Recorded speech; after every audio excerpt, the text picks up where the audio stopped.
Good evening, members of Spiritual Encrypted Encounters here on YouTube. Those who follow my group, Spiritual Encrypted Encounters, on Facebook, and those who follow my several TikToks under ApeCS895. How's everybody doing this evening? How you doing, cousin Jesse? I'm doing okay, cousin. Welcome everybody to the show, and let us have a great show. Hopefully, no troll interruptions. Welcome everybody Yeah, in. I've had one of those days where I really haven't gotten any sleep. I think if I've gotten 20 minutes or 25 minutes. I don't know. Maybe that's all the sleep I've gotten. So I don't know how long I'm going to be able to stay up, but I got me a little bit of this Frappuccino. See if it'll help me. I went to go Hello, try to Sid. get me some Welcome coffee, in. but they had no coffee at the 7-Eleven right around the corner. Cynthia says she got a notification. Yay! Welcome, Sin. Welcome in. You are one tough lady. You stayed up all night. My hat's off to you, girl. How you doing, Neville's Angel? How you doing today? I hope everybody is doing great. You drinking coffee? I'm drinking coffee. I haven't really slept, so right now I dozed off and I had some crazy dreams. That's why I named the title Dreams Nightmares. Wake me up.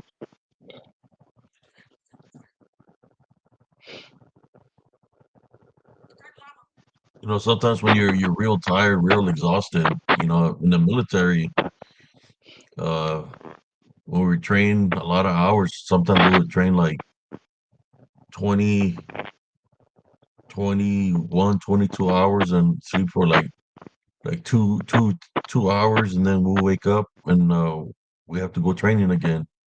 Welcome, So when Daniela, you to the when show. you're training out there and you train in office and defense day and night, it's like very the training we do is very extraneous. Where we're 100% awake, 75%, 50%. Depends. That's how much rest you're going to get. Uh, Cynthia, my respects. You earned it. You are a freaking beast. You really are. I'm so, we're sorry, that the show sometimes goes so long. It's just I'm trying to Lawrence, keep what's them up? Welcome. like a 3 hours. But when the talk is good and just keep on talking, like I was saying earlier, I really haven't slept. See something here. Let me share the feed to Hey, everybody Facebook. here. Hello, Michelle Delaney. Welcome to the show. I hope you're in good health.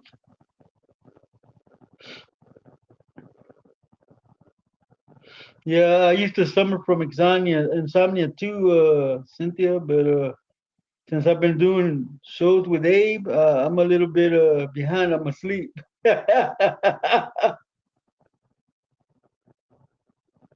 I'm seeing you. I'm seeing hi Ivy, how you doing? Prima Ivy. I'm seeing everybody in the chat.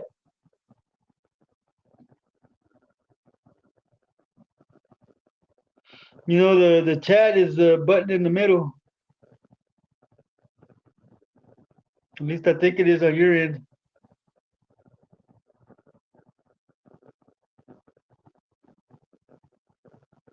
Yeah, cousin Abe had some nightmares.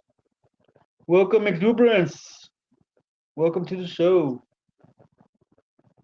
Well, it's not night. It wasn't really technically nightmares, but because it's like I dozed off. But it's one of those just dreams. Like there's some strange things that were happening. When you're in that state where you haven't gotten rest and you're fatigued and you're tired. When when you're like that, certain things starts happening around you where you start seeing things, hearing things, and if you're trying to get some rest and somebody wakes you up from you being trying to be some rest, and you wake up and you don't even know what the hell you're saying sometimes. What kind of help do you need, Daniela? Be specific, please.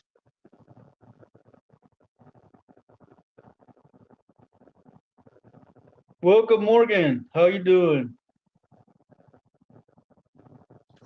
So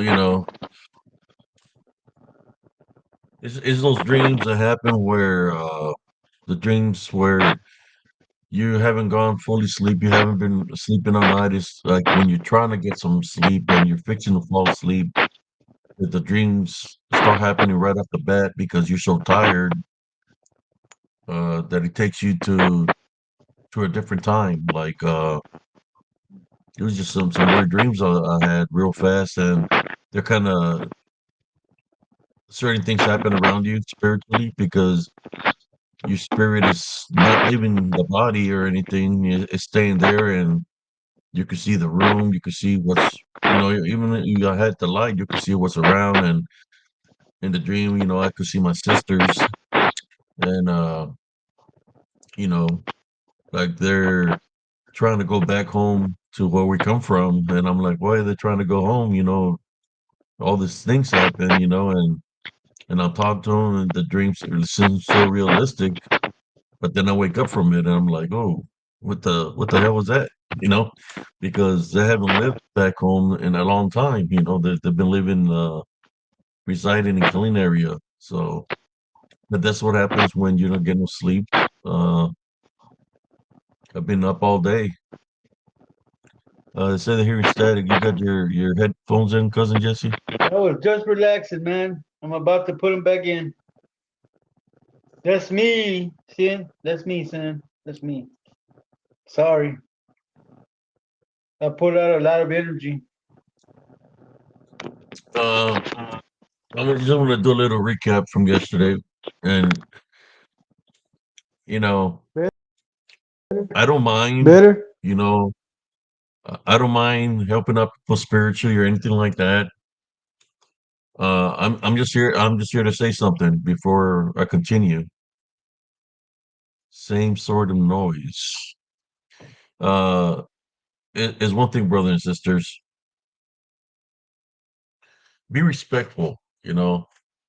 Be respectful to to what I believe in, how I am as a person.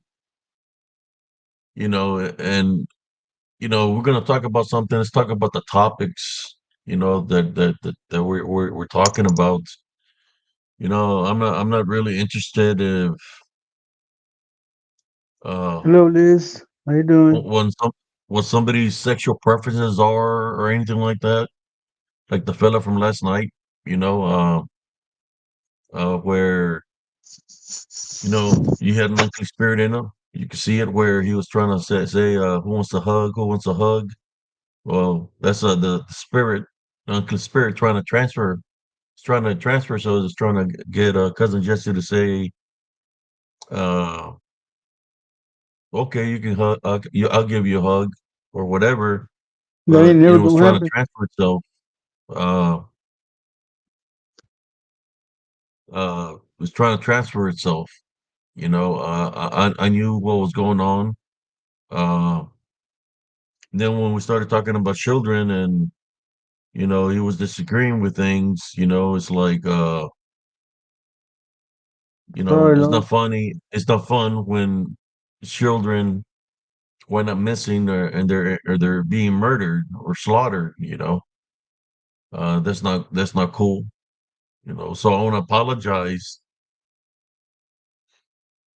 for certain people's behavior. When I bring people here, it's to talk about the topics. Of what we're speaking of, and that's why I try to bring people onto the show and to stay focused on the show. It's all right, Liz. You know, like I said So what before, happened after I left, cousin? no, I'm just saying the things that I'm saying right now. That's what I'm talking Okay. about. Okay. Uh, is that just because I know what this guy was trying to do, what I felt. You see, I know YouTube and many platforms they don't want people to discriminate about anything, right? Anything, and that includes the rainbow community, LGBT, whatever, you know. So when he was doing that, I felt that he was trying to interfere with the show because of what he's about, you know, and that's not cool. Uh, Not cool at all. You know, I'm not going. You don't see spiritual encrypted encounters going into the LGBT community and start a ruckus on there about anything. I just do my show here on spiritual encrypted encounters. So, in saying that, the individuals, you should respect my show, spiritual encrypted encounters, and who I am as an individual, and the people in the panel. Uh, Cousin Jesse used to be married. Brother Josh is married. I'm married. My wife is my wife is a female. Brother Josh, a wife is a female. You should respect that. Uh, yeah, that's all I'm saying. I don't mind having guests sharing stories, but this is not spiritual encounters. I'm going to flirt with you, no matter what gender I am, what I identify myself as. We're talking about the topics. That's what this is for. But I understand sometimes people have negative attachments, and the negative attachments are on the individual that surface up because they know what I'm about within the spirit. You see, unclean Welcome, spirits and Vanessa. demons, they know where I've been, they know where cousin Jesse's been, they know where brother Josh has been. But that's why I try to keep it respectful. People want come in here, they want to know the truth. When I go in prayer, I pray for people in true prayer. Um, when I speak to somebody, I just speak in truth. My truth of how I feel, what's happening. So truth sometimes hurts individuals. Because now that's a true friend. When a true friend tells you the truth, compared to somebody that's just right there with you, that wants you to continue to do what you do because they're like Welcome, big you. homie. All I'm saying is you should just be respectful. You know, to me, better than a hug is when you have a relationship with Jesus Christ and He shows you the love daily. He blesses you daily. Now that right there is awesome. That's a spiritual love He's giving you. He's not real love, huh? Real spiritual love, not that other BS love that's not real heavenly love. That's sin and lust, right? Living in sin. I'm just being honest with you. That's all I had to say. I have a lot of mods that I placed here. So if you see you as a mod, it's because I added you as a mod. But I just wanted to talk about this. I just children, being murdered and through pedophile rings and cults. That's not cool. In my book, that's not cool. It's been happening for years, and when you make fun of it, no, that's what I understand is how would somebody try try to get me to respect what they do, but they want to make fun of when children are being kidnapped by pedophiles and being murdered by cults. You know, that's why I knew that there was something there, and I went into prayer. I told the fella I can do something for you, and I prayed for him. He didn't like that, right? Because he doesn't believe in Jesus Christ. because he's living in sin. If you Right? have a wrench, Cynthia, you're a mod. Yeah, I made her. I made a couple of people mods. Yes, Cynthia, I made you a moderator, so you have the ability to Kick kick the people trolls out. out. Yeah, I made a lot of people mods.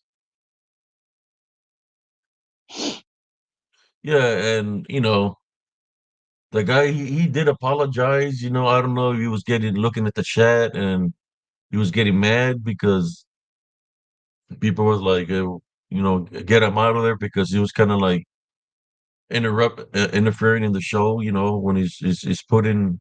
But I understand. Sometimes it's those. I think he had been drinking, so sometimes people change as they get the buzz and become different person. So because I believe if he had been drinking, I'm not sure.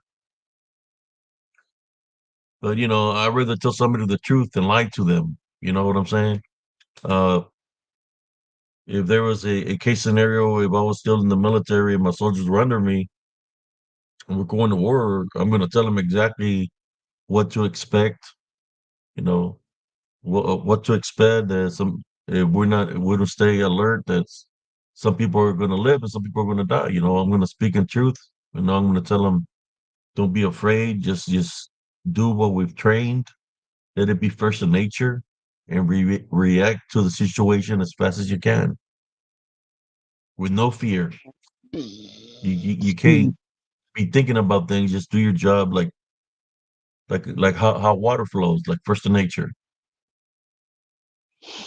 Oh no, real man. I don't give no three-piece combos. It's more like a whole fucking chicken, bro. Ain't nobody hugging me. Cousin Abe already knows I ain't about that Uh, shit, uh, man. uh, let me go back to some of these comments because I'm sorry. I haven't put anybody's comments like I was doing yesterday. What do you think, cousin, about what I'm speaking about? You were here, when things were Yeah, man. happening yesterday. I wasn't down the way he was talking, bro, because he was pushing that hug issue real bad. And you know I ain't about that shit, man. Our family, we don't ever give hugs, man. We're not huggers. And the fact that he was trying to say that he wanted this and wanted that, and nah, man, I'm sorry, but I don't do that gay shit, man. I've been married. I like women. That's all I like, man. Don't be trying to tell me, well, don't knock it till you try it, because I ain't never gonna try it. Then when he started going off about those kids, man, that made me angry, man. But I really couldn't tell him what I wanted to tell him out of respect for the show, man. I don't know what happened after I got off, but I'm pretty sure you're saying that even Josh got pissed at that fool. The only reason we let him in is because he said he had been on the round table. Yeah, with brother Josh Turner. So yeah, man, I'm not down with that shit, man. I'm sorry, man. When I woke up, I was kind of glad not to see him in the live anymore. Yeah, he left after I prayed for him. I actually Taiban rebuked the unclean spirit, and he left. And then he jumped back in, saying he was sorry and all this stuff. But when you laugh about when you're talking about serious, how you really feel when about the missing children, because you care because you know every life is important. You know, I don't know. It's just, but I think somebody said that he was trying to bring a friendly succubus to the show. That's what he said. Uh, And me and you both know there ain't no such thing as a friendly succubus unless it's no, succubusing you. maybe he was talking about himself. Well, he had something in him, man, and it might have been a rooster. Yeah, I'm more sure he's had some roosters in him and some snakes. I mean, he admitted it to it. Yeah, nah, man, he made me very uncomfortable, bro. And I told him, you might get a chest bump, but you might get A whole chicken, not a 3 piece, not a 7 piece. You'll get the whole bird. Didn't he talk something about jail or something? I don't know. He might have after I left. I don't know.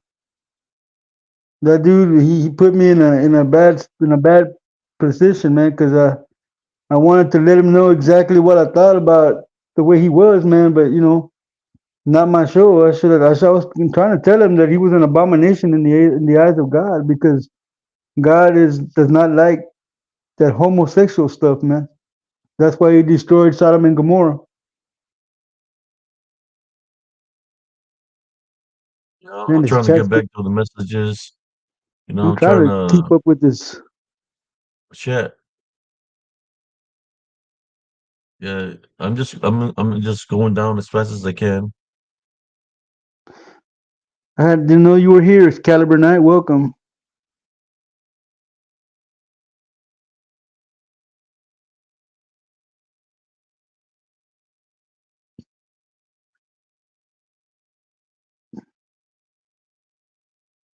Wow, he said that, Madeline, that he was attracted to a woman that looked like a man. What the hell? No wonder Josh got pissed. I would have got pissed too.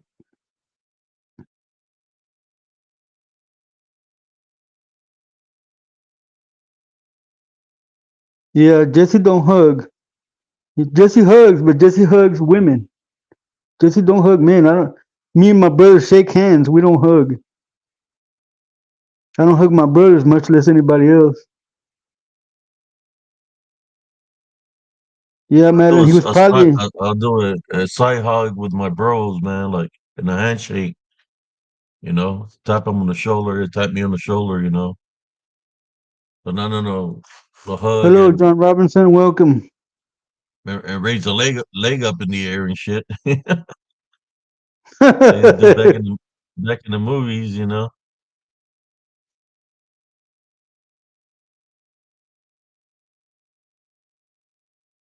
Am I just going backwards? I'm trying to get all here. I'm trying to read Everybody's all the chat. It's going real fast. yeah. Well, right here I'm putting it on here, so it can pop here. I'm getting trying to get back to. I'm trying to get down to where the chat is. Yeah, I think you did, Navia. Ooh, Yes, I did. Exuberance. He would have got knocked out because I don't do that gay shit, man.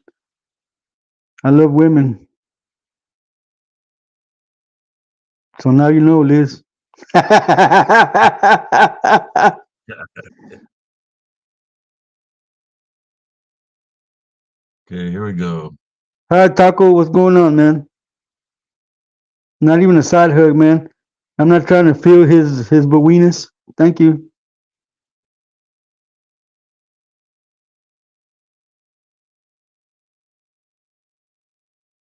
Hello, A Robert. How you side guy doing? like this, man, like on the shoulder, tap him on the shoulder while you're shaking hands.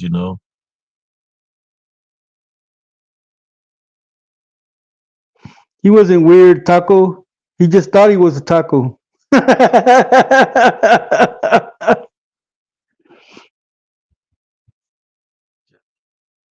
Putting some of the comments here. So you got anything ever happened to you, cousin, where uh that you're so tired that as soon as you close your eyes, you go into the dream state, but it's one of those dreams that's very confusing because it's all mixed up, and then all of a sudden you wake up right off the bed, or something you might be feeling if somebody's right there beside you, like touching you and stuff.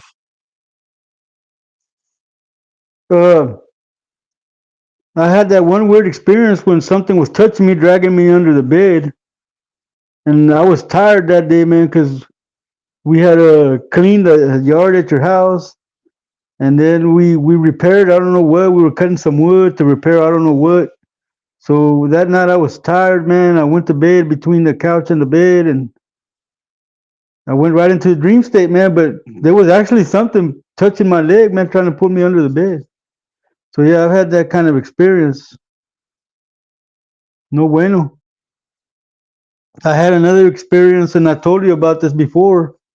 I had a dream that I was fighting Satan in hell, and he couldn't beat me, so he destroyed hell, and then I was just hanging around in a dark void. Then I woke up saying, "What the fuck?" So yeah, those are two dreams that I've had like that, man. That they were nightmares, and I woke up saying, "What the fuck?"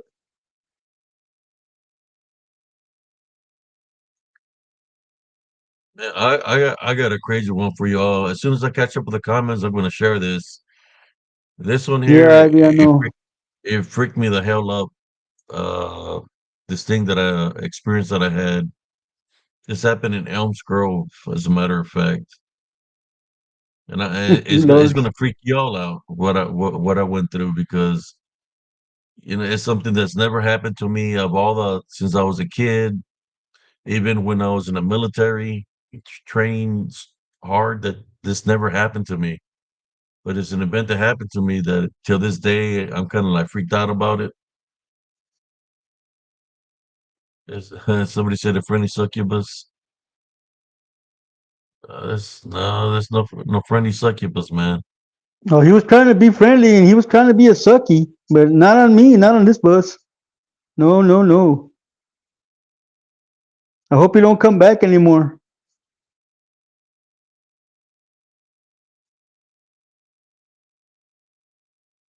Yeah, I know, yeah, it was weird. Yeah, he couldn't beat me in hell, and he destroyed hell. That was kind of weird. Like I said, I woke up saying, "What the fuck?" Somebody said he had a succubus tattoo. That's what he said. He probably had it on his nalgas.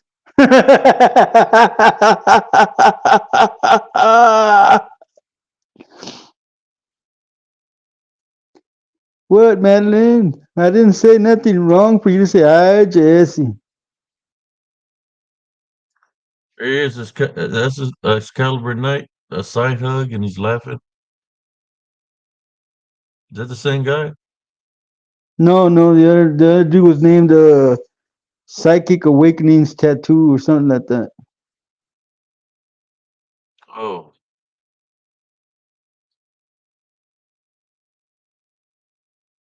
so I gave a lot of people the power to be mods in there, man. So if they see somebody come here disrespectful, boom, pa fuera. Yeah, Liz, he was trying to hug me. Liz, what do you think about that? He wanted to do the boom chaka laka laka with Jesse, but Jesse don't like caca. I'm sorry, Primo. I'm sorry, man.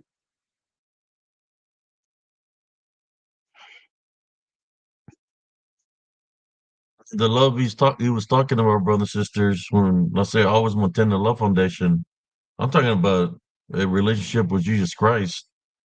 That kind of that love foundation. He was That's the talking one. about it's something that's not love. He's talking about sin and lust. My day was good. Ivy, how was yours?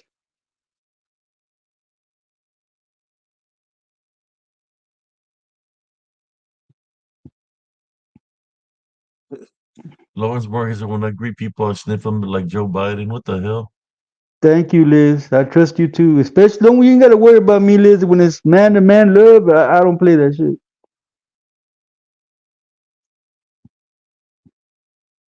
What You're left, welcome, Daniela? Neville's Angel.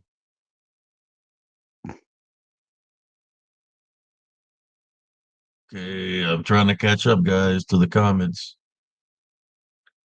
Oh, So thank Taco you, says Michelle. he would eat a taco in jail.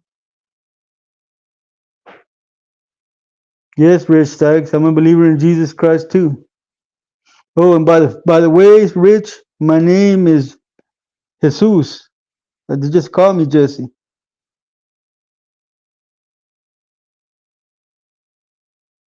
Thank you, Liz. I'm glad you have confidence in me.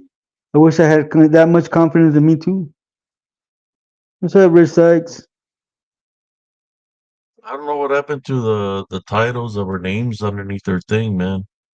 I don't know. Normally it'll say your names in the bottom though, Yeah. and it's not there. Uh, People are He know our names anyways. no man, I'm allergic to grease unless it's in my hair, Lawrence.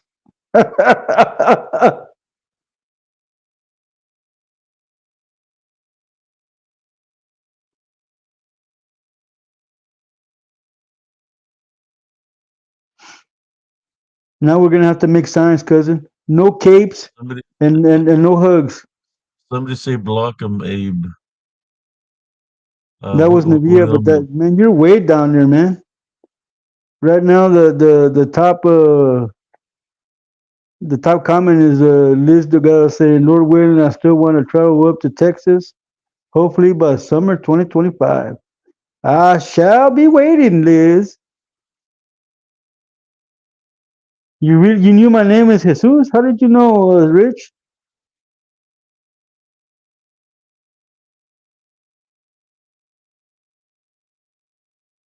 I think Primo A must have said it one time. My cousin Jesus Carvajal. I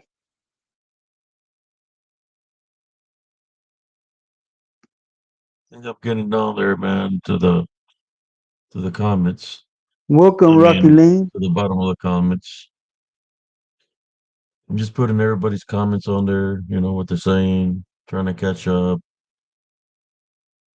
Get it? Word of the day, ketchup. I'm trying to catch up. Mexican word of the day, ketchup. I'm trying to catch up. KET, ketchup. Yes, he was out of pocket, Cynthia. Okay. He was probably drinking wine.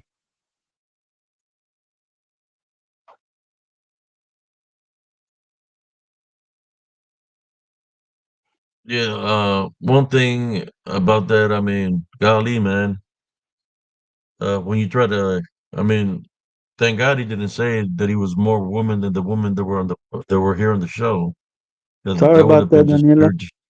pure disrespect.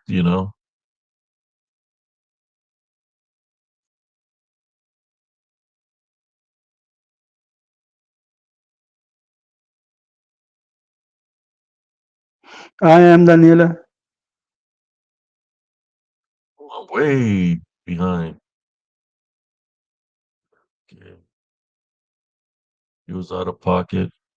Yes, Great. I saw only the seventh round, 11th round. Who won? I Canelo? lost the message. I don't know. Maybe I only saw the 11th round. I don't know who won.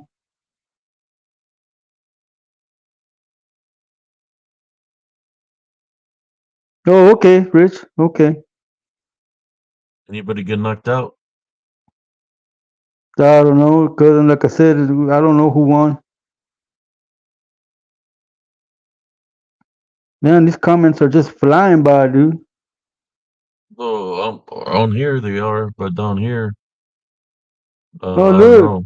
Psychic Awakening is in here now. He's saying we're kind of mean.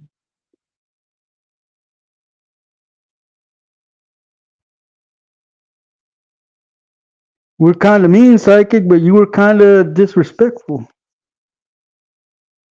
I know you didn't mean to disrespect, but you did, brother.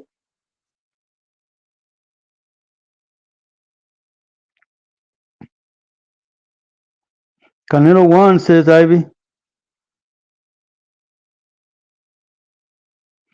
Oh, I ain't mad at you, man. It's not my show. You might want to talk to the host.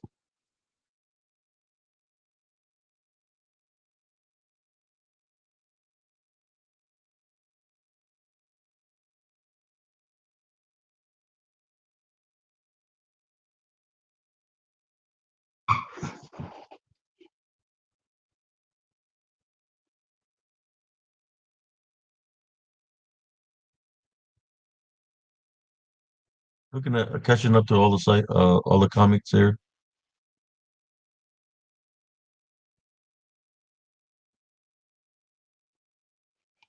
You can send a friend request if you want, Rich.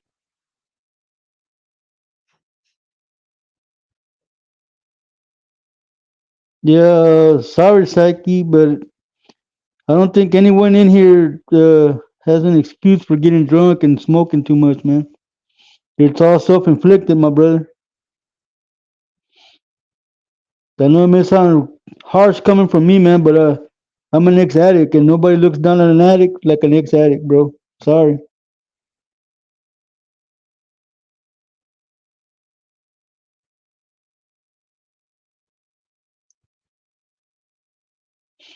Hi, Jaime Alanis, ¿cómo estás?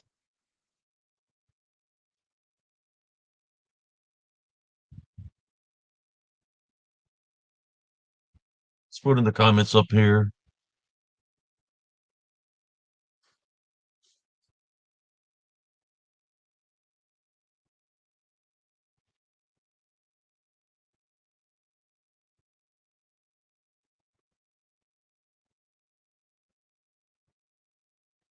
Okay, here we go. I caught up finally. How you doing, brother Jaime Lanise? Hope you're doing good. You see, Hello, I do Leo. the How you shows at doing? nighttime, brother and sisters, and sometimes, y'all seen some of the people that suffer stuff. We had a guy that suffered stuff one time drunk and saying all kinds of stuff. I'm telling y'all, man, beer, liquor, drugs is a spiritual opening. You're thinking you're having a good time because you're drinking or smoking, but while you're on the influence, something could happen where an unclean spirit can enter your body and he can use you to come up against people in a negative way. That's why I wasn't getting mad. I was staying calm last night. Uh, I even spoke in truth to what's the name, Psych. Spoke in truth to you. I even prayed for you because I could tell that you had a negative attachment on you. And you saying that you were being a clown.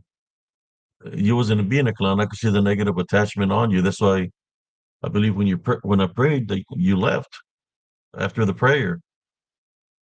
You know, I was just protecting myself and the people on the panel from any transference of spirits, unclean spirits, or succubus and incubus. You know, Congratulations, that, Liz.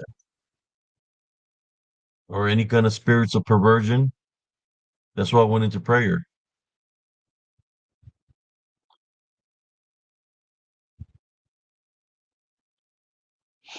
I'm not being mean. I'm being honest.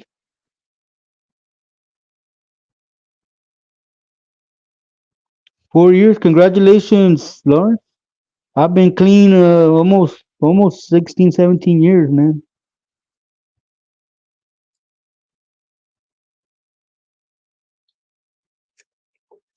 But like I said before, I don't got nothing against anybody. I mean, I was going uh, to the hospice parties of homosexuals that were dying because they had a week to live because they had the AIDS virus, the SIDA, and my friend was always crying Welcome, Liz. because she would invite them. She would throw a party the last couple of days before they crossed over. You know? So I will go because they're still human beings. But even those people, they respected me of who I was, as a person. They didn't come at me in a flirtatious way or nothing. They respect me as an individual. Like I said, transfer experience can Welcome, happen to mysterious anybody, nocturne. man. I can be whatever you want, Liz.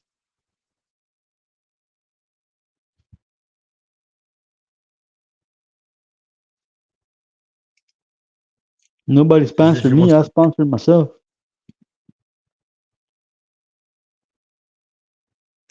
Mysterious Nocturnal wants to know because if we know anything about the Fae. He says he's pretty sure he ran into one on an investigation. The Fae. Mm-hmm. What are you laughing at, Morgan? Yes, Liz. Oh, okay. Yeah, but the things that I do, I've seen all kinds of things. Okay, let me go to the Yes, story since we're Jeffrey. talking about dreams, nightmares. Uh, I'm gonna share the story. You know, so if somebody wants to ask a question, I'll answer your question in a moment, brother, about the faith. But we're talking about dreams, nightmares, and wake me up before you go. No, I'm just playing. Uh, I'm gonna share the dream I had. Okay, don't freak out with this. I was having a dream Jeffrey. that I was in a different time. It was a location where there was a cabin. There was an old man and an old lady in front of the cabin. The man had an axe right beside him. The man got up out of the porch, and when he was walking, he was dragging the axe beside him on the ground, and he was coming towards me with the axe in his hand. When I woke up, I wasn't laying in bed. I was literally walking like if I was the man with the axe in the hand. And Oh shit! when I woke up, I was dragging my leg like the man, like it was me with the axe. Wow. And I woke up in the middle of my living room, like it was me with an axe in the hand. I didn't have no axe, but it was like the spirit, like it was. I woke up in the middle of the living room, dragging my leg like it was that man.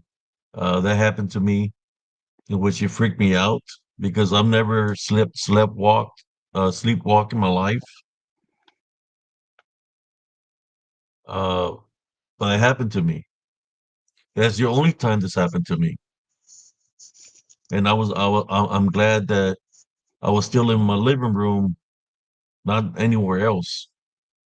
Like, that's kind of like a form of possession if you really think about it.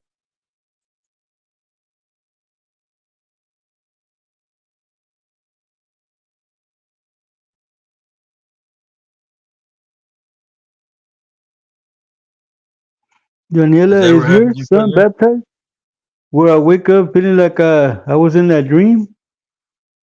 Well, like me, what happened to me is like in Yeah, the yeah. dream, I see a man with dragging an axe, and when I wake up, it's like I'm that man, but I'm in my living room. I don't have an axe in my hand, but it's like I'm dragging my leg, like he was dragging his leg, like he was dragging the axe. I don't sleepwalk, cousin. No, I'm saying I don't sleepwalk either, but it happened to Well, me. It happened to me one time. if you woke up in the living room, you were sleepwalking, man. That happened to me one time. That's all. The only time it's ever happened. Yeah, that's never happened to me before. I've never had any dreams like that, cousin. My dreams are always gory, where me and my brother die at the same time. We get killed in a flurry of gunshots. It's really bloody, man.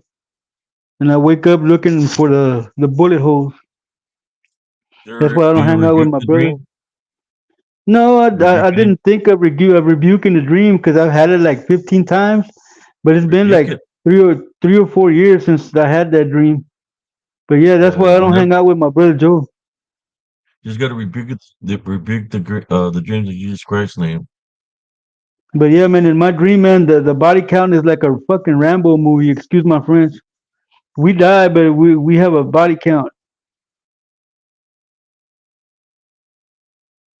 Lawrence Morgan said I used to have night terrors where I slept walk. Daniela, has your 11-year-old son been baptized? If he's having nightmares every night, has he been baptized?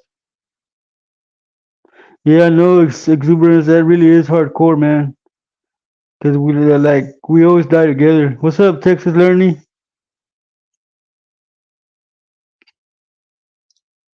But when you were having those dreams, cousin, you were on what path when you were having those dreams? Like I said, I haven't had them in a while, but Now that I'm baptized, I really don't have them anymore. There you go. But it had to be with the path in life you're living. You know what Yeah, I'm I saying? was I was I was still gang banging, man. I haven't been gang There you banging in a go. while. That's what normally happens.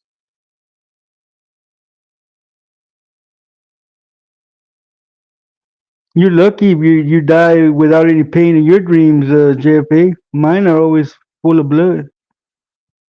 Like I said, it's like a Rambo movie body count, man, or something like John Wick.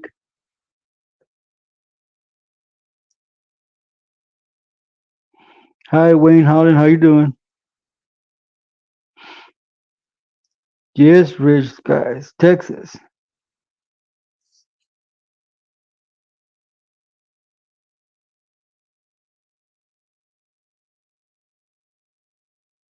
So, that's one that happened to me that was realistic because not realistic that I had a axe in my hand, but it's like I was dragging my leg like I was that dude, and it was like freaked out. This location, this place was somewhere in another century, like a century ago or something, because the way the people were dressed, they wasn't dressed. They were dressed like they were in the 1800s or Oh wow. 1700s. Well, maybe then you were an axe murderer, cousin. I don't know. The people say that some people are reincarnated and stuff like that. But I just seen an old man with an axe. I think he had done something with it.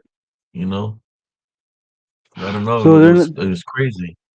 they're not baptized, Deborah. Then that could be the reason for their constant nightmares. They need to get a personal relationship with Jesus Christ.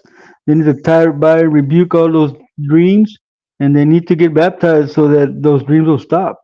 Because if they're after her 11-year-old son, they're after his life.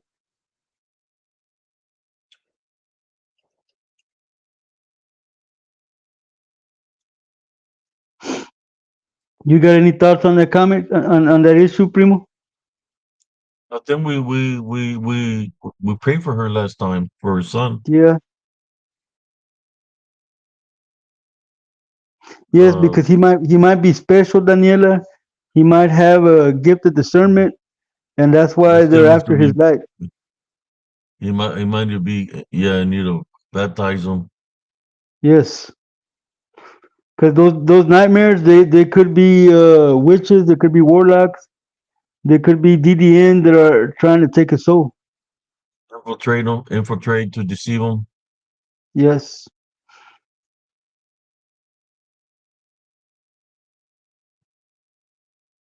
She only comes. Somebody said. you're not religious. You only believe in God. Well, if you believe in God, then you know that Jesus said that you have to get baptized by water, and if you get baptized by water, the Holy Spirit will come upon you.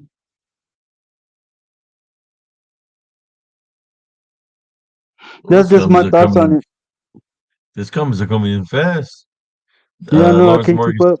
talks about deja vu all the time. You have a deja vu experience, cousin, all the Yeah, time. I had a couple of deja vu moments, man, that actually came to pass, man.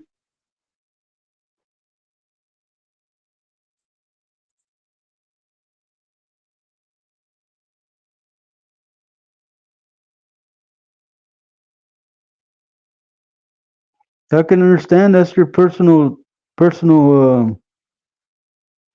belief, Cynthia, but some of us do need to have it because some of the stuff that we see is not good. Okay, If you Daniel. go to Catholic religion, you have to go through a process. But there are other preachers that have that they're not priests, they're ministers that have the Okay, capability to Daniela. baptize somebody. You have to accept Lord Jesus Christ as your Savior in order to be baptized. She says she don't believe in baptism, so hey, man. You don't believe in that, you believe in God, then deal with what's going on, pray, try, bite, and rebuke, and see if that works for you. That's the only thing I can say to you. But maybe my cousin can say something else. Because if you don't believe in baptism, then that's your personal preference. Who doesn't believe in baptism, primo? Daniela, Oh,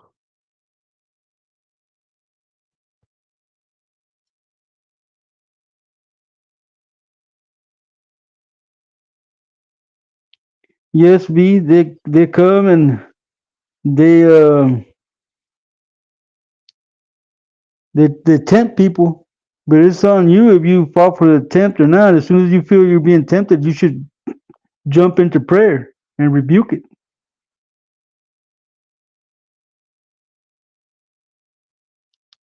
That's just my take on the situation. I'm not. That's just my opinion.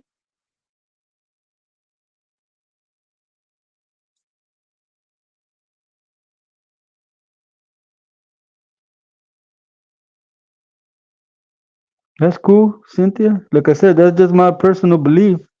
That has nothing to do with your personal beliefs. That's just what I believe in. the Llorona goes after children that are not baptized, newborns when they're babies. Uh, that's what they go for is for children that are not baptized. La Llorona is one of them that goes for the children that are not baptized. So does Lilith. Yeah, and Lilith.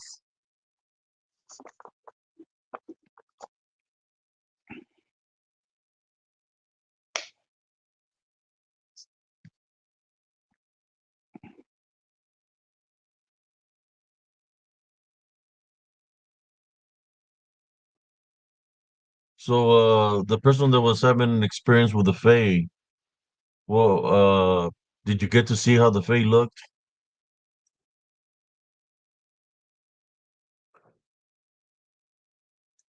I Because respect your beliefs as to normally where there's Fae, in that area, there's also yes, please. fairies, pixies, anything dealing with the magical realm. When there's a Fae, the Fae can mimic people. They can they can be looking and take forms of people and mimic them.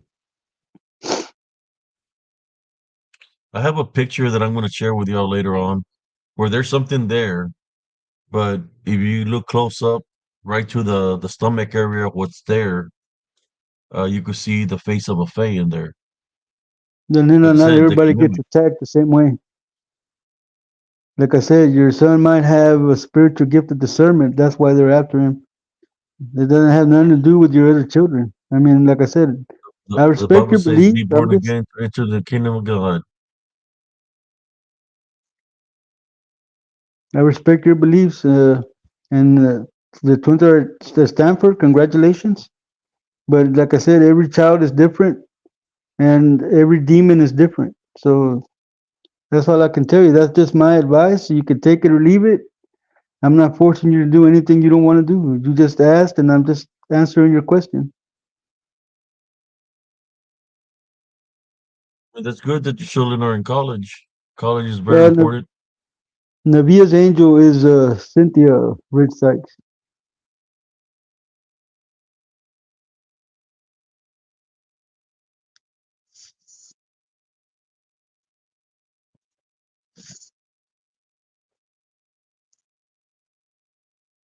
You think it's something else?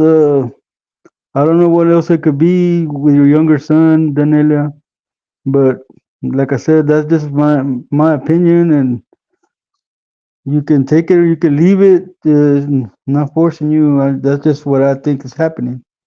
Uh, uh, uh, what happens, Sister Daniela, is if the head of the household is being bonded, right? Then if You're your welcome. son is being attacked inside your home, is because it's already got you in a certain way. Uh, the head of the household, something's happening with the head of the household that they're entering the house to attack your son. Something is happening, whether it's arguments or or whatever the case might be, you know, or if you're not married and you're out there, clubbing or doing something, there's got to be a spiritual opening that but he's the only one that's being attacked. That's what you said. I believe your other children are in college. There's got to be some opening why your son is being attacked. I know, not saying that there's no fighting or arguing going on there, but there could be an opening if that were to be happening. But like cousin Jesus said, not being baptized, they target those children that are not they're not baptized, or they target them because there's no protection there from the Heavenly Father. So that'd be another reason. Or when he grows of age and if he wants to get baptized, get to know Jesus Christ, then it's going to be up to him when he gets of age that he wants to have a relationship with Jesus Christ to see if he wants to get baptized or not. It's going to be his choice. I just hope that after him going through everything that he's going through, that he won't get a negative attachment placed upon him that is going to affect him even more in life. You know, we're just trying to give you a solution to be able to fight whatever is attacking your son spiritually. That's all we're trying to do is help you out in that matter. Because I mean, you're the one that's saying he's being spiritually attacked, and that's one of the things you can do to prevent for further spiritual attacks.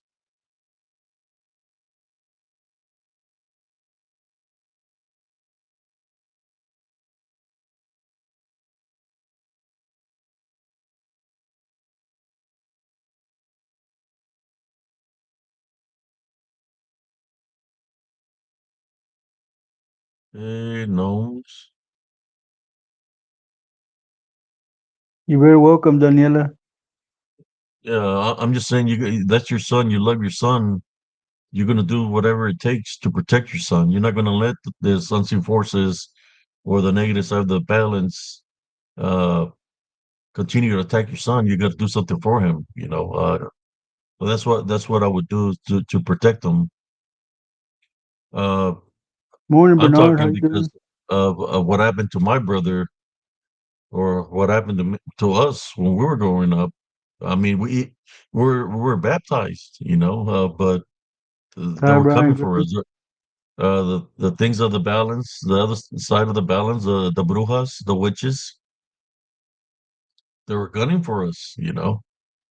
They see us. They were trying to stop us from growing because spiritually, probably the demons that were sending our way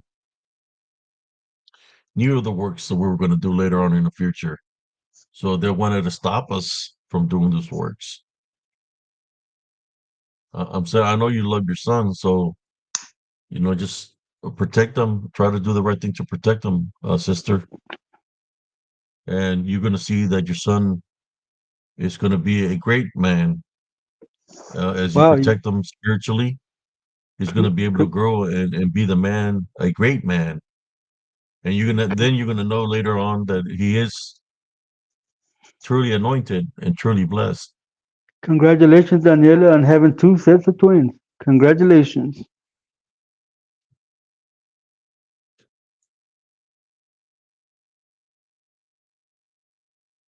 Oh, that's right. This is said, Daniel, wasn't your son's girlfriend practicing the occult? So, Brian is your friend, Rich Sykes. All right. Brian, how you doing, Brian?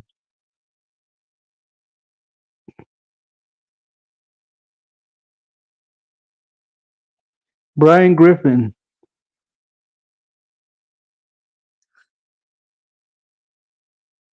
All right, I'll shoot you a link, Sister Madeline. Okay.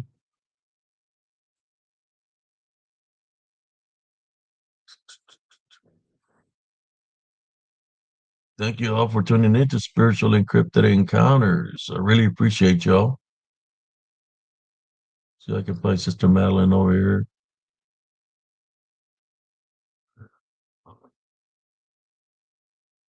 Congratulations, Daniela. Congratulations. So Okay. every time that you Cool. get pregnant, you have twins?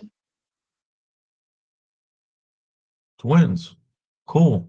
Yeah, congratulations on your daughters attending Stanford, Danielle. That's a big accomplishment.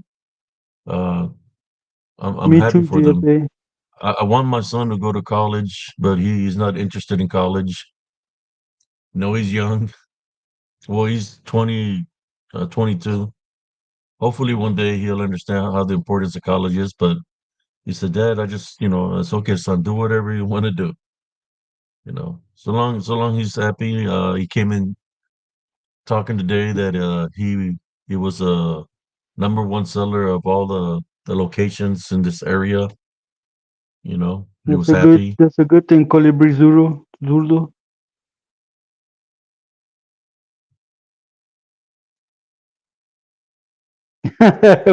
Go collect, Brian Griffin. What did he say? He said that his name is Brian Griffith and Seth MacFarlane owes him money for using his name. Oh shit! Because Brian Griffin is the dog on Family Matters. I mean, on Family Guy.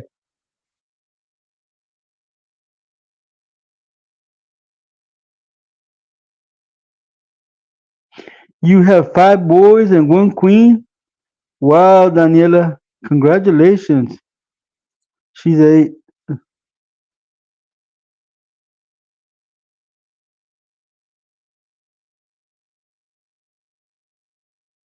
Waiting for Sister Madeline. I'll send her a link. See if she joins. She wants to share a couple of experiences with us.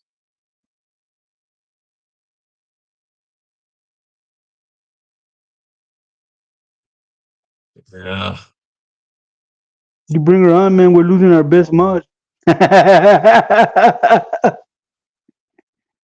have a lot of mountain mods, man. I added some more people.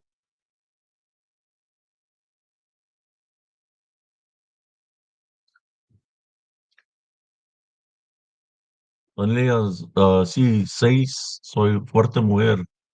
Yeah, you really are. Sí, mi mamá, nosotros éramos siete. We were seven.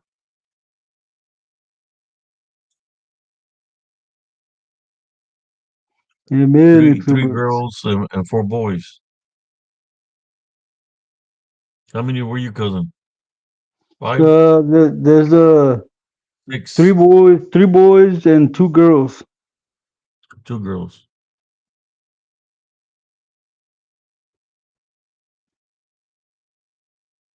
Well, hold on. I forgot Mario in Florida, so there's four and four, four and three. The nega No, no, no, says, no, yo no, no no, no. vivo, yo no Oh, you vivo know del welfare.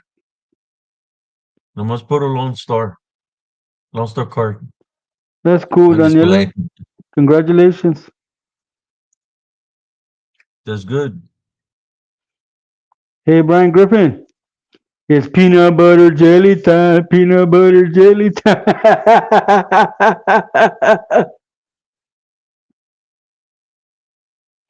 That's a good thing, Daniela. Everybody works hard. Congratulations. May the Lord keep blessing you every day.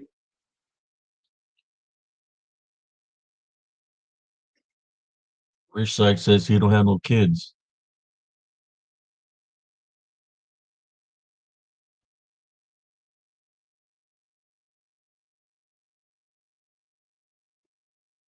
Cynthia wants to know what her duty as a mod is. Please. Well, anybody there, any trolls that jump in, jump in and come in here trying to disrespect any of the guests, you have the right to Put See him through the time out or door. kick him out. Kick him out.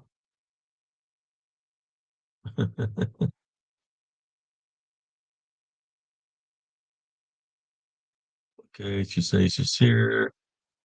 Let me add her. There she is. Hi, How can you you hear doing, me? Sister Madeline? Yes. Yeah, we can hear you. Cool, cool. Good to be on. Yeah, so I've had some weird dreams a couple times. They felt very demonic in nature, but yeah, ever since I was a kid, I've always had very vivid dreams, and it's always surprised me when people would say, "Oh, you remember your dreams?" Like even as a kid, I would always have I would have dreams about some of my friends before I met them, and then I would have them again after I would meet them. Like, and I would remember having those dreams, and that only happened when I was really young. I That doesn't really happen to me anymore. Um, remember, I had an aunt who died back in 2006, and she was 28 years old. And a couple years before her death, I remember having a Cool, mother. dream. Um, where I was in my grandparents' van and we were going to her funeral, and it was cloudy and kind of raining.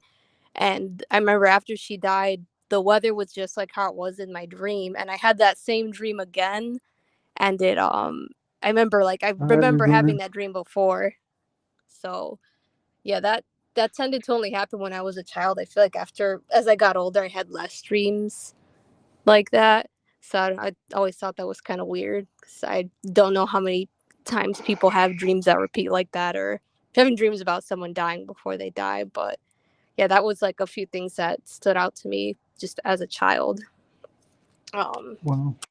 yeah. So When you would go to sleep and you were a child, were you afraid to go to sleep sometimes on that time because of dreams, or maybe that you might have seen a scary movie and the image was still in your head? That I mean, that I when you re- went to sleep, scared, did you have any bad dreams because of the movie you seen, or you wouldn't watch scary movies when you were growing up no, as a kid? I didn't really watch scary movies growing up. Wouldn't have been allowed to anyway. But I mean, as a kid, I had a lot of anxiety too. And just went through some stuff too. But yeah, I don't know. Like, yeah, I wouldn't really attribute it to that because I really wasn't allowed to watch scary movies like that. So, and I didn't like watching scary movies. I was very like, even just seeing a commercial on TV for a scary movie, I would like have to look away. So, Anybody got any coffee? No, I'm just playing. but no, Yeah, I would say. Sorry, go ahead. no, I was just messing around because I really haven't slept. Oh man, I've been out and about all day. ugh. Yeah, I don't know how you do Um, it. did you ever like you had a bad nightmare? Did you ever go with your parents to go to sleep with them because of a bad dream, or that maybe Oh you no, might I have was never. seen a bulto, a shadow in your room, or something calling your name, or anything in that manner No, I never. that you can Not remember? nothing that I could remember as a child, and I was never the type of kid to just kind of go in my parents' room. I was like, I'd be scared, but I would just sit in my room, like, okay, guess I'm not going to sleep tonight. Actually, I do remember now that you mentioned that when I was 15, I'm pretty sure I had a negative attachment because it was yeah, it Hmm? was my freshman year of high school. It was kind of a rough year for me. I was not getting along with my mom at all. Let's just say, Hispanic moms, how they could be, and it was pretty bad. I was kind of hanging out with a not so good group of people. And I remember I was in gym class, and there was a field house, and I was walking with my friends around the track, and there was a classmate of mine. As we were walking by him, he was standing maybe like 5 feet away from me, and when I looked up, he had like this ear to ear grin, and his eyes were completely black. And this was someone who had like bright blue eyes, but when I looked up, they were completely black. Oh, And wow. yeah, it was, and I remember I didn't believe what I was seeing, and I kept eye contact with him, and in my head I was counting to 10 because I was like, "There's no way I'm seeing this." But as I Hmm? was counting, I just got this overwhelming sense of dread and fear, and he had like this weird ear to ear, like closed mouth, like he looked like it was like the Grinch, how the Grinch smiles, like that's what his smile looked like, and his eyes were black, like his face just looked not Was he Yes, like, I your have a friend? Facebook, Daniela. huh? Was he your friend? Was he your friend?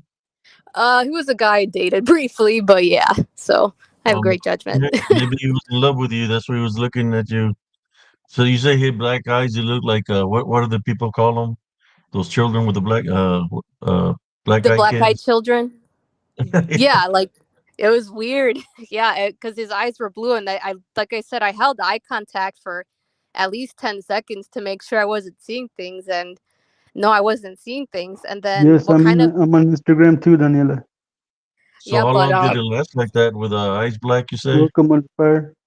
the whole time that I People. kept eye contact, his eyes were completely black, and yeah, he had that smile, and like after like I started just getting this feeling of dread, like in it, like whatever was in him was like looking right through me, and I had to look away. And my friends who were they were talking, they didn't even notice. I was just yeah. So I eventually I just looked away, but the whole time that I held eye contact, he yeah, his eyes were completely black, and he had this weird unnatural looking grin on his face.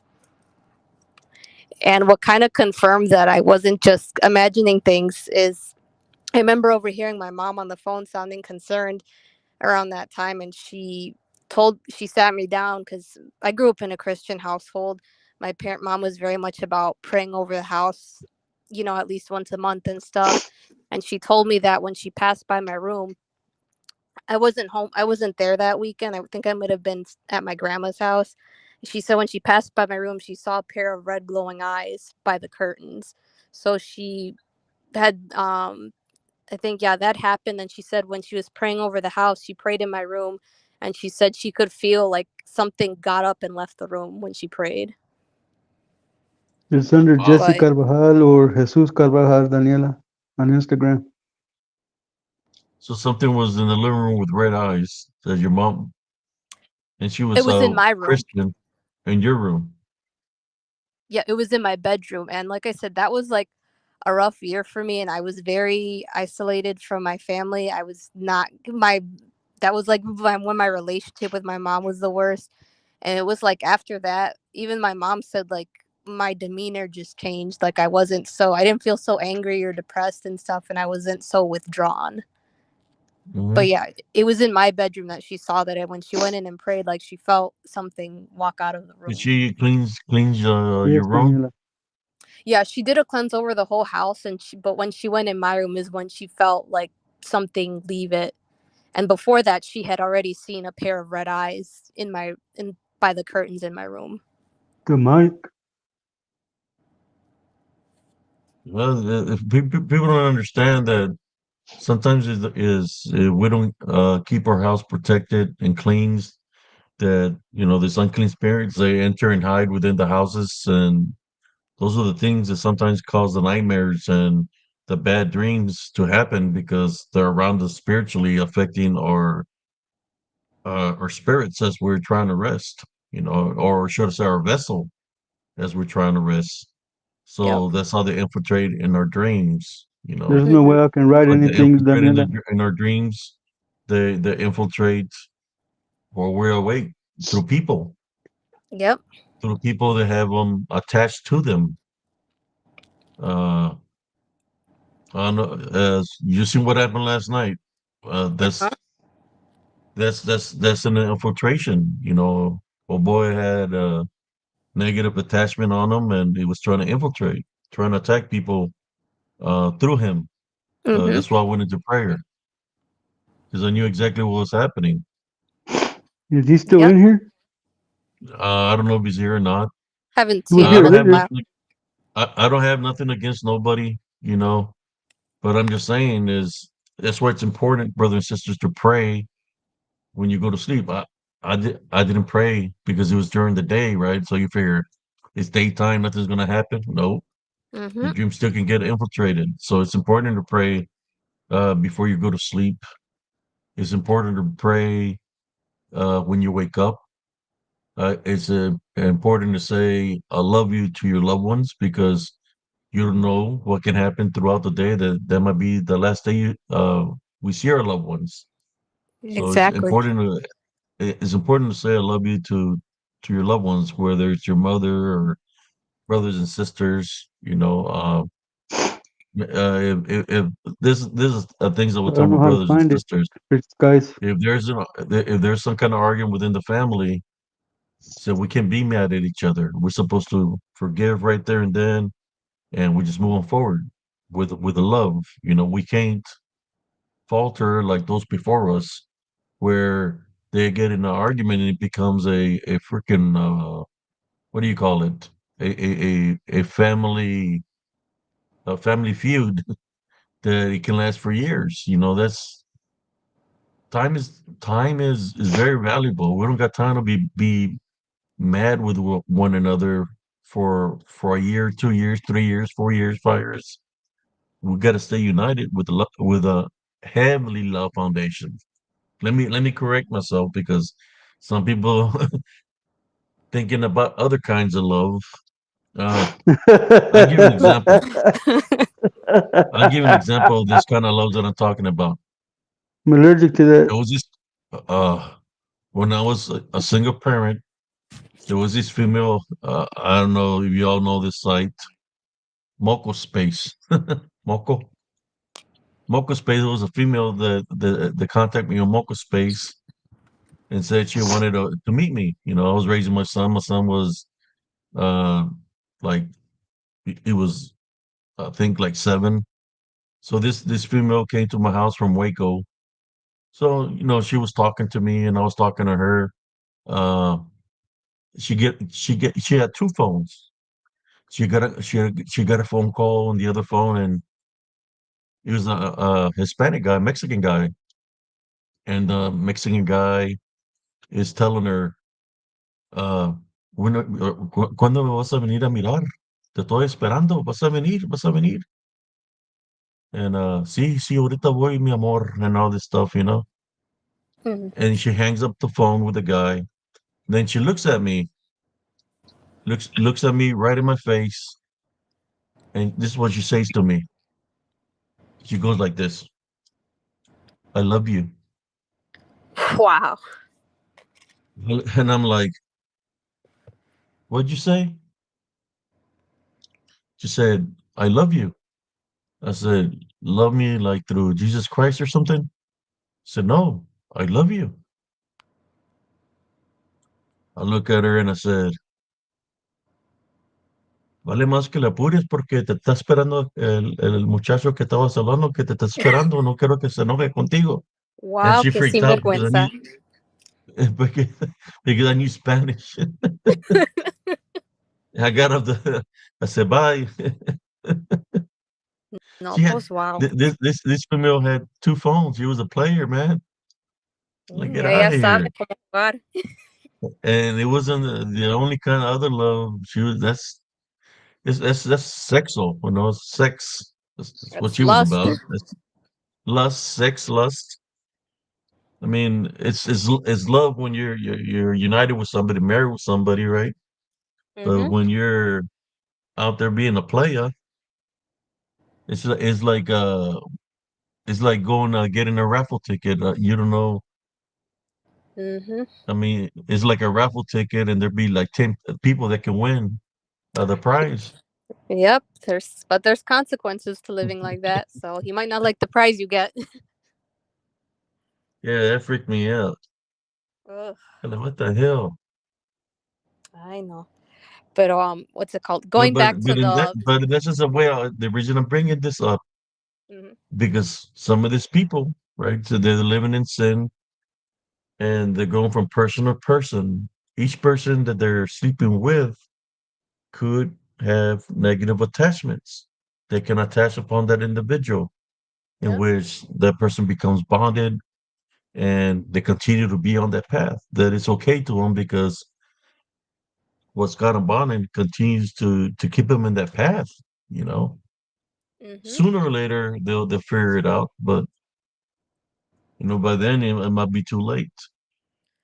Right. I mean, when you're intimate with someone, that's like it's a very intimate act, and you're exchanging energies. So not only are you giving a piece of yourself to someone, but you're taking on whatever baggage they're carrying. So, like I said, there's to each their own, but there's consequences to that type of living. Yeah, Yeah, but I'm Well, just giving you an example of this yeah, woman that not to focus on a certain individual that was here last night.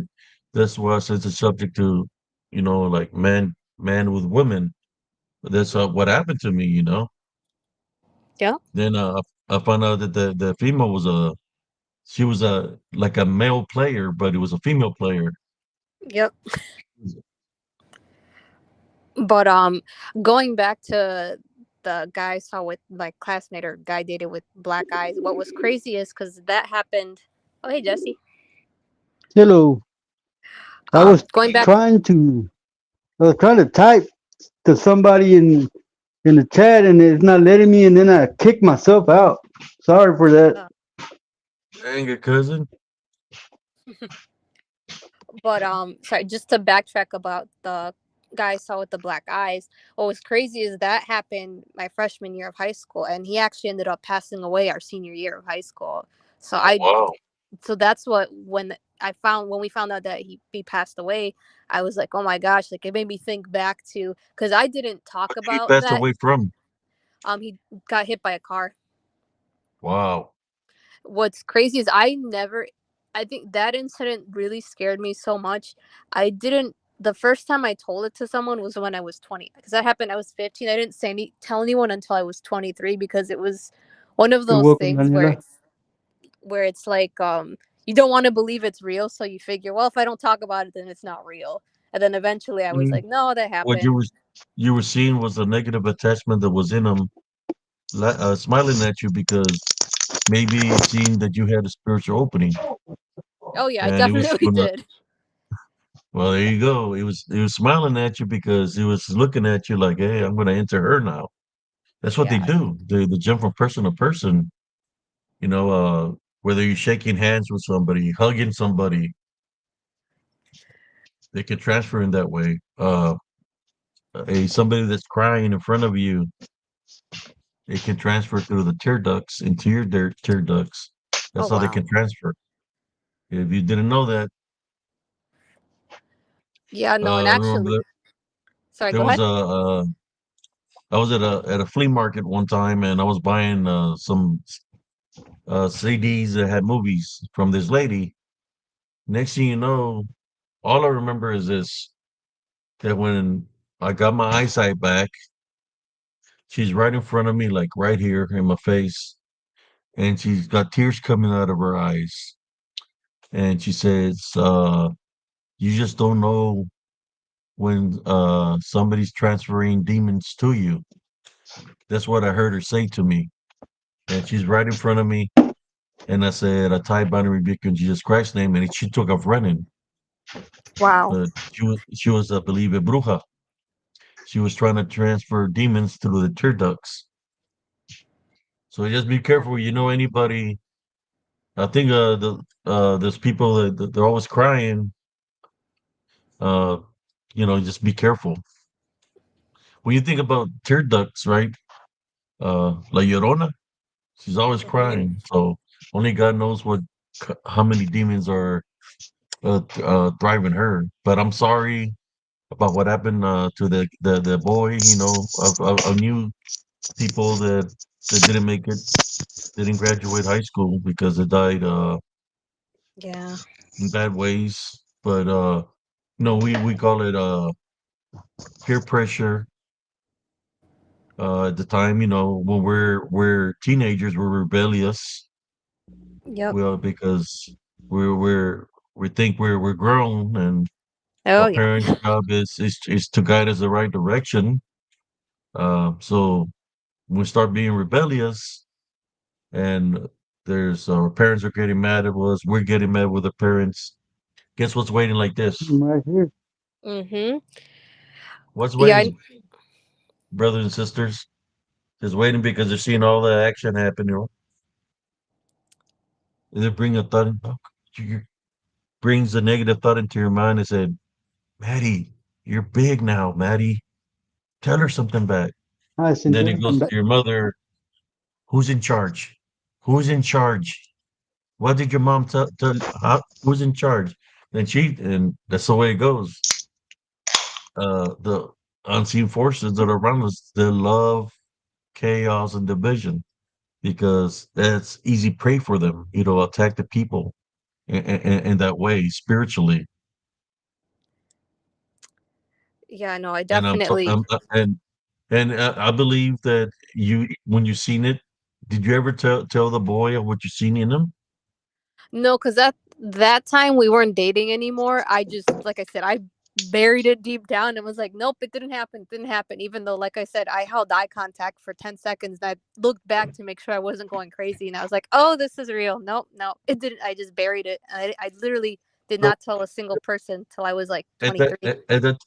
at that time, was you spiritually strong? Were you close to Jesus Christ, or you just like Oh, a whole no. different person? No, at that time I was far removed. And one thing for me personally that I've kind of learned is like anytime I strayed away from God was when I went through a lot of the worst things in my life. So the rest of high I school was believe good.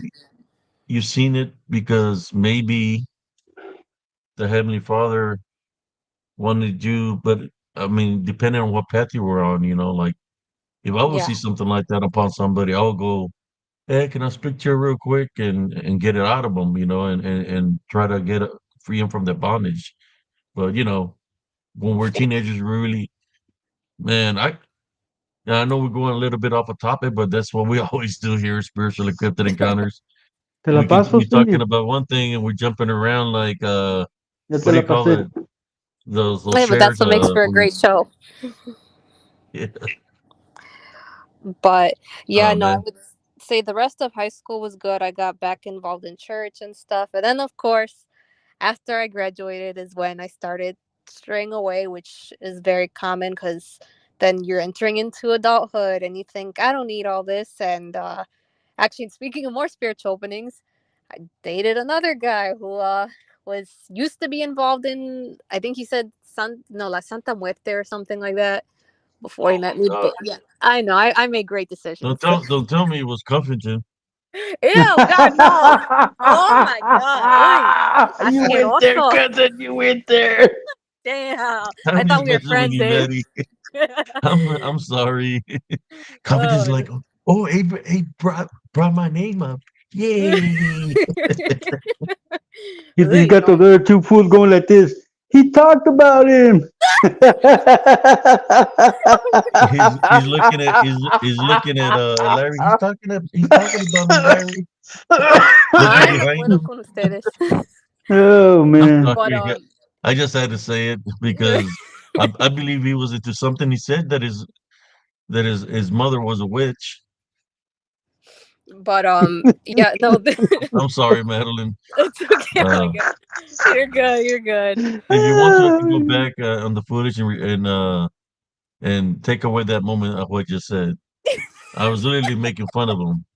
No, you're But, good. You're good. But but no, so, what was this guy? I mean, did he he practice it around you, the Santa Muerte? it was before me. He said he used to be in gangs. I know, but terrible decisions. I was dumb. I was really dumb. But he said he used to worship La Santa Muerte and that he stopped. And he was told that, oh, when you stop, bad stuff happens. And he would tell me he had all types of paranormal activity in his house. There was some attachment to his mother. Like he would see a shadow over her, and she was very like she would get sick, some really sick sometimes, and I'd be on the phone with him and he would tell me he would feel like something was watching him. Welcome, And Yvette. he would have like these weird like night terrors, or I don't know what it was, but one time we were laying in the bed and I was watching TV and he was asleep, and all of a sudden he started like saying, "Run, they're coming for you." And he was like started shaking back and forth violently, like it was so weird. And like he woke up and he's like, "Oh, what happened?" And I'm like, "You were just saying run, they're coming for you," and then you were like shaking back and forth all crazy. And he was like, "Oh yeah, when that happens, just get out of the bed when I'm doing that." I'm like, "Okay." So it was just he would say that he could see things, and it was just very bizarre. And I remember at that time we were Snapchatting. I just took a selfie of myself and we were talking. And when I looked at the selfie that I took, I saw a face right behind me. Like it looked like I don't know. I don't want to say it looked like a decaying face that was like it Oh was its wow. mouth was open, like it was cackling. And this was while I was dating this guy. That was And La Santa Muerte. Yeah, it was like a weird face that was like decaying. It didn't. It looked human, but like someone whose face was rotting. Like Did it look like not the farting? yeah, the crypt keeper. Like the creeper? Or what was the name of the show? The crypt The keeper. gatekeeper? Yeah, Yeah, he the looked like Tales the from the Crypt. gatekeeper. Was it like wearing like something on his head, like a All I could turret make robe? no, all I could make out was like a face, and that scared me so much. And he saw it and he thought it was hilarious, and because he was an asshole. But I was like, it's not funny. I'm in my room alone. But I didn't save the picture because again, I was the type of person that when stuff like the few times that stuff like that would happen to me, I just wanted to forget it didn't happen. So I deleted the picture because it's like, nope, because I have to sleep in here, and if I keep it, then that means it really happened, and I need to find a way to bury this. And yeah, but the picture, like, I'm looking back, I wish I'd kept it, but you could clearly see Thank a you. Hi, face like Madeline. behind. Like it So was weird. he started believing in the Santa Muerte because he was in a gang. What was the name of the gang? I don't know. It's probably like a king or something, because that's like was so common Latin around King. Chicago. Yeah, Latin Latin king. Kings, Chicago. Yep. Yeah, I heard of them. Shit, what Yeah. was his name? It might have been her cousin because her cousin was from over there. No, I And was she a has widow, one. so Oh, so it yeah, wasn't her cousin. yeah. Joey, her Nope. cousin Joey was a Latin King. Hmm. Hmm. Yeah, He no. was from Joliet. Oh, okay. I know where that's at. But yeah, I just thought that was weird because we talk about people with their attachments, and like I said that, and actually, another a dream I had That's cool, Cynthia. that yeah, I would have weird dreams too while I was dating him, and the only time I ever experienced sleep paralysis was when I was dating this guy. So I just Oh thought that was wow! kind of weird. Like I But remember then, yeah, waking up and I So, couldn't move. had he killed anybody? Since he was a gang member?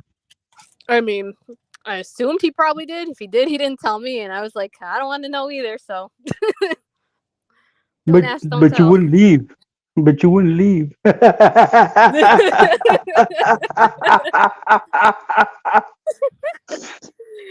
Yeah, me gusta la Uh, vida difícil. How you can I wanted to live? be you wanted to be a chola. Chola. Have to go look back at the photos of my aunts in the '90s so I could start plucking my He'd be eyebrows. like, "What's up, say?" You're like, "What's happening?" Like the movie Born in East LA. What's happening? Psst, psst, psst. You ever But seen that movie Born in East LA? Did you use a no, lot I of haven't. Did you lose a You lot should of? see it. It's funny as hell. Did you use a lot of It's got Aquanet? Chis Marin. Did you use a lot of Actually, I have Aquanet used on your? Aquanet before. Not even gonna lie. And I'm sure all my tias and my mom used Aquanet back in the day. So, So they were Oh man, gangsters. Your tias. huh? They were like cholas. Kind of. Yeah, that wouldn't say cholas, but they had that like look, the hair, the crazy amount of hairspray, the you know pencil eyebrows, and Oh, you're the talking lip about liner. the. Oh my God, they what's were the name of they, it? they were Rave. cholas. What was the name? What's the name of the Aquanet? There you go, Aquanet. Yeah. Yeah. Hey, you got any Aquanet? Yeah. So when I used to work at Walmart, it was like our number one seller was the Oh my Aquanet god. and the starch and the Clorox. Was the Come number one on, seller. Cynthia. I could see you riding in the lowrider in the middle of the field, picking cabbage and lettuce with the doors open.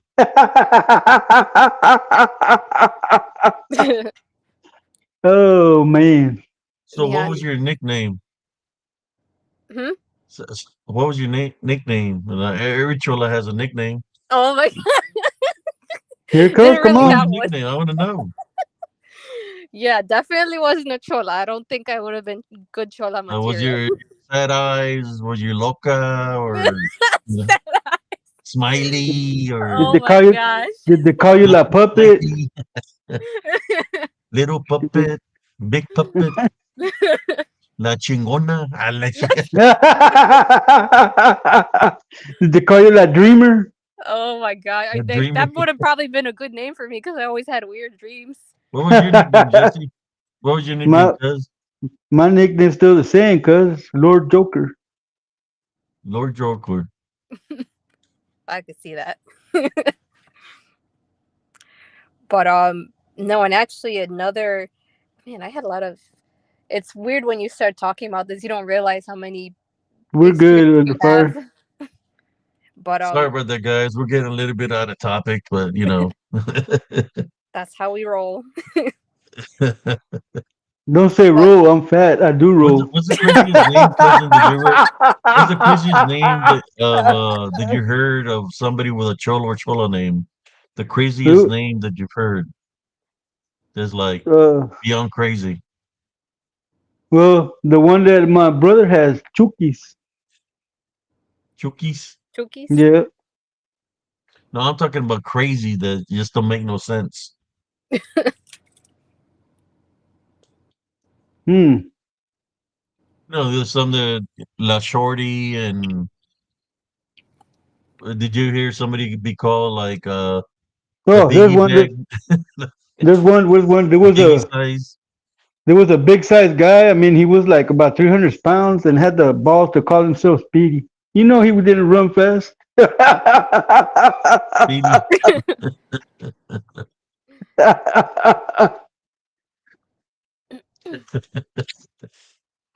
Oh But man. I'm just messing with your sister Madeline. all You good, know, all because good. every generation is different, you know. So Yeah. it's like they're like, what the hell is he talking about? He's talking about freaking cassettes. What the hell is a cassette? You know, I remember what's a cassettes. what's a VCR?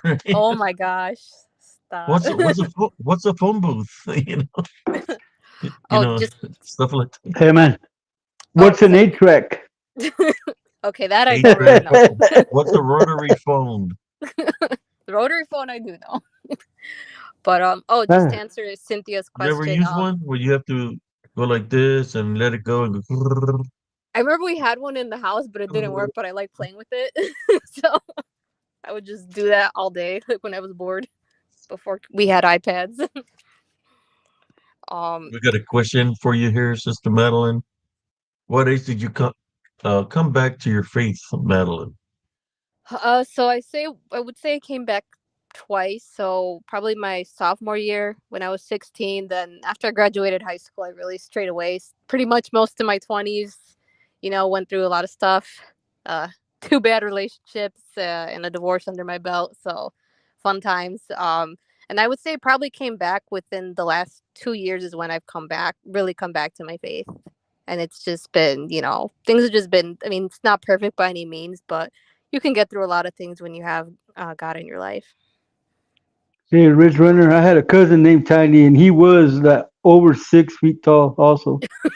He passed away, though. Oh, sorry. Phone booths.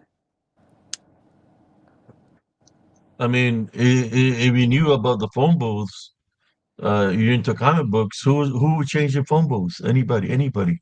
Superman. Who? Oh, Superman. Superman. Superman. So it's like they don't got phone booths now. How they don't even show them changing in the phone booths. They don't No, exist. now No. he does it in the alley. Now he does it in the callejón. In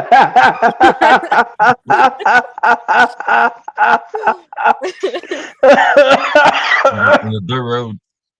And Oh you know man. what? Hey man, Uh, cousin, you know why he's got an S on his chest? Huh? was that? Do you know why Superman has an S on his chest? What does he have it? Well, nowadays it's so they know everybody knows he's straight. Oh yeah.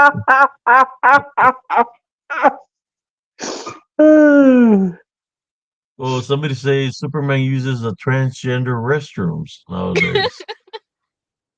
That's messed Well, up, I man. remember growing up seeing Ghostbusters. It was about four guys with his, catching ghosts, and then all of a sudden we have Ghostbusters that are nothing. They're females. I mean, they're doing a lot of shit. Now they're gonna have what I've seen a black Superman. Believe it or not. Little what was it? Little Mermaid. The cartoon was actually like a white right person. I don't know. It's just crazy. But They're they, just I trying think they're too gonna hard have to be inclusive. a black Popeye. It's gonna be Will Smith. Oh my A god. black Popeye. What is he gonna do? Slap Pluto around? I don't know, I'm man. If Is he's he taking gonna my gonna be a cut? wife's sa- name out your mouth. cousin, if he's gonna be Popeye the sailor, you know he's around. He just wants to be around seamen. Oh man, Right, Jesse, it's come wrong. with us. Jesse, we got a lady here. Hey man, seamen No, as in sailors, bro. As in sailors, you're taking it the I wrong know way. people. I know, but I know what you're meaning, cuz. no, trust me, I've heard worse from some of the women in my family, so you're good. Yeah, man, it's like you said, we're all adults here. There's no children in here. True. Nope. Um, but yeah, no, We just don't want actually, to. We don't want to scare our guests away, man. oh please, Please, hard to scare after me with that, anything. after last night's show, I'm surprised they're still here. They had a black cat woman. Yeah, there used to be a black cat woman. Uh, I mean, Will Smith. I don't know, man, about that guy. Meh. Especially his wife. Oh I God. think the only movie I've seen her ever do was Demon Night. Demon, No, the she Night did of the one with Demon, the. or Wasn't she in the right, She, Demons Matrix? or Demon Night. she, she was also in Low Down Dirty Shame with the one of the Wayne's dudes.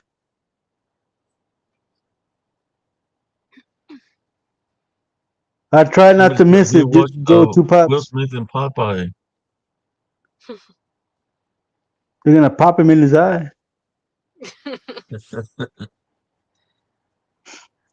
You remember the butler from Will Smith from Fresh Prince of Bel Air? Yeah, Oh, Jeffrey. The British guy. Okay, well,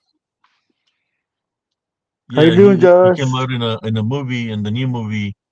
It's a pretty good movie. It's about brujas and brujos.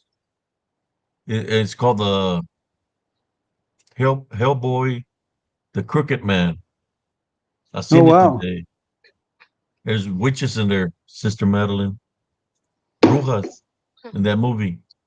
All what's it throughout the called? movie, it's a new Hellboy movie, and it's Oh, called The Crooked Man. hmm. That's what it's called, and it's See, I about like brujas Hellboy movies. I'll have to and check it out. brujos. It's called Huh. Hellboy. It's not the same guy because it's a younger guy. It's like he's younger, and it's called Yeah. Hellboy, The Crooked Man. It's pretty good movie. I was checking it out. Hmm. You know, I'll have to check it out. Josh Turner's in here, cousin. I see him. How you doing, brother Josh?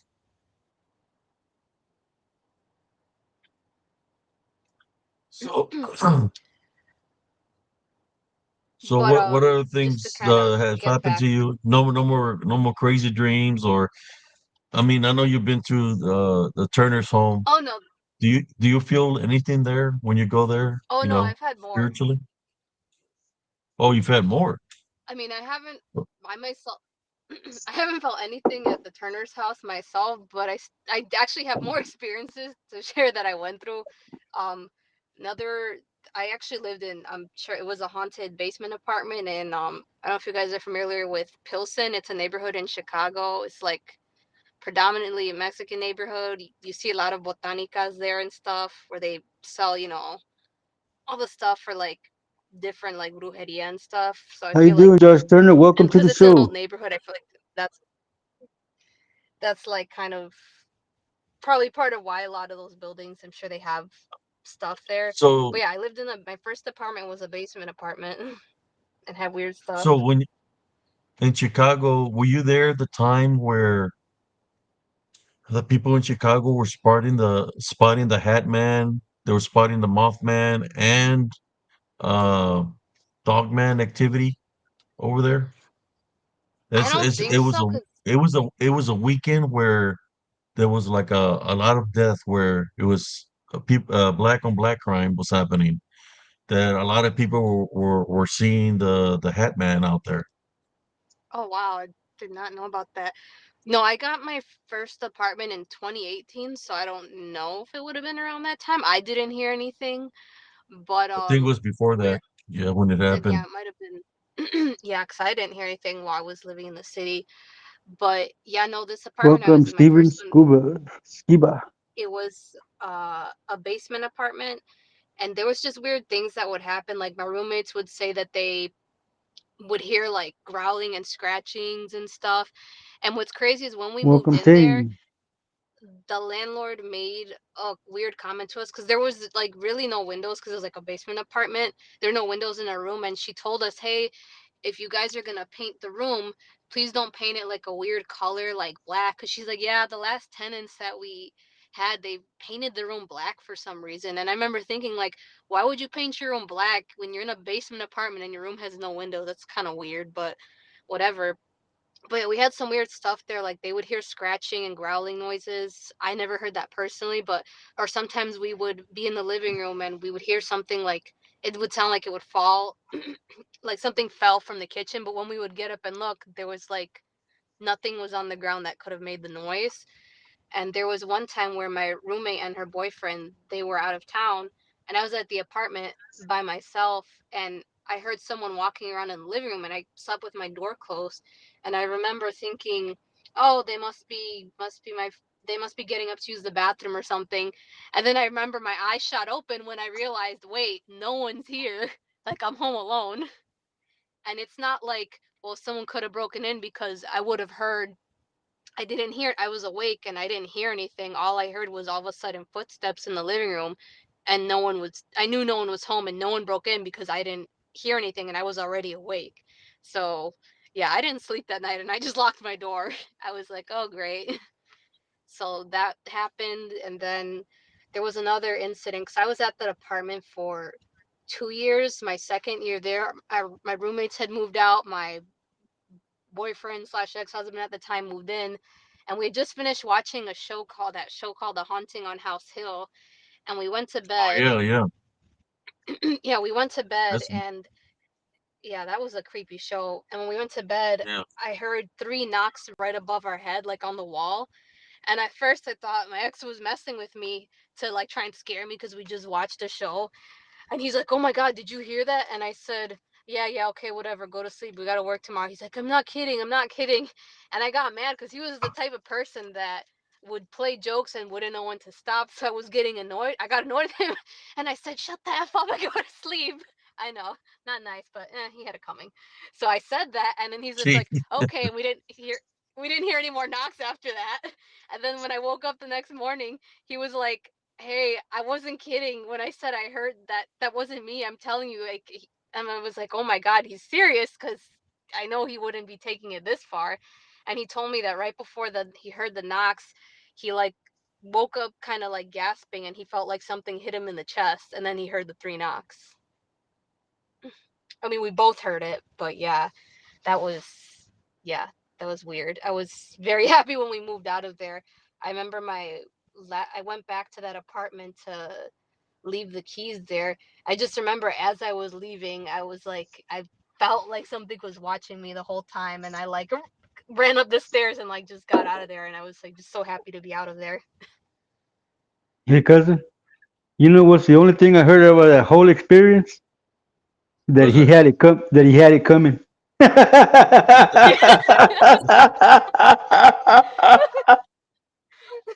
Oh, Uh, He's probably the one that knocked him in the chest. probably I don't because he had it know. Surprise. I don't coming. know what happened. He had it What'd coming. you hear?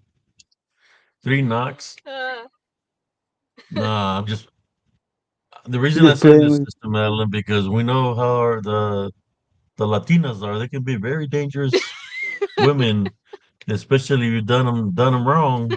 They'll catch Especially you when the you're sleeping. especially they're starting to go through that chola phase. oh. Otra vez with the chola No, face. but the three knocks, you know what that Oh represents? my That gosh. It's represents demonic. something Oh demonic. yeah. The three knocks. They're mocking the Holy Trinity. So that's what it stands for. The three knockings. Yep. So it could be And I had a three tappings, three knockings, three bangings. I mean, not unless it's your neighbors upstairs making some ruckus or mhm. whatever, you know. But yeah, the knockings they Oh no, unfortunately I've heard that a few times. It Welcome, definitely wasn't that. Solovino.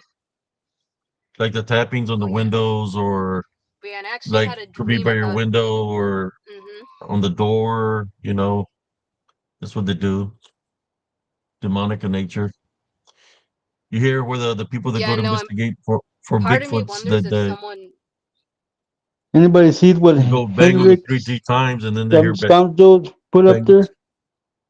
He said LOL stands for Lucifer our Lord. A satanic yep. prayer has to be ended with LOL to be effective. The hell? Yeah. Who's that? Mhm. Henrik Scoundrel. I don't know what he's talking about. What the heck? Never seen him. I've not seen him here before, so I don't know what he's Well, talking about. he's just so probably But something he made up. yeah, I don't know. I've never heard that, but yeah, no, and while I was there I had a dream about a demon in our apartment too. So it was like, yeah, it was really yeah, really strange place. Was glad to get out of Yeah, there. Um but yeah, that's the last big kind of paranormal thing I had happened. As far as dreams, the two that I had more recent dreams that were demonic in nature that had happened to me. Actually, the first dream that I had was no, actually, it was after I watched the movie, of course, because yeah, horror movies, spiritual openings. Watched it with my ex, and it was that movie. It was like from that movie franchise. I don't know if you guys are familiar. VHS. It was like yeah, uh I yeah, remember. it's really freak. Yeah, there was one where it had like some satanic cult or something, and yeah, that night I had a dream that I was kidnapped by a cult and I was being stabbed.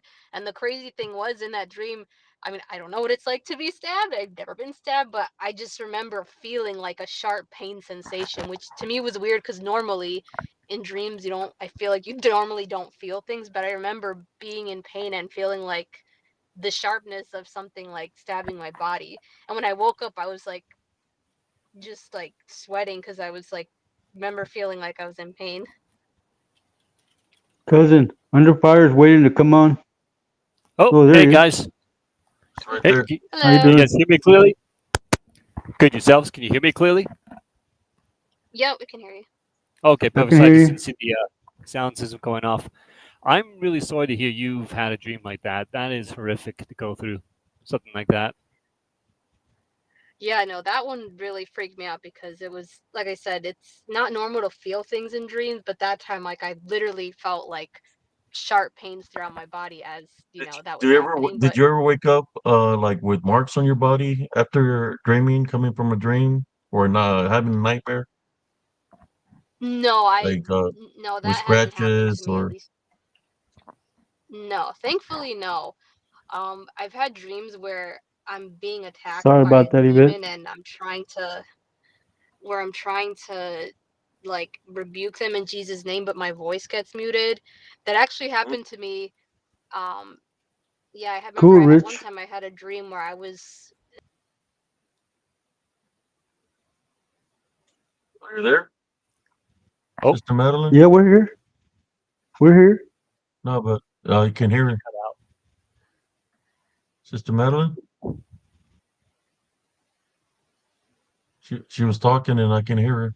Yeah, I just cut out mid I can hear sentence. you. Uh, Hello, Nelly how you doing, Turner. How you Sister Nellie doing? Turner, Brother Josh Turner? Ah, thanks, Nelly.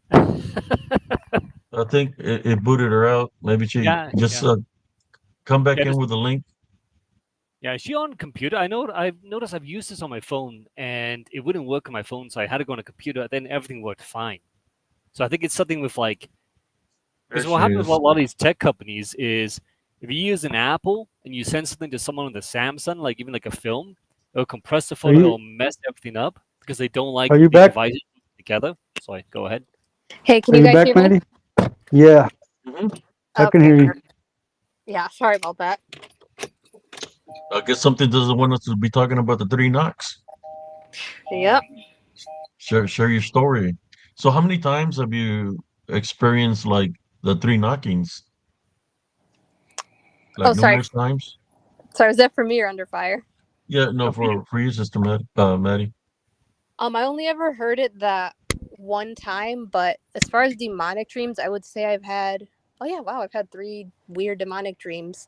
Yeah, Oh, the first one, like I said, it was actually when I was at Josh Turner's conference, and there was something in the room, and I didn't want to look at it, so I closed my eyes, but I tried rebuking it in Jesus' name, and I was saying it, and like all of a sudden in the dream, it's like it muted my voice where I couldn't say it out loud, but I still kept trying to scream. I was screaming, but there was no sound coming, so I still kept screaming and saying it in my head until eventually I got my voice back in the dream until it like went away and then I woke up. It was very bizarre. And that's yeah, that's happened to Wow. me. This happened Yeah. at the past conference? No, the first one that he did back in Oh, the first 2022. one. Yeah, Yeah. there was that one and then I'm trying to think I feel like there was another one, but no, then the next one I had, I don't know if you guys remember the at the beginning of this whole thing Yeah. with corn on the cob and stuff. Yeah. Yeah. This was back in November. I remember it was around the time I had my car stolen. It was just weird and it was bad. And I had a bad week at work. The same week Welcome, bolts I of curiosity. almost lost my job when the same week that I got my car stolen. So it was not a good week for me. oh, Then I had a Hey, bro. dream. I had this dream where I was in a room somewhere and I was laying down and I was frozen, like I had sleep paralysis, but in the dream, and there was something standing over me, and I couldn't move and I couldn't see what it was. So I just started praying and calling out to Jesus. And once again, it did the same thing where it was like muting my voice and I couldn't speak. So I just kept saying it over until finally I got my Hello, voice back Annette. and it went away. And I don't know where I was, but in the dream, I ended up back at Hello, my parents' Monsoon. house. And I opened the door. For some reason, I went to the door because I thought someone was knocking at the door or something like that. I just remember opening the door at my parents' house. And in my dream, I saw my brothers there, but they were younger than what they are now because they're adults. But Oh, wow. yeah, but in the dream, like whatever this attachment was, um, it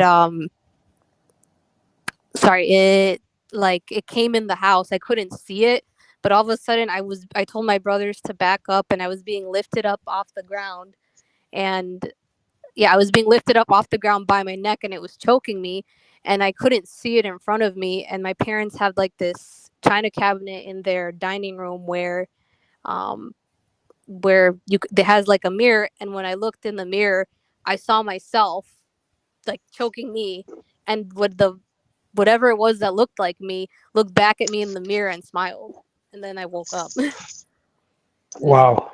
and this was all around November when all that stuff was going on with these crazy people. well,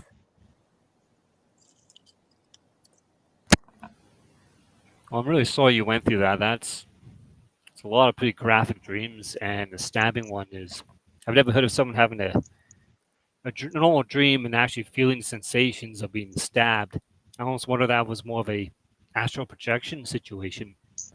I Yeah, yeah, I don't know what that was, but like I said, Well, the I status they just was Welcome, Ibraeus. could possibly be like a form of brujeria, possibly. witchcraft necromancy, to where somebody could be trying to do something to you as you sleep. yeah. Like sometimes, like it feels like you're being stabbed by nails or by something sharp, like needles.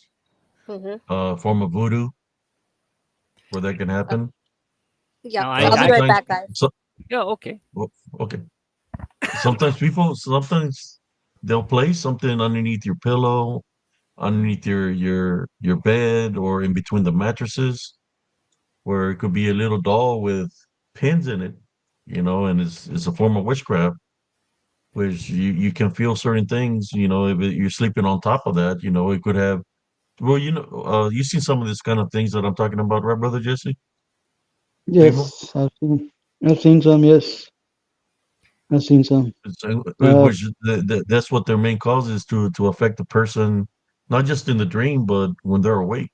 Yeah. yeah, Now I like I do. told you, like I No, go told you, ahead.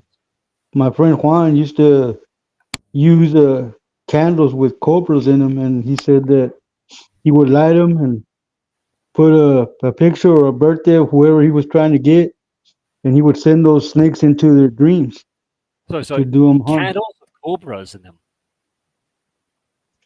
Yeah, he was tell him who he was, your friend, what he would do because he was following the family tradition, I guess.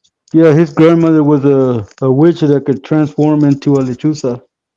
And she taught him how to transform into a lechuza. She taught him a lot of other stuff too. But he told me that if Lechuzo, anybody right?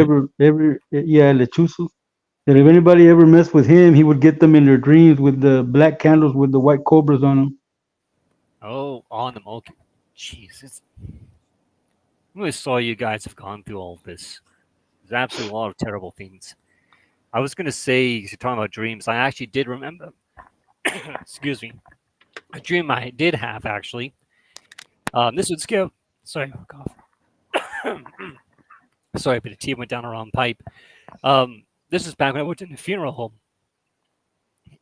Now, I had to work the night shift, the graveyard shift by myself in the funeral home. And so I had a dream during the day before I had to go to work for the night. And what this dream was, I rarely had any bad dreams, funny enough, but this dream was fairly bad. I'm sitting at our central location where we keep all the deceased. And I'm right upstairs, it's kind of like a bay area, so you can see everything from where you're in the staff room. And I look to my left and I see a headless corpse come out from the area where we keep the people, and it's running around the lower area of the building looking for me. And so I run over to the washroom, close the door, it runs up the steps, and I see that it's banging on the door. And then I wake up eventually. And then I had to work that entire night by myself in that building, which I just tried not to think about that dream.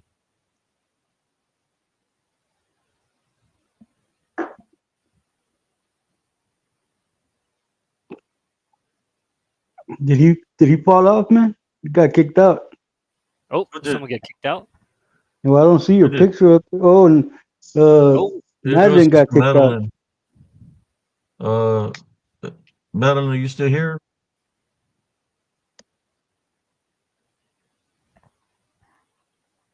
Okay, Sister Madeline, but you can come back if you want to, because I know you say you have more stories to share. It's up to you.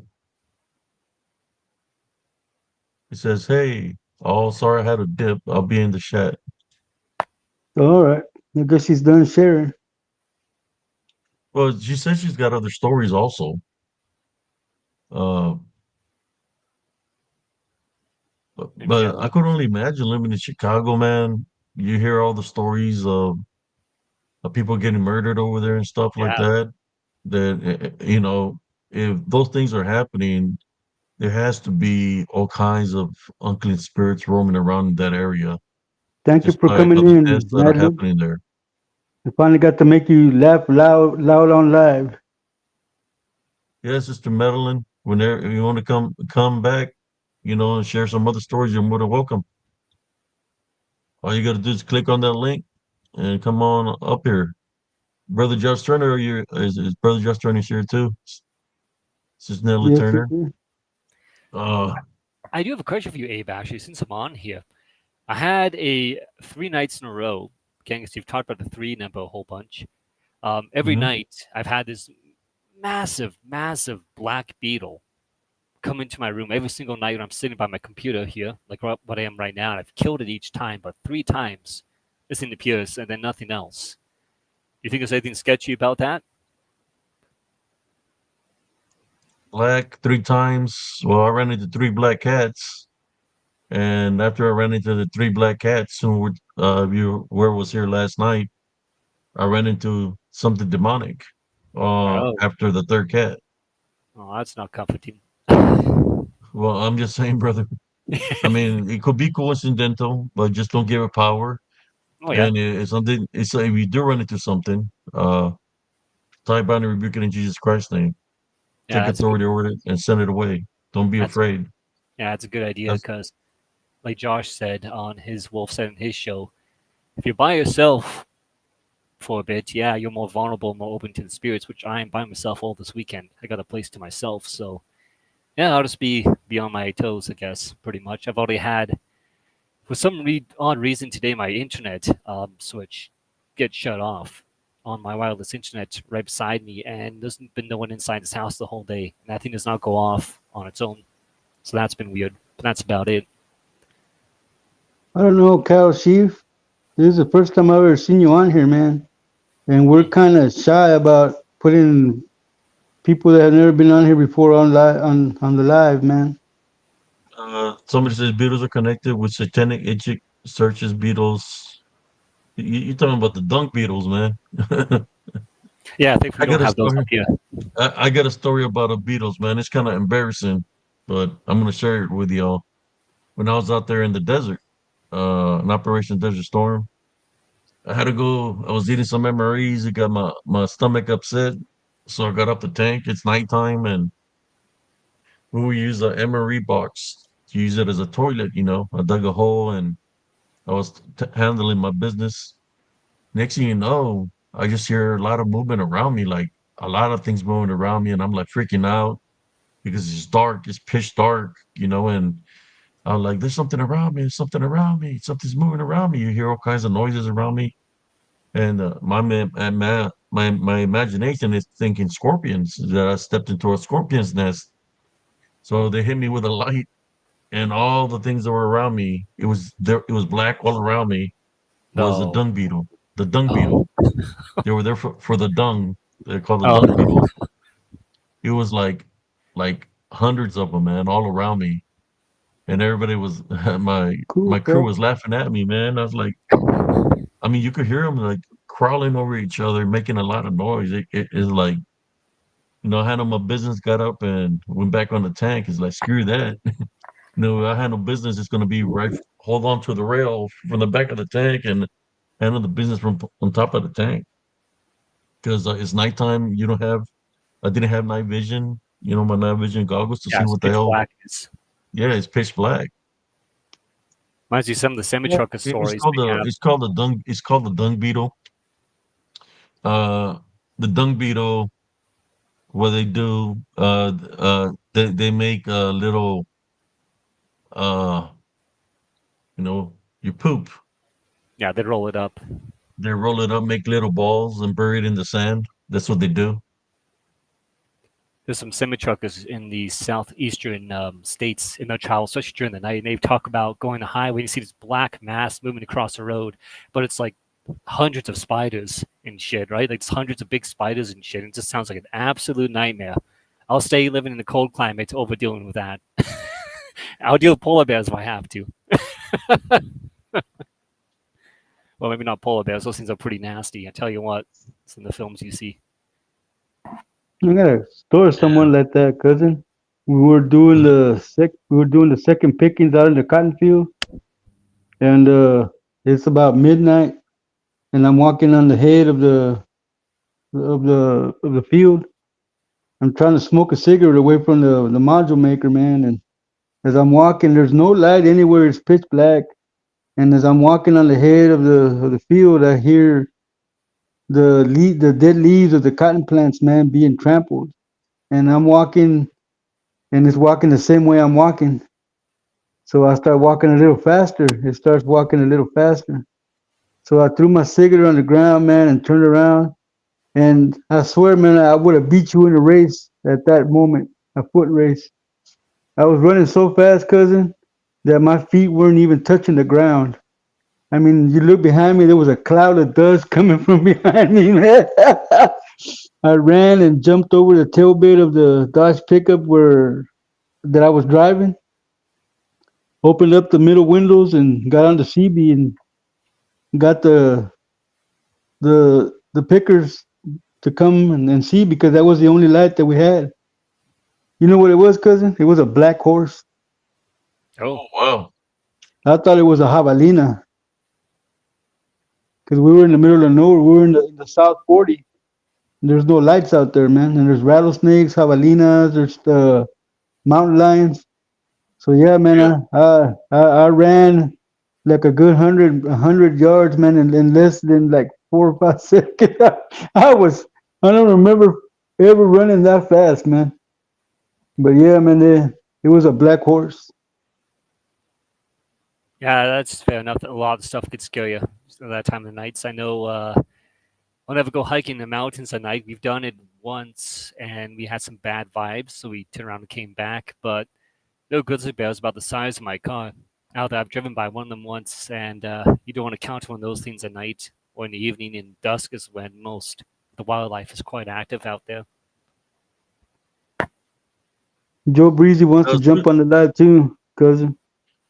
I'll put the link right here. Awesome.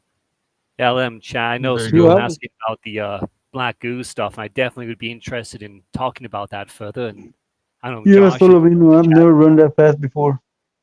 I've been interrupted 2 times while I was in the military. Of all the few problems I did, it was one was with a dung beetle. The other one happened in Homefields, Germany. It was cold as hell.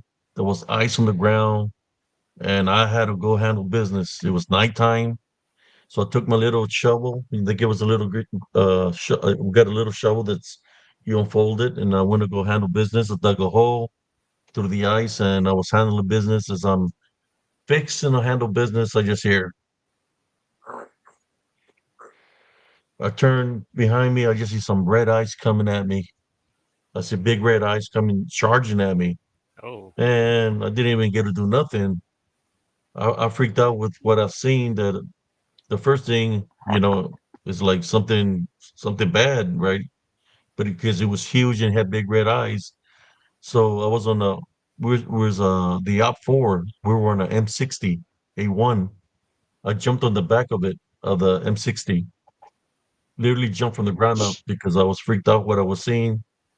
When I jumped on the back of the M60, it passed the back of it was right over the deck of the back deck of the M60. That's how tall it was. It had tusks. It was a giant wild boar. oh, It was huge, man. I think Wow, what it was doing, it was protecting the I guess his little ones or whatever, but it tried to gore me, man, with the tusks. That's the only 2 times of all the few problems that I got interrupted while using the restroom. We don't have no outdoor latrines out there, so you have yeah. to literally dig you a have to hole pop a squat. and yeah, pop a squat and handle your business. Dig a hole and then cover it up. That's But crazy, there's just cousin. 2 times that I got that one, man. He almost got me too. If it would have gored me, it probably would have got me with a tusk. But I was at that time I was weighing like a buck 55. I was like Michael Jordan, man. Jumped on the back of the deck with one jump, landed on top of it. Good thing you could You jump well know, then at that time. was that? It's a good thing you could jump well at that time. Well, when you see something freaked out like that, your adrenaline just comes out of nowhere. You Yeah. do things that is impossible when you have the that rush of adrenaline rush of it. Did you get the link? What's the name? Joe Breezy. So you want us Let me send to picture shirt, picture let me search send him a link. Lucifer, our Lord shirt, Henrik? Why would we picture shirt Lucifer, our Lord shirt? There he is. What happened? The Oh, Henrik is Yeah. hey, good to see saying, you again. Yes, sir. please picture search Lucifer, our Lord shirt. Okay. I tried to be nice with this guy, to Yeah, listen, but he's a troll. he's talking all kinds of crazy stuff now. So Bye, Henrik. Hasta la I'm gonna block pasta. them all. I'll block them there, and I'm gonna kick them out of the stream chat. Oh no. I try to give people a chance so they just can listen and chat with everybody here, but he's coming out with some crazy stuff, so I had to boot him out. How you doing, brother Joe? I'm good, man. I'm good. Yeah, I was just got off the think I'm doing like a 5-day shift. So other than that, I'm just kind of hanging out and playing it cool, man. How y'all doing? How's everybody doing? All righty, What's man. up? Well, I've been awake all for about 48 hours now. I haven't slept all day. geez. So I've been up all day and I tried to go to sleep. And as I was sleeping, it took me to a weird freaking dream that I woke up. It's like, screw that, I I ain't like going to going go sleep. And fishing. I got up and said, oh, shoot, it's almost time to do the show. And drank me cappuccino or, yeah, A just to cappuccino, stay awake. frappuccino. A Ain't pure Which that? one? Ain't frappe. that? That's funny Actually, though. pretty Like, good. well, it's funny because like back in the Gap, like we just drank a cup of coffee, and now it's like a frappuccino, flappuccino, two. Yeah, I tried to We go to do the like all 7-Eleven that. to for a cup of coffee, but they didn't have any. So I found that at the in the freezer. It was 2 for $7. So I got one for me, one for my wife. She drank hers. I said, "Did it do anything for you?" She said, "Nope." She's sleeping right now. Uh, Oh, I'm trying to and she's avoid like, drinking.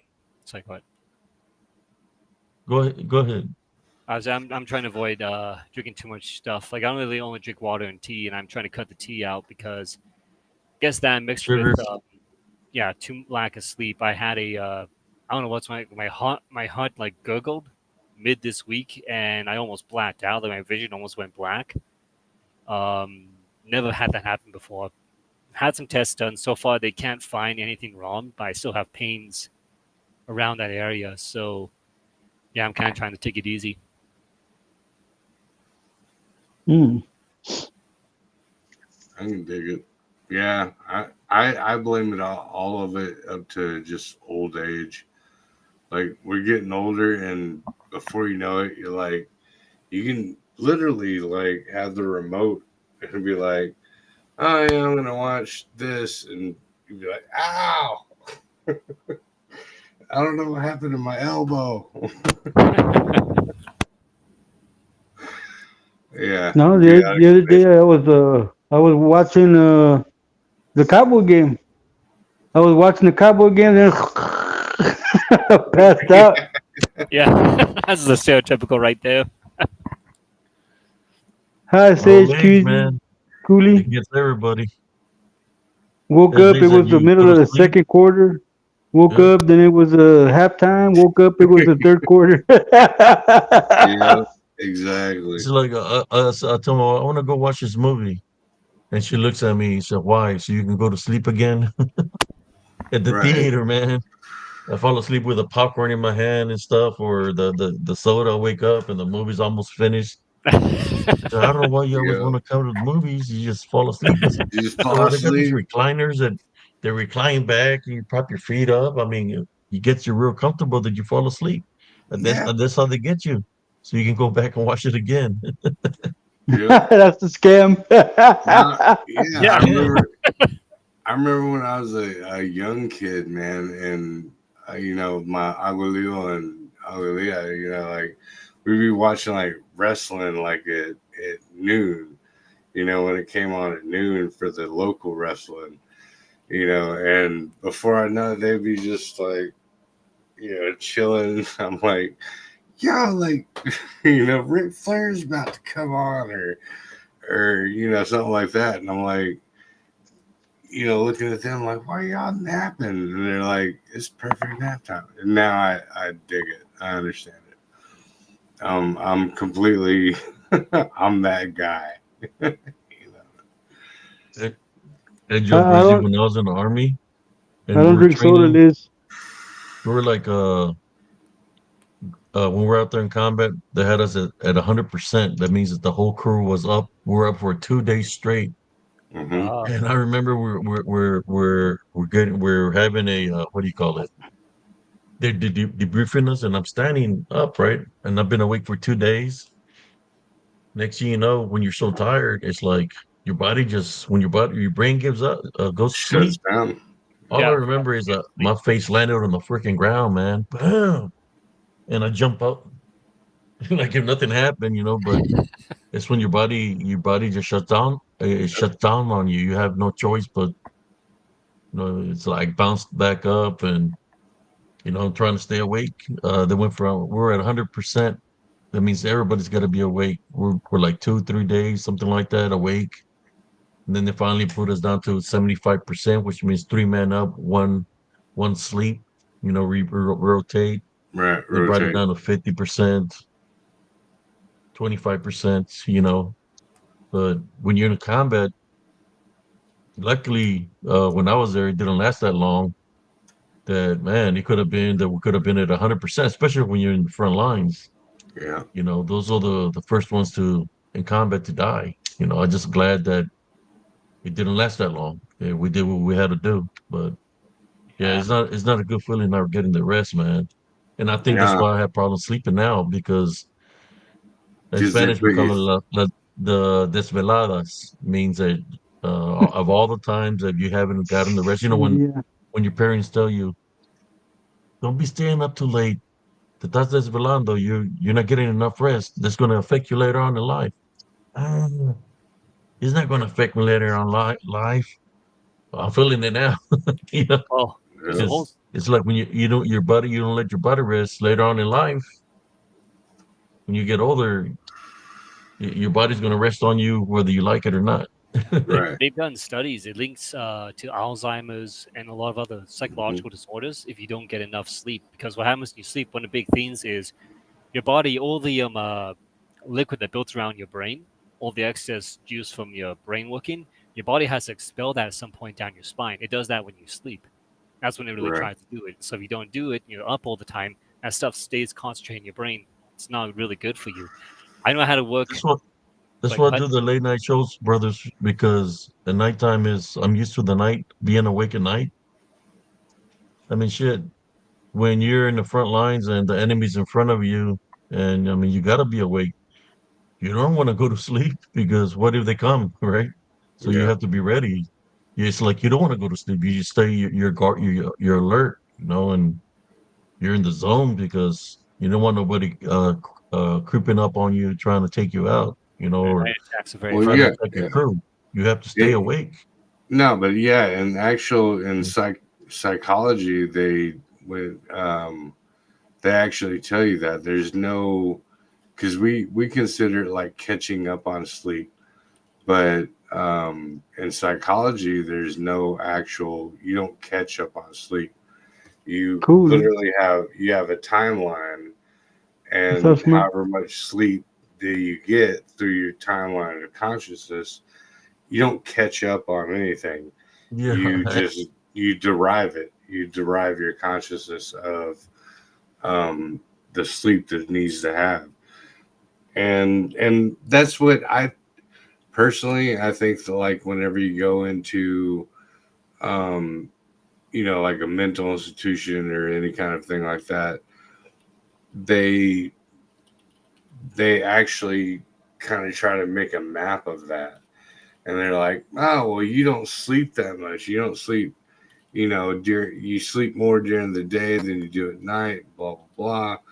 But if you really subjugate yourself to the fact that the nourishment that you're gonna get from God the Creator is will nourish you through your life, no matter what. Just like so much have I fed the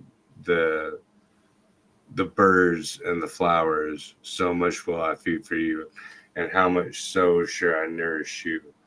So I I kind of pull that as a man over God kind of a concept. Like they're trying to go, Mm. no, what you need is, your Prozac and your lithium and your night time's worth. But no, if you really believe in the creator, then um he'll provide you with everything that you really need to get through the lifespan.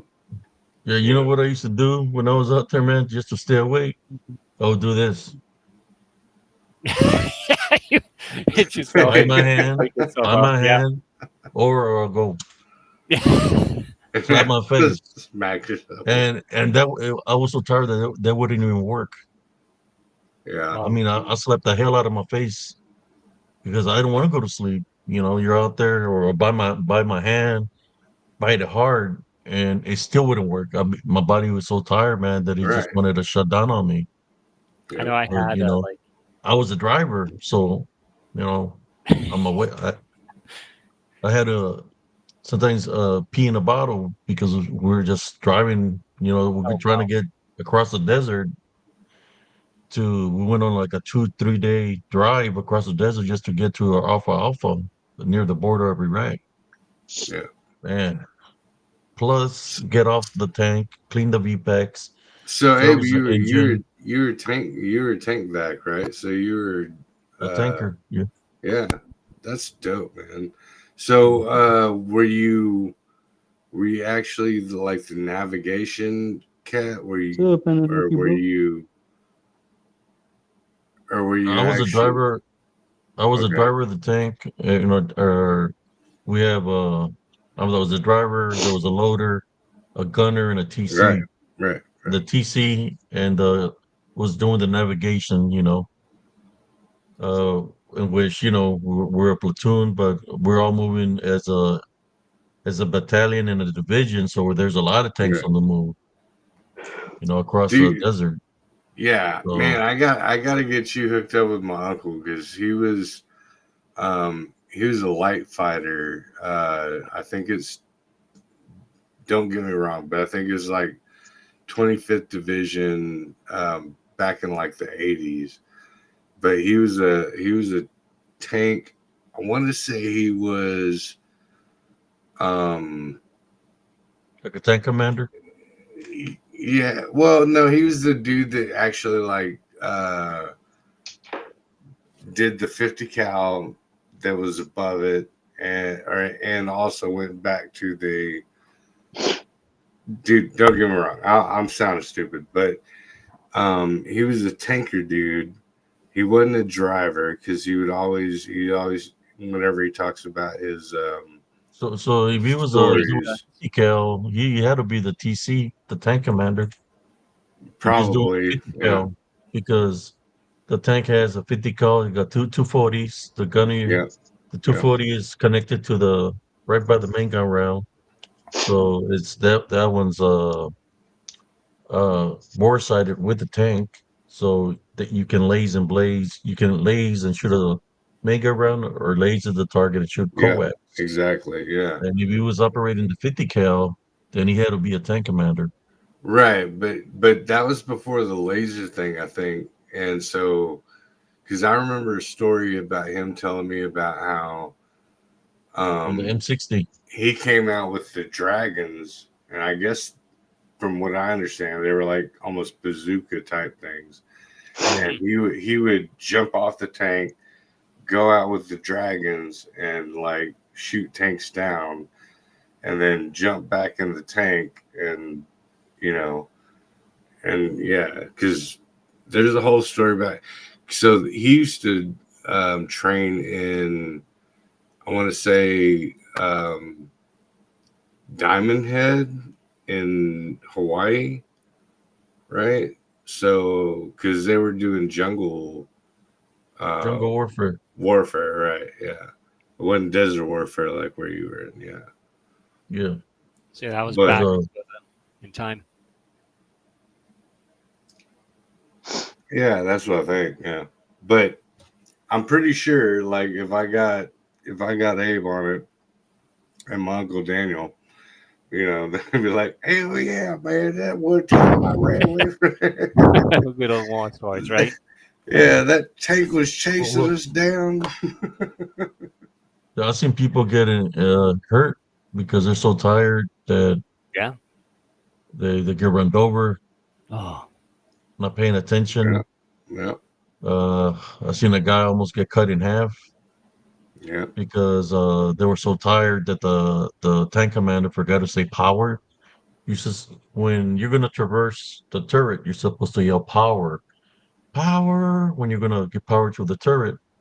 Well, the guy didn't yell power, so oh, the driver was coming out from the hole, and he just traversed the turret, and you could hear the driver screaming. He was Yeah. like fucked up underneath. He caught him, man. Caught him with the turret. Fuck. Yeah. It was a lieutenant that didn't want to listen to anybody because he thought he knew everything. Mm. He almost cut him in half. This guy, they had to put all kinds of plastic stuff in him because it messed up his insides.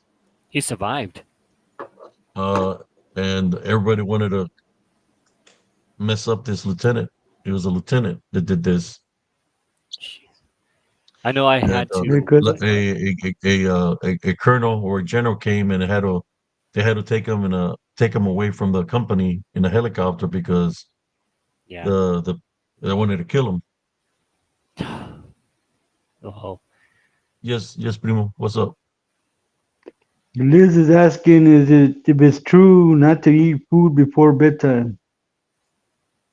hmm. Uh, it depends, what food it is, but yeah, it's just I would say if you're gonna eat food before bedtime, make sure you digest it before you go to sleep because sometimes you Yep. can throw up in it, throw up, or for those that like to drink, if you're gonna go to sleep after drinking a whole night, what I used to do, I'll go to sleep sitting down because if you throw up, you can Good throw night, up Rich. and choke on your own vomit.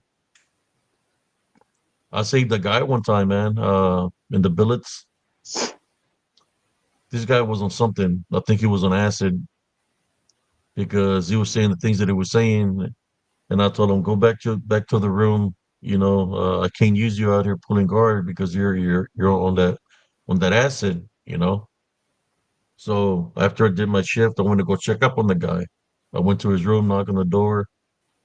And, nobody would answer. Then this one of his roommates came in and opened the door. I found the guy with his head in the toilet bowl. His Oh, head was inside the underneath the water.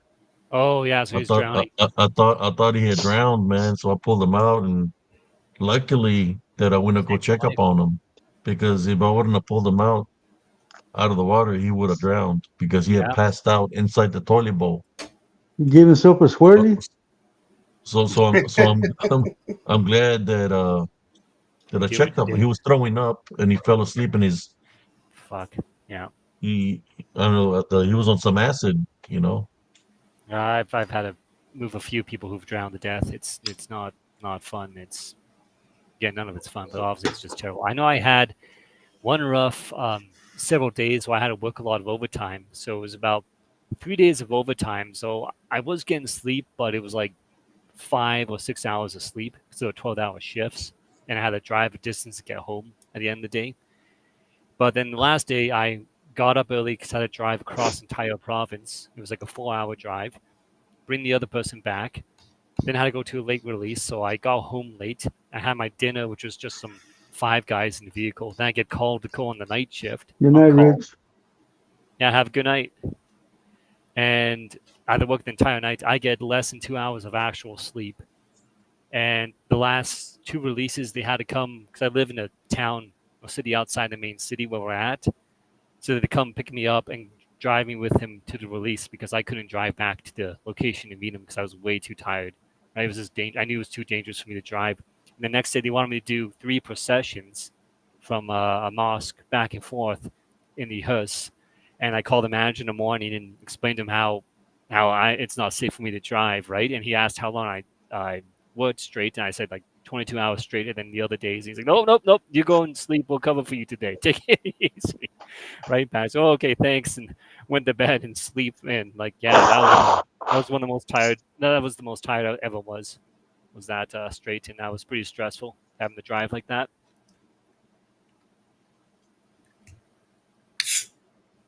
And uh yeah, I've seen a lot of crazy stuff in the army, man.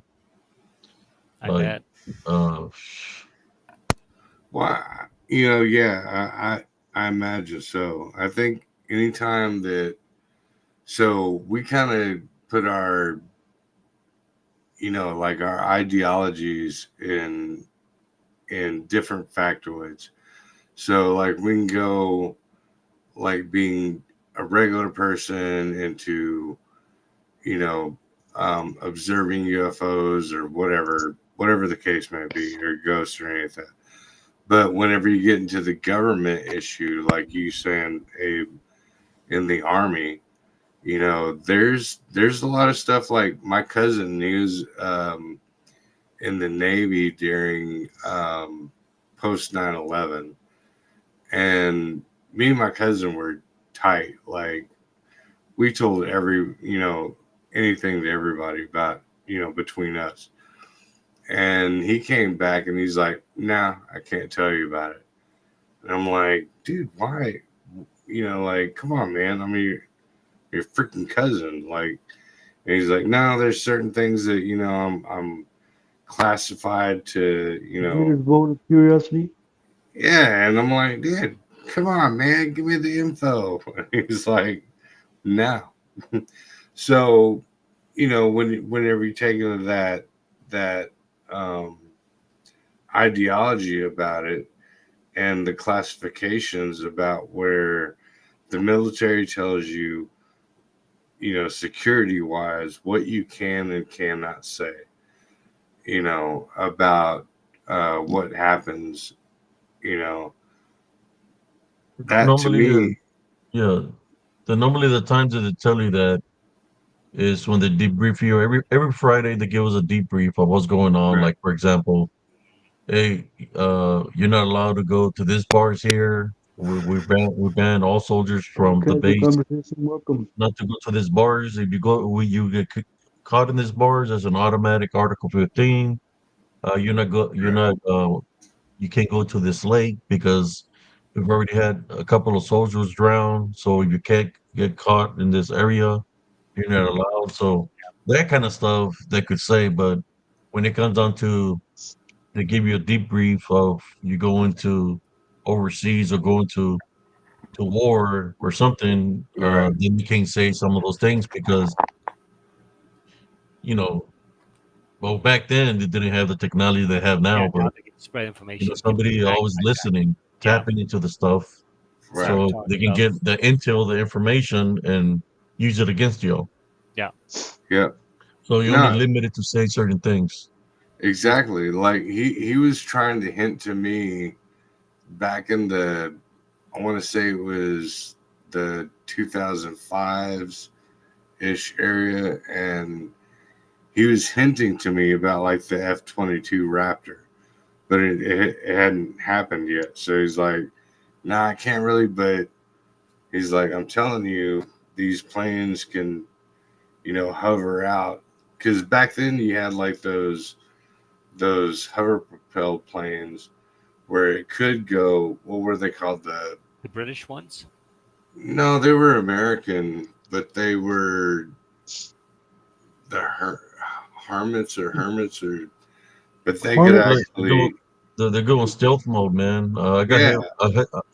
I got hit one of those down Stagecoach in Killeen, where I was coming from my sister's house, and I just see a big ass bright light all around my vehicle, So I stick my head out the window, and it was a military aircraft. It was in a helicopter. It was like a triangle shape. Hmm. I look at it, and I could see that they had a little lid underneath, and I'm flipping them off like because they were military. And then all of a sudden, the light shut off, and you could see the hovering device underneath it and it's on silent mode. You can hear no noise. So it's like, I guess, I don't know if they were trying to freak me out or whatever, but they have the technology where the you can hear the like, like a shopper, you hear the propeller, you can hear it. It's on stealth mode. Well, just be thankful it wasn't a triangular UFO about the size of like a half a football court. Yeah, right. Yeah. That's what I had right near over my head. That was a crazy experience. And that one gave me a good scare. And that one happened in my city, in my town where I live, not far from where I live. That's a whole experience in itself. Yeah. Yeah, those things are not pleasant. Not pleasant. That was before, of course, I found God. But yeah, that's not a pleasant. I've had two. I've had that one, and I've had another stranger one that was right near my home, which was And I think I've said this on Josh's show, but it was silver underneath. And it was really strange, but it was very short. They purposely made sure I saw them before they zoomed off. And they're just over the street lights, so I only got the bottom of it. But you know those Celtic knots on the stones in Western Europe, kind of the spiral patterns they put on. So it had that on the bottom of it. So it was really odd. But it had those kind of patterns on the bottom of it in spots, and then just like drove by so I could see it, and then vanished. So yeah, the UFOs are like way beyond anything our governments have. I'm certain of it. Like some people believe the black triangle ones from the government. Nah, they wouldn't have done what it did because what happened was, I guess I should say the story a little bit. So I came out of the restaurant. This was when we had the horrible forest fires in Alberta. So everything's a red haze. Throughout the town looks like something from the apocalypse. And I see a light kind of bobbing and moving around off in the distance in the haze. I'm sitting there watching. I'm like, well, that's not a plane. That's not a helicopter. And no one's going to be flying a drone in this. And that's way too big for a drone for the distance. That's got to be a UFO. And immediately just it stops and I kind of get in that sense and it vanishes.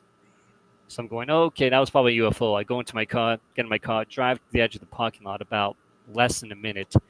And then this happened with a lot of paranormal stuff I've encountered, especially in the last year and a half. And I don't know if this is God or another force, but something guided me then to stop to look left outside my window.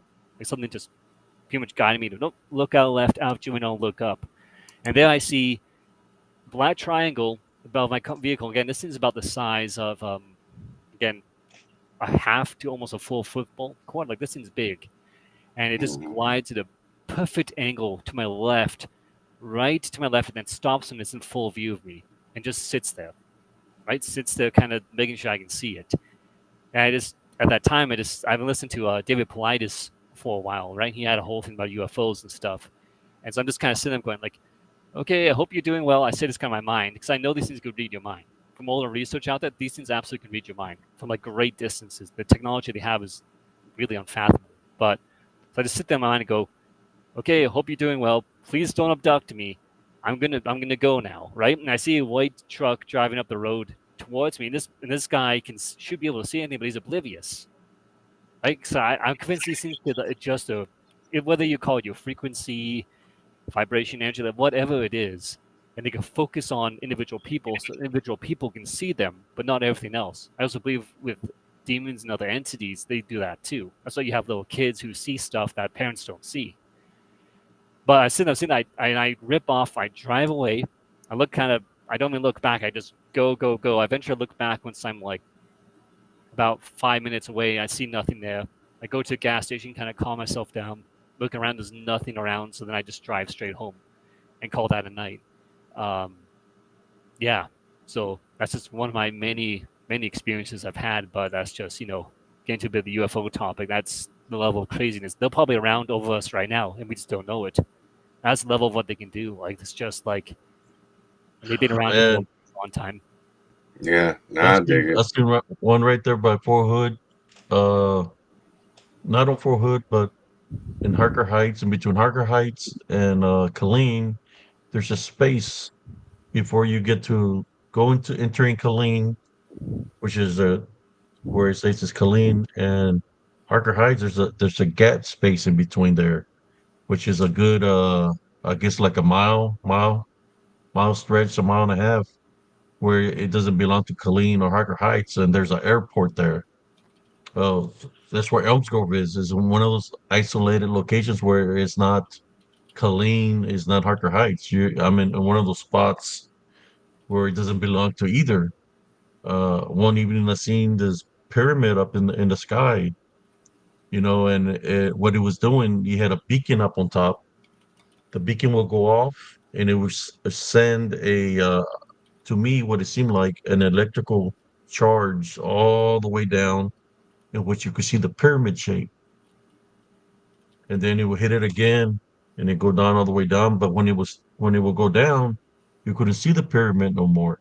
It's when the thing will go off on the tip, and then after a while, I start seeing little red aircrafts coming out of it. To me, possibly Yeah, drones. I'm not I sure, see a film of but that. there was several of them flying around. Then they went back into it. that stayed in that location for a good week. You Jeez. know, I believe it could have been a military uh, equipment. Where they're testing something out. Yeah. Because I mean, the airport is right there, which is the old Kalina airport. That they'll be able to see it up in the air, right? So I'm thinking it was our government testing out something. Well, there's Yeah. like the whole thought about like breakaway civilizations and stuff with like these corporations and these tech companies and stuff that they've managed to get this technology and begin developing. And they work with these entities, and then they betray the rest of us. And no, we're going to keep this for ourselves. They go separate society, either underground or somewhere else. And there's a lot of people who've come out saying that that's the case, and that could definitely be the case, especially these black budget projects and stuff. So they're just using us for the tax money, and they're running their own civilization pretty much, and screwing off away from the rest of us.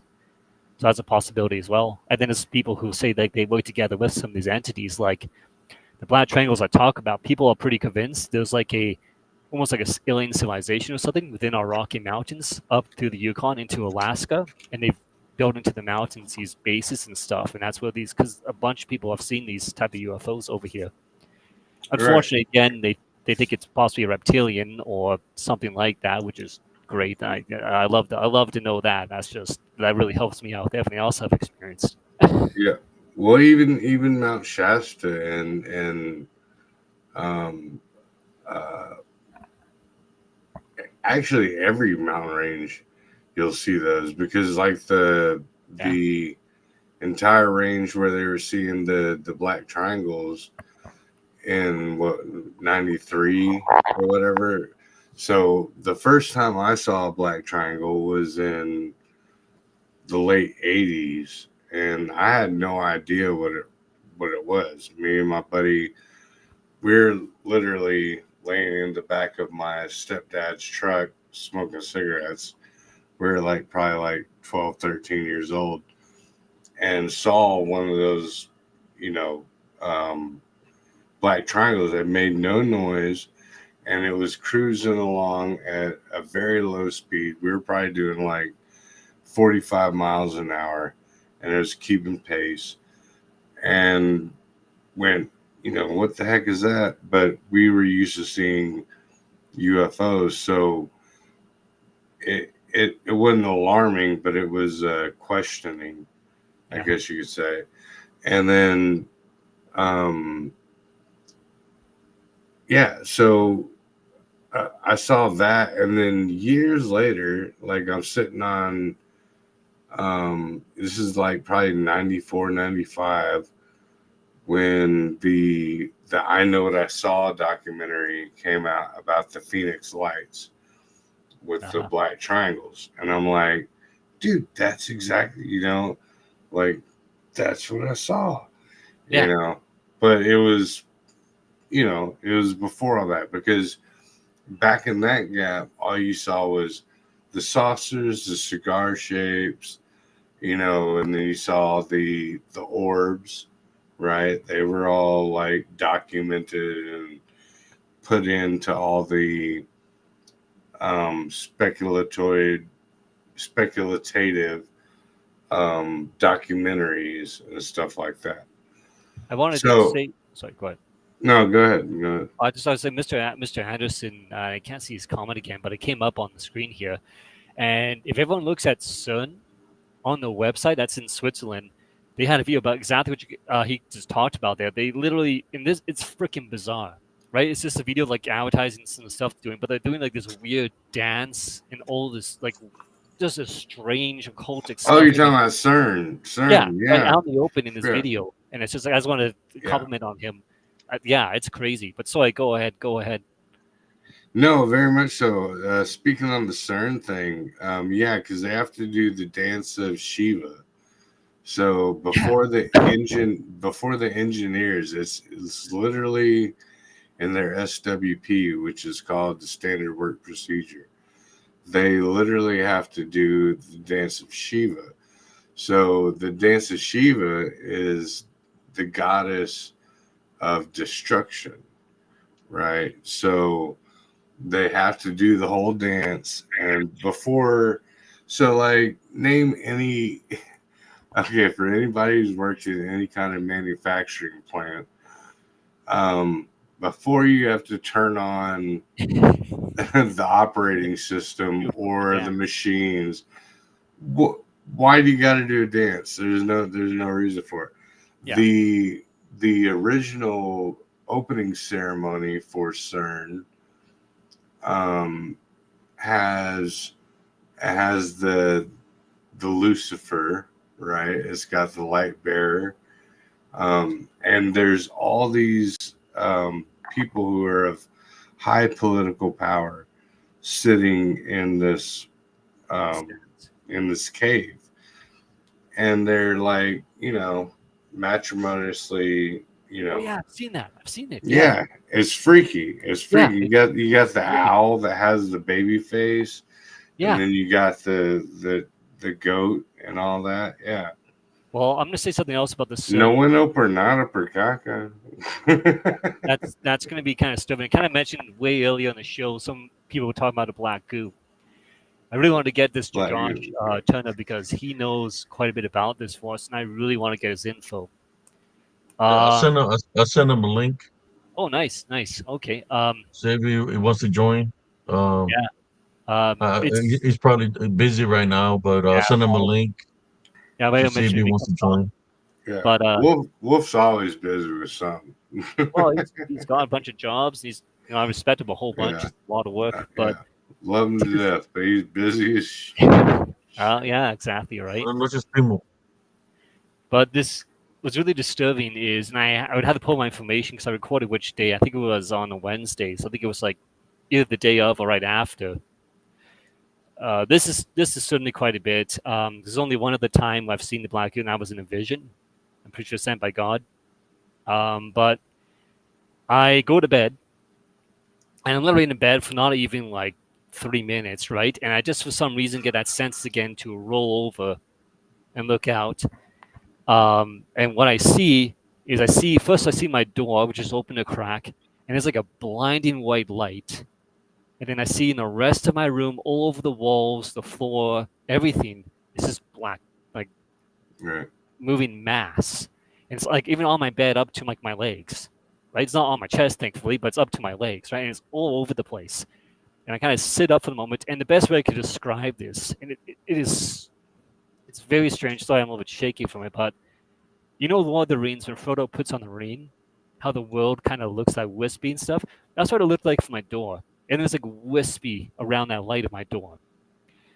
And I sit up there, and it's I almost get a sense like this stuff kind of like calms a bit, and it's like his attention's focused on me. So I rebuke it in the Holy Trinity. I call upon Christ, Christ's Father, God, and the Holy Spirit. I rebuke it in the Holy Trinity. It jiggles. It doesn't vanish. It doesn't flee away. It just jiggles. And then I see amorphous, like, I know it sounds absolutely crazy, but I'm only describing what I've seen. Amorphous forms, kind of half-habited forms moving out of this goo, kind of all like looking at me, right? So I rebuke it again. It jiggles a bit, but it doesn't leave. So then I go to grab my phone, get to turn on the phone light, go turn back, and it's gone. Which is very similar to that first experience I had with this shadowy dogman entity. When I went to grab my light, turn around, and it's gone. But in this case, this is this black goo. In prayers, I've had some answers to what kind of was going on there. There was several themes, but that stuff came out soon with a bunch of other evil stuff all over the world. It's kind of the general idea I got. And that really stood me. That's why I like to talk to Josh, because I like to figure out what he knows about it. Because best I can tell, and kind of agree with Josh, what he's hinted at, if the closest thing to an opposite of God, I know God is absolute powerful, there's nothing equal to God. But if you want to go closest thing that's the opposite to him, it's just black goo.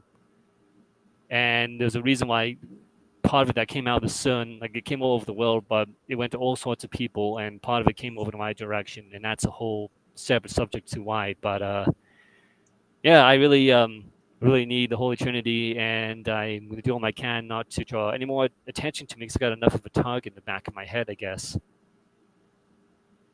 Yeah. No, I agree 100%. I think that for every hierarchy, there's the equal and opposite. So, like say is the same in um, to every equal. There's an opposite reaction, right? So Hmm. I believe perfectly that the CERN thing, you'll have to jump on my show to because I get a little bit crazy with it, but I think that what they were doing is actually try because that's what they were looking for, right? Was the God particle, Yeah. and they were trying to undo creation as far as we were concerned. And I believe that's where like the Mandela effect comes from, like the whole 9 yards. But I wanted to pick Abe's nugget about it a little bit when we got into the UFO stuff. So, like Abe, like when it comes to the UFOs, I know that there's military government that um, that hides stuff from us, and we're not going to find out about it until it's far too late. Hmm. But also there is the concept of if there was what we used to call UFOs, unidentified flying objects, that were just something that we didn't know, versus something that is government controlled and they know about it, versus um, if these are interdimensional and or demonic beings. Like how would you categorize it? Like are they strictly demonic, do you believe, or are they strictly interdimensional? And if it is UFOs like aliens, do you believe they come from extraterrestrial, like from space, or from more of a uh, interdimensional type thing? Of what I witnessed, I have a couple of pictures that I captured by near the airport of Elms after I seen the pyramid. Uh, because I would do a lot of exercise, and I witnessed something. There was a rain cloud, a thunderstorm coming in, and I seen something in the sky. I was taking a picture of it. I was taking a picture of the thunderstorm that was coming. It wasn't raining. It was just you could see the clouds and everything. What I can tell you is that they can,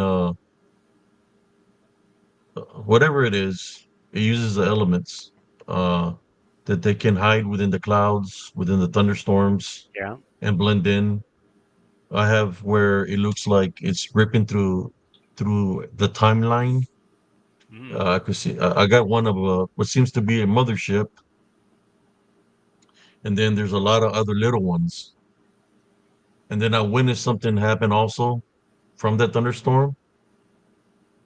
I seen seemed to be black chambers or black vessels shooting down from the sky into the woods, like straight down, like something was dropping them off in Right, the wood like a line. mothership, like yeah, like military style. Like you got Military, some yeah, vessels, some black vessels were getting dropped, and I was like, man, what the hell is that, right? And they were landing by the wood line and the creek, uh, because the creek runs like a L.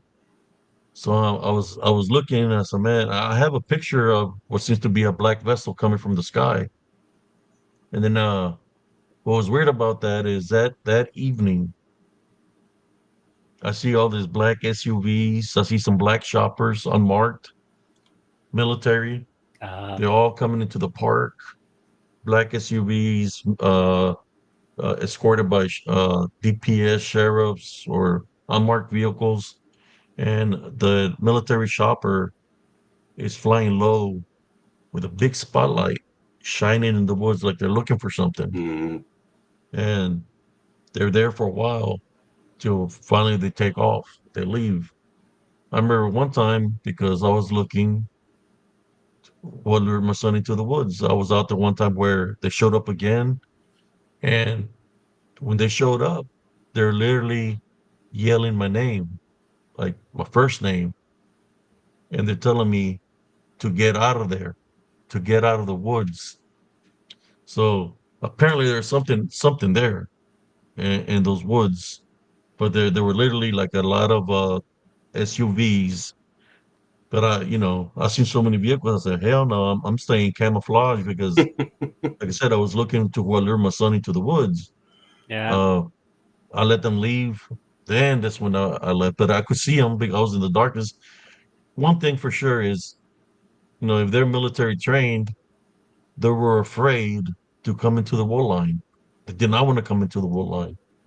Yeah. Yeah. Somebody that's military trained, fear is out of the equation. Well, Well, something yeah, was you know where spooking the them. wire is. Yeah. Yeah, they knew something Something, so, bad was in there. something was spooking them Charlie's is the wire. because they did not enter the woods. If they really were looking for me or they wanted to get me, they could have because Yeah. they had the equipment to go into those. They did not want to go into the woods. They knew I was in there, so eventually they knew what was in the woods because there was some policemen that had been called there in which they were chasing something, and it was a dark shadow. It was like 4 or 5 squad cars. Before all these shoppers and everything showed up, there was an incident that happened where a woman was saying that something was peeking through a bathroom skylight, which is like on top of the mobile home. The mobile home sits on a metal frame, so it's off the ground, probably like 13 foot tall, 14 foot, right? The top of the mobile Yeah. home. That's where she said that something was looking through the window. So they call the police, and all the police show up, and they're chasing something. You can see them with the spotlights. There's like 3 different cars hitting them with the spotlights, but in the middle is a being that's around, I would say, 10 to 11 foot tall, but it looks like a dark shadow. It doesn't have a body. It's just a dark shadow, and they're chasing it. They're tracking it but it's moving real fast. It's Yeah. moving beyond human. And then I remember I went to the entrance of the park, and there was two guys guarding the front. Well, the dark shadow passed right by them, in front of them, like literally inches away from it. It was way taller than them, and they get scared. When it passes and it goes into the woods, they look at each other and they say, "Did you see that?" Say, "Yeah." "Did you see that?" "Yeah." And they said, "I think we just need to keep it to ourselves because I just," one of them said, "I just got this job. I don't want to get fired if I go tell the chief what I Yeah. seen." But they were I'm gonna be scared. Section 8. Yeah. Yeah. I'm gonna be Reminds me of Section 8. a story I heard. It was in my province, and it was a retired RCMP officer, and he lived down the country with his family. And they're sitting there around the TV, kind of, enjoying the evening and night. And they pretty much describe it's either a werewolf or a dog man comes up to the back door. They're on a main level where it's onto the ground, and they have a hole, the balcony out to the back steps. But they see it, and then it runs by, and they all sit there going, "What the frick?" And then they see a bunch of again unmarked vehicles come right up onto the property, right? Like a bunch of unmarked police vehicles up chasing this thing, and this guy comes out and he's having a huge argument with them, and they're going like, "Sir, go back inside, let us do our business." And he's like, "Well, this is my property. I'm an ex-RCMP officer. What's going on?" Right? So he's trying to talk to them. They get really angry with him. Eventually, he goes back in and they continue on. But you hear stories like this, even up here in Canada, like it's all over the world. And it's all this stuff going on, and they're hiding it. They're trying to keep it secret and quiet. Like, it's crazy. Yeah. So I believe that 100% what you say, Abe, 100%. Like, yeah, like Josh said, everything we think about reality is not the case. And this thing, man, it was too fast. It Yeah. wasn't running human like or like an animal who just had super speed, man. That's like a blur. You know, it's literally a blur because it's moving that fast that it's a blur. Yeah, You know, and Right. I freaking believe that to my dog me, mentioned not that. now that right there, the blur, and then the guy seen the blur pass right beside him, moving at supersonic speed. Yeah, You know, and it's in the form of a dark shadow. I mean, the only thing I can think of that is a spirit. You know, yeah, a spirit, something that has the capability to work within the elements. That it's Right. like a blur. It could turn into smoke. It can be a vapor form, like an elemental, right? It could be Right. anything dealing with the elements. yeah. Well, Uh, yeah, or More than anything beyond, or because I'm a firm believer in frequency and yeah, in the veil. yeah, So yeah, it could be right at just a touch outside, like like I think that's how Halloween is, and a lot of the um a lot of the what would you call it, the dang it, I'm losing the word, um solstices, and so those lies on the veil of frequencies between us. yeah. Between worlds. So yeah, so yeah, absolutely. You start talking vibrations, you start talking, they're moving especially when you phases, start right the phases phasing. like real fast. Yeah, They're Yeah, moving so fast that they're moving in phases and they move very rapidly, you know. the frequency is yeah, so And high then that all of a sudden they just disappear, you know, yeah, like right, you can't see them no more yeah, because they, like brother Riza, there's in a different frequency in a different possible dimension, you know. I don't yeah, know what Earth is considered if it were 2D, 3D, but they're sure in a different vibration, you know, that right. me That, spiritually I can see them and I see them looking at me sometimes.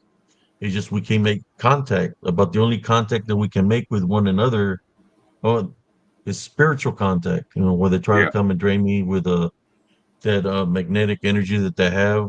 You know, they try to drain my spirit. But and that's why the if I have a crystal. That's why if the I have a crystal is spiritual about that. opening, yeah, Yeah, that's why I keep crystals on me to protect me. right. If Because they if keep because crystals are they're vibrational. So yeah, especially like if you look back in the 80s and we had quartz watches. Oh, it's a quartz watch. It's no longer on a a, a timeline of a battery clicking it. Now it's a I was now it's a yeah, quartz yeah. that yeah. Forward, yeah. I was onto something, brother Joe, because when I took this as an experiment, when I found the guy, I found a truck that was missing. It was from a person that was missing for 2.5 months, in which I Okay, gave him the location of the truck and they found his body out there. When I came back after giving the police the information, when I got home, something broke my selenite sword. They hit it out of my hand, bro, and this part here broke off. Like something broke it. Like something hit it, and I still had this piece in my hand. Something hit the sword and broke it in half. The right. selenite sword. Yeah, that's I had crazy. this in my hand that day. I was doing a an experiment, which was taking a selenite sword as a weapon because, like Brother Joe said about the frequencies, because I noticed how they moved. That every time they would get close to me, there's Brother Josh Turner. Oh, excellent. That they would get We close to me, that they would sometimes I would feel very dizzy. My equilibrium would be off, or I feel like I was being drained. So that's what I took this as an experiment. They didn't like it, Yeah. and this is what they did yeah. to it. Broke it. Well, yeah, But yeah. I but I almost got it here. yeah, I almost forgot what I was talking about, but Frequency. it's called an oscillator. So each quartz crystal in each piece. So like if you really look at like a FM tuner, right? So which is a receiver, right? So you actually have different oscillators that are tuned into different frequencies. And those frequencies bring in, say you tune into 93.5 FM.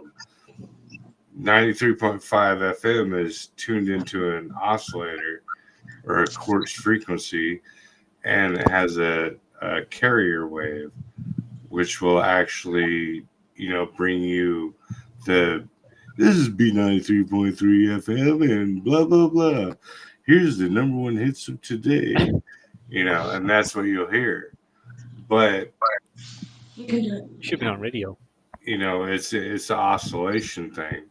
So frequency, vibration, and that's what Nikolai Tesla, said back in the gap.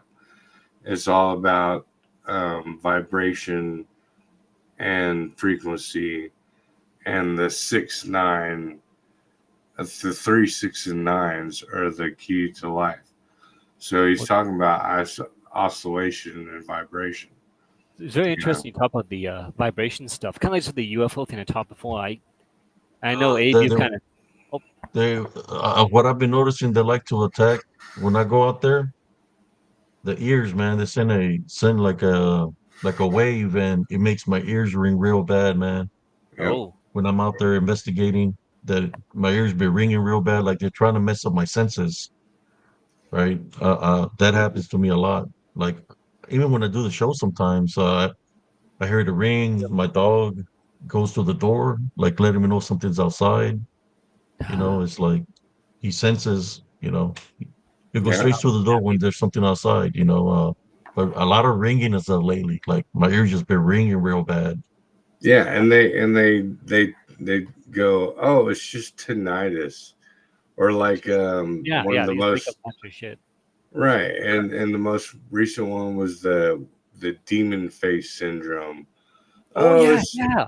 yeah, it's not just you're not just seeing stuff. It's a demon face syndrome. No, They just lie. They just lie about. It's like when I actually haven't talked about this yet. So you might have seen a post on the Facebook of the paranormal group. I saw a plane, about Boeing style type of plane, frozen in the air right by the highway for 15 minutes. I drove by this thing. I could see the side passenger windows, and this thing was frozen in the sky. Traffic slowed down to a stop. About over 100 people had to see this thing.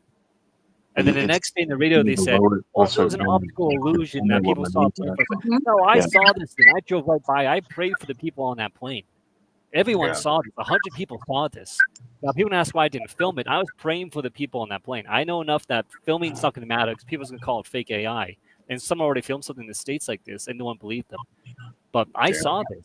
People saw this, and the radio just lied about it. And I, And I then, could tell you one thing too, brothers. The 5G towers are not helping. Ever since the 5G towers got placed up there, my senses be getting freaking triggered back. It's kind of like they're giving power to whatever they are. They're getting power off the freaking 5G yeah, towers. well, I'll say something else too about the vibrations because you'll want to hear this, both of you. It's very interesting. So, again, there's some stuff about me that's quite interesting and odd. One of the things is particularly had a bit before I could sense stuff around me. It increased a whole bunch during my time in the funeral industry. Like I could sense there was a presence on the floor of the building that was near me, down the hallway, whatever. And of course, I had the whole experience with the Sasquatch, which was that's just a whole story in itself. I want to talk about this story, which I haven't talked about. It's in the same area, but it's the other side of the mountain range. It's outside the valley. And I go for a hike with someone that I knew I'm not friends with anymore, sadly, but I took him for a hike for a bit because he lived in the city for most of his life. And we're going the trail. We hear a crack in the woods. I see nothing there, but kind of sense something. But you know what? I've experienced this a few times in the forest. I've not been threatened, so we'll continue on. I get up to kind of a clearing. It used to be when an old forest fire happened about 20 years ago, so it's still pretty low brush. There's not really any trees around. And then I see at the edge of my vision as we're coming up over the crest of a little hill. There's another hill above us.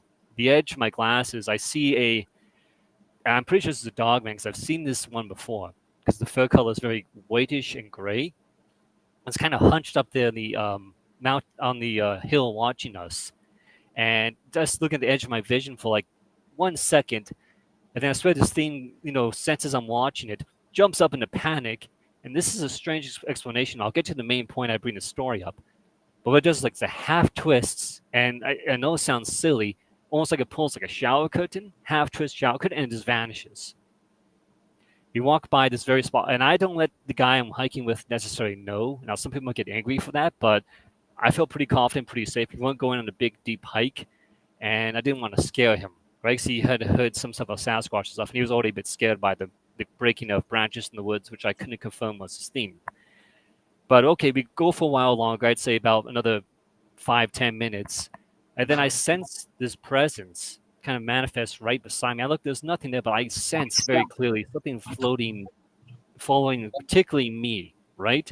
So has a real interest in me. It's floating there. So I kind of attempt to do a mind speak, saying, don't scare my friend. He's on a hike. I mean, no harm. We're just going on a hike, right? Of course, this is before I found God, so I don't know a lot of the stuff that I've learned later. But it kind of sits there for a minute, then it fades away and it's gone. Then I walk further to the edge of a clearing where they had deforested an area for logging. And then I get a sense of something looking right at the back, not threatening, but sensing, kind of testing me, looking directly in the back of my head. I don't know if you guys have ever experienced something like that. But I had that happen. I didn't turn around, but I kind of glanced there, didn't see anything, and eventually it faded away. We finished our hike, we came back, nothing else happened. But there's something about that sense. And I've had one with a Sasquatch. I was in the enclosed vehicle. I'm pretty sure Abe has heard this.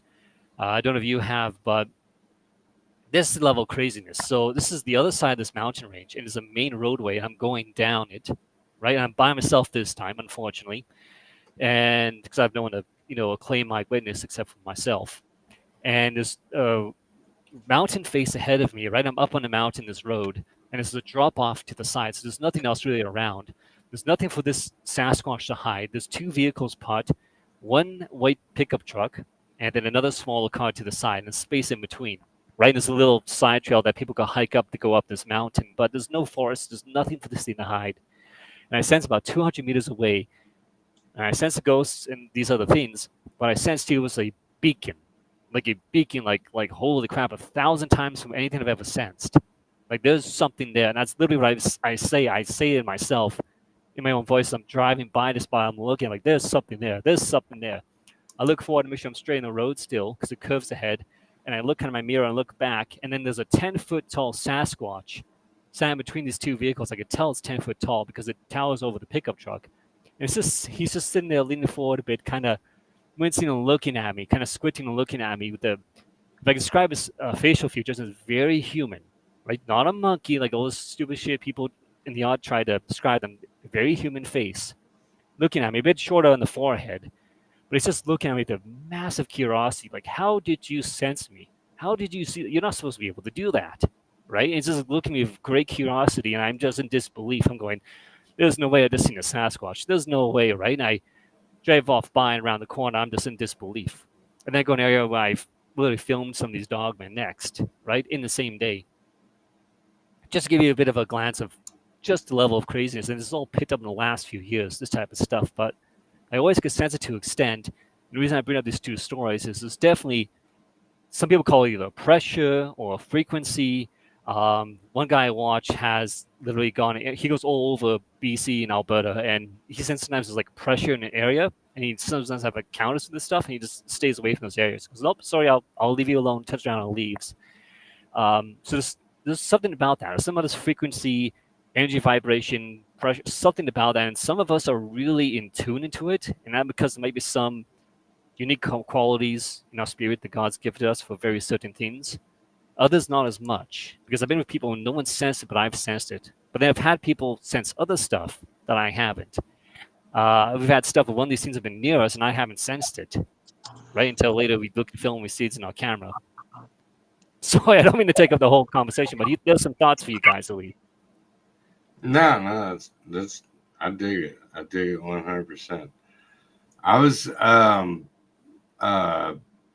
going through the chat, and the Brian Griffin dude said, "Why would God come and fight evil when He's the one that creates it? For I form light and create darkness." Well, he didn't, yeah. Right. I make peace and create evil. Can you guys hear me? Hey, Yeah, Josh, we can I hear can you. hear you. Yeah. Sorry, I didn't Can't mean see to you, interrupt. but I can hear you. I It's don't know okay. if you guys can hear me or not. That's not the same God. What he's talking about. So, Right. Oh, okay. Right, but even if you go just off a scripture factor, um, the create or whatever is to mold, shape, or form. So it doesn't mean that God created evil, like created, like we understand it in the English version of creation. It's a molded form. So if you have say you have a mold, right, and you pour lead into a mold, you have the negative of the mold. That part exists, right? So it doesn't necessarily mean that, oh, God, and the creator, like me and Jai, we talk about this a lot. Um, that's not the same dude as far as I'm concerned, no. but it's not even the same form as far as when you're talking um, transitional language. Yeah.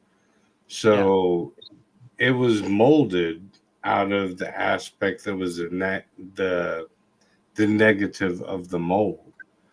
You know what I mean? So That's a that's my that's a piece on very, very interesting perspective. That's very interesting. Like that's a really unique way to look at it. I know my kind of view of it is there's several views. I know all good, love, everything that's good comes from God. God is the source of everything good, everything righteous, everything right. it. All The right, lack of positive and God, negative. yeah, the lack of God is evil. That's why I talk about spiritual life and spiritual death. And that's a whole story in itself of how I've kind of come to this conclusion. But that's what some of these entities and stuff, even these people go in these cults and they become absolutely dementedly evil. They go into a state of spiritual death. Right now, there's some God can save you, can pull you back to spiritual life, but you have to really want to, right? Right, But that's what these demons and stuff. They're spiritually dead. They exist. They can do stuff, but they don't have spiritual life. That's also why they want to right, feed upon us because we have spiritual life. And even though they're in spiritual death, they crave it, right? right. Yeah. So that's kind of my theory to it too. But I like yours too. That is a very interesting concept. That's the first time I've heard of that. Well, Did me, you? me, me and Josh have a lot of the common aspects on it. We don't think that dude is the same dude that's Yeah, I agree. the same dude that Christ is talking about. Yeah, Why do No, we have there's no this? way, man. Yeah, why do we have this big moormonger that wants to kill everybody plus their sheeps and their goats yeah, and their kids and the whole 9 yards? And then we got Christ who is talking about the Good Samaritan and and the God that actually is all about forgiveness and love and knows that the devil is the God of this earth and he's treacherously trying to divide us in every way, shape, or form. And it those two parts to me don't make sense. And I believe in Christ more than I believe in anything yep. because He is the way, the light, and the life. So you know, I'm gonna stick with my cat. Yeah, I'll put it to the spiritual test, brothers and sisters. When man, I was getting attacked spiritually and physically. I was getting beat up. You know, I could sound 40-0 and fights, but I was fighting a lot of things that were coming at me in Elms Grove. Then one day I would like to go back just to be able to catch evidence, but I will have to have the proper equipment to catch it because I know when I surface up, they're going to come out and surface up too. yeah, I just don't want nothing to happen to anybody. But yeah. because I've dealt with them, so they already know my spirits. They know who I am. So, I got the picture that I shared where they ambushed me while I was doing walking early in the morning. In that picture, I got something weighed me down. Feel like somebody was holding my arms. They had I them back seen like it. this, and I had fallen down to my knee, and my head was being pressed. When I was falling down, my camera took a picture, and I have the picture of those things that are around me, the shadow spirits. What people might call them the Jinn. I call them the DDN. There was a lot of them. They were trying to take me out. What saved me that day was that I said, God help me. I Yeah. literally, I said, that's the only thing I could say because my throat was being pressed down like this. Jeez. So I said, God help me. I screamed because I didn't know I was being ambushed. And when I said that, whatever was on top of me left because I called upon God to help me. Uh, I didn't even know how I made it home, man. I had to cut through the mobile home part, through people's homes just to make it home. I stumbled in the house. I think my sister was there that day. I had no energy. I got drained. Yeah. Well, that That I reminds was me. out cold all day. When I Yeah. woke up, I was looking at my phone. I was still all tired because I didn't know what had happened to me. And when I look in the phone, I got that picture. But all I can tell you, these things, they're they're very freaking evil, man. Yeah. Well, it's That's just all I like can tell you. They do not like.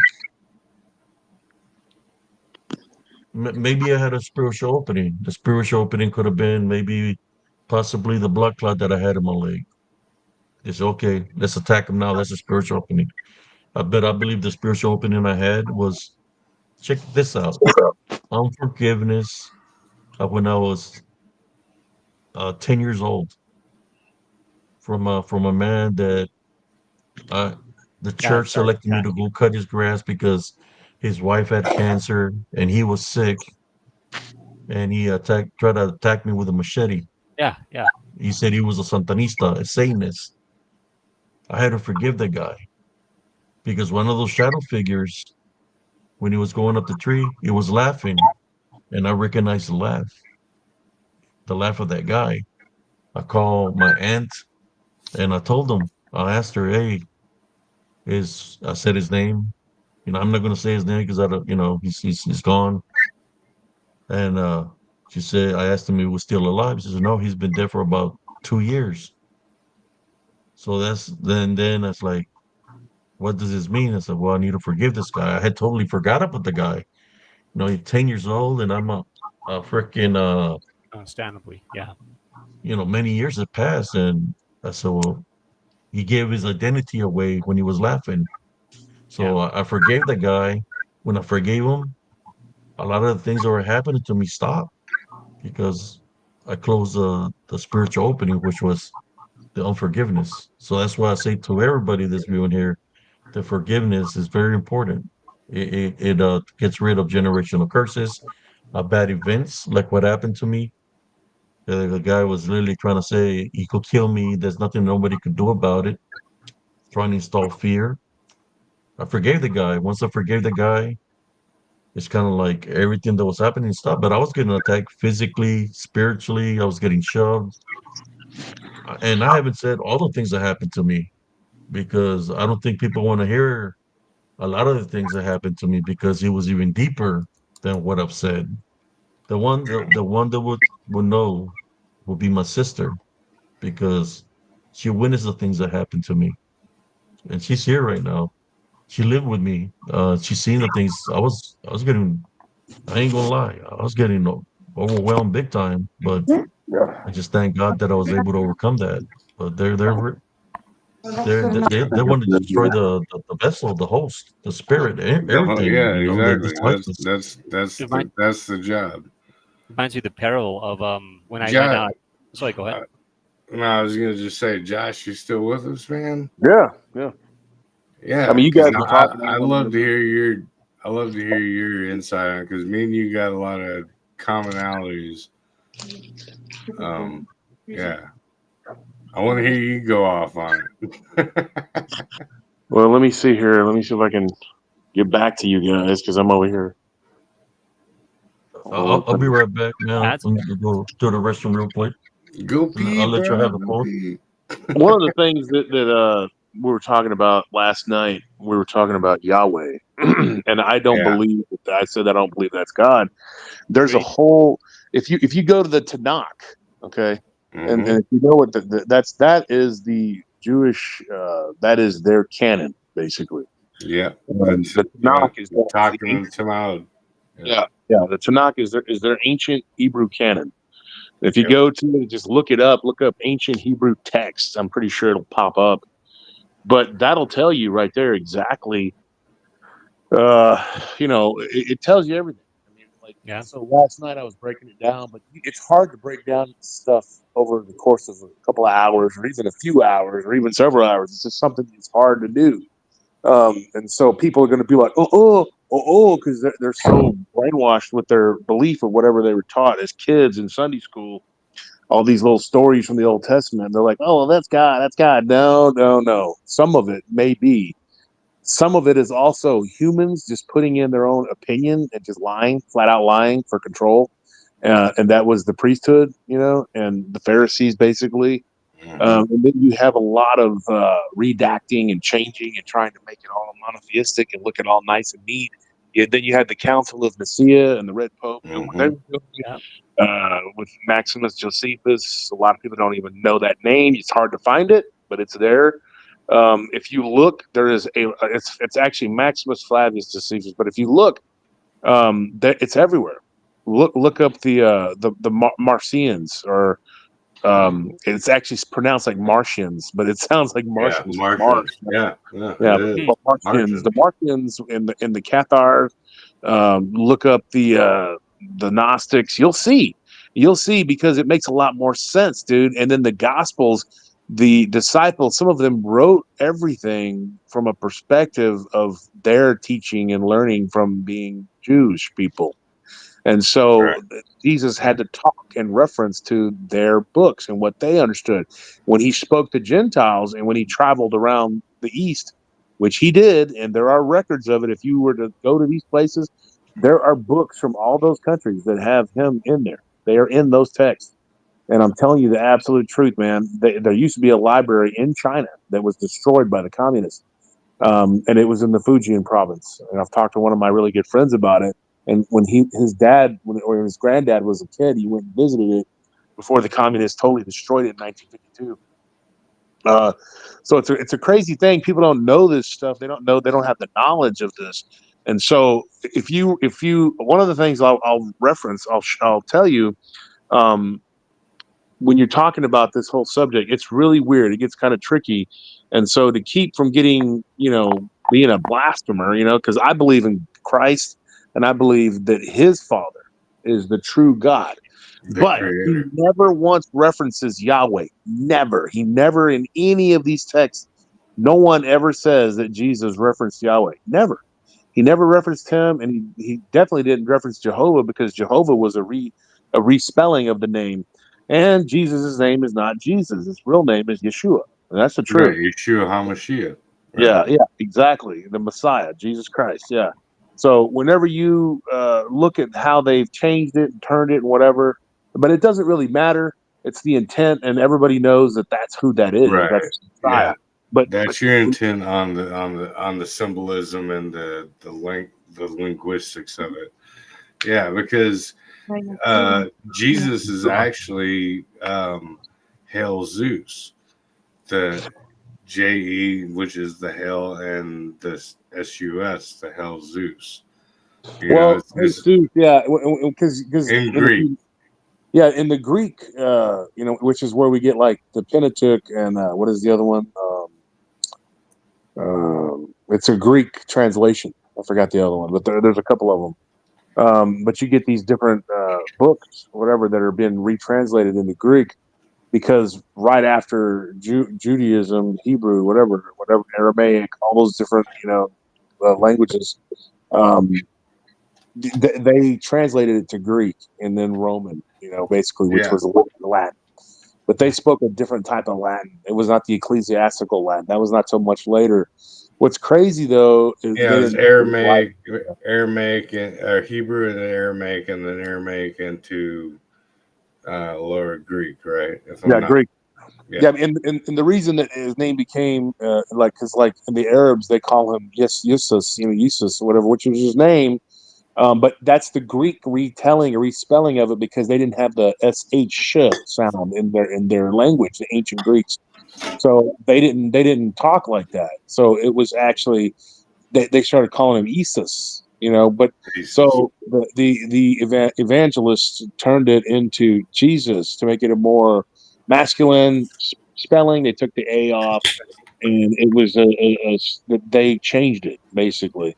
But it's still Jesus. But Yahweh, if you go to him, okay, his spelling of his name changed to Jehovah, but that's the same beings, Okay. but it means to become, basically, which is kind of a weird thing, but that's what that is. But it doesn't make sense to me because, like, if you look at Numbers, like if you go to the book of The Numbers, book of numbers. Yeah.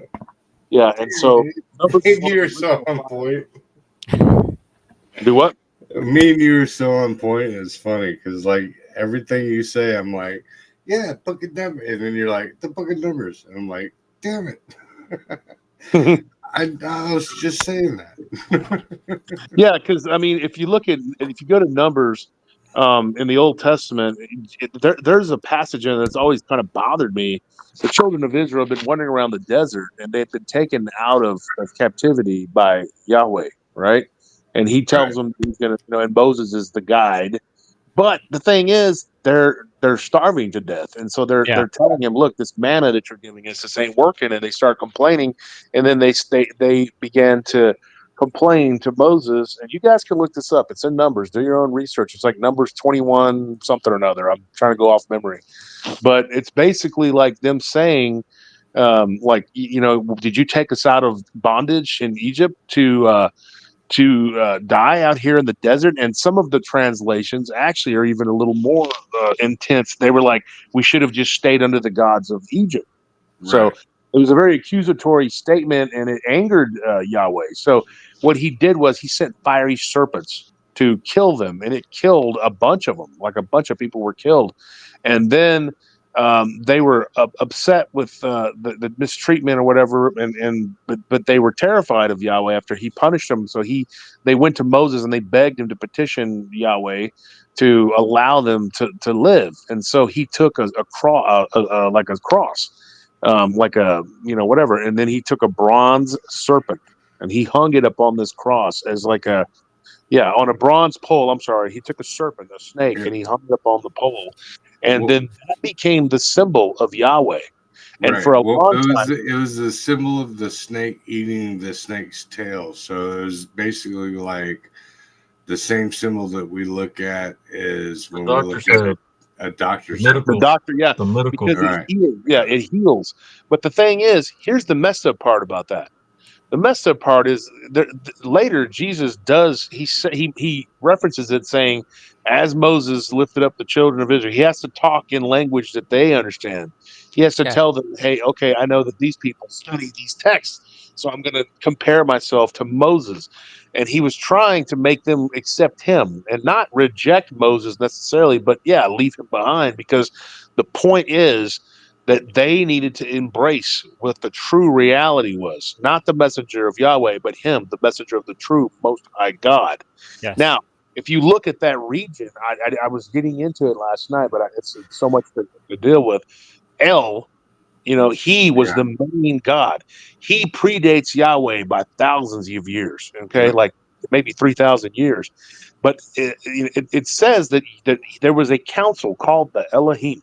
The Okay. Elohim. Yeah. Yeah, the Elohim, basically what they did, what their job was, each one of them represented a different region. And Yahweh's region was that of the land of Canaan.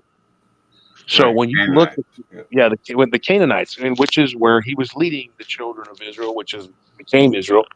So that is their God. That is their region, supposedly, that was given to them by El, because El was the boss, and Right. Yahweh was like underneath him. So there would be this other divine creator being that was like the creator of the cosmos, and he was El. But if you look at El, they broke him down to being sort of like this bull god, right? And so it was kind of weird. That's what the Ugarites did, but they were living in northern Israel. So they were worshiping Baal, and that was the son of El. But Yahweh was considered to be like his equal or his brother, even in some cases. So when you stop and you go and you look at all of this, and Yahweh was like, "Look, I'm jealous. I don't want you going and worshiping anybody else. I don't want you talking to any of these other gods." But he admits that there are other gods, Yeah. Right. and there were the Elohim was an entire people. This the Sky Council, and I'm sitting here. I know I'm talking kind of fast, but I don't want because I don't want to throw it all off. But there are. You were talking about frequencies. Now there is a frequency 888. Okay, and that is the number of man. See, Oh. when you get 666, it says this is a human number because the number of man is 6. And I'm not kidding. I'm being serious. If you look it up. So 888 is the hertz, right? And the reason it's 6 is because 8 times 3 equals 24, which equals 6, right? So it is the number of frequency of man, but it also is a frequency that takes us to a higher vibration. And if you listen to that vibration, it Right. does different things, and it will help to get you in tune with the one true God, the Creator, not the one that I believe came and kind of terraformed this place and maybe was underneath him.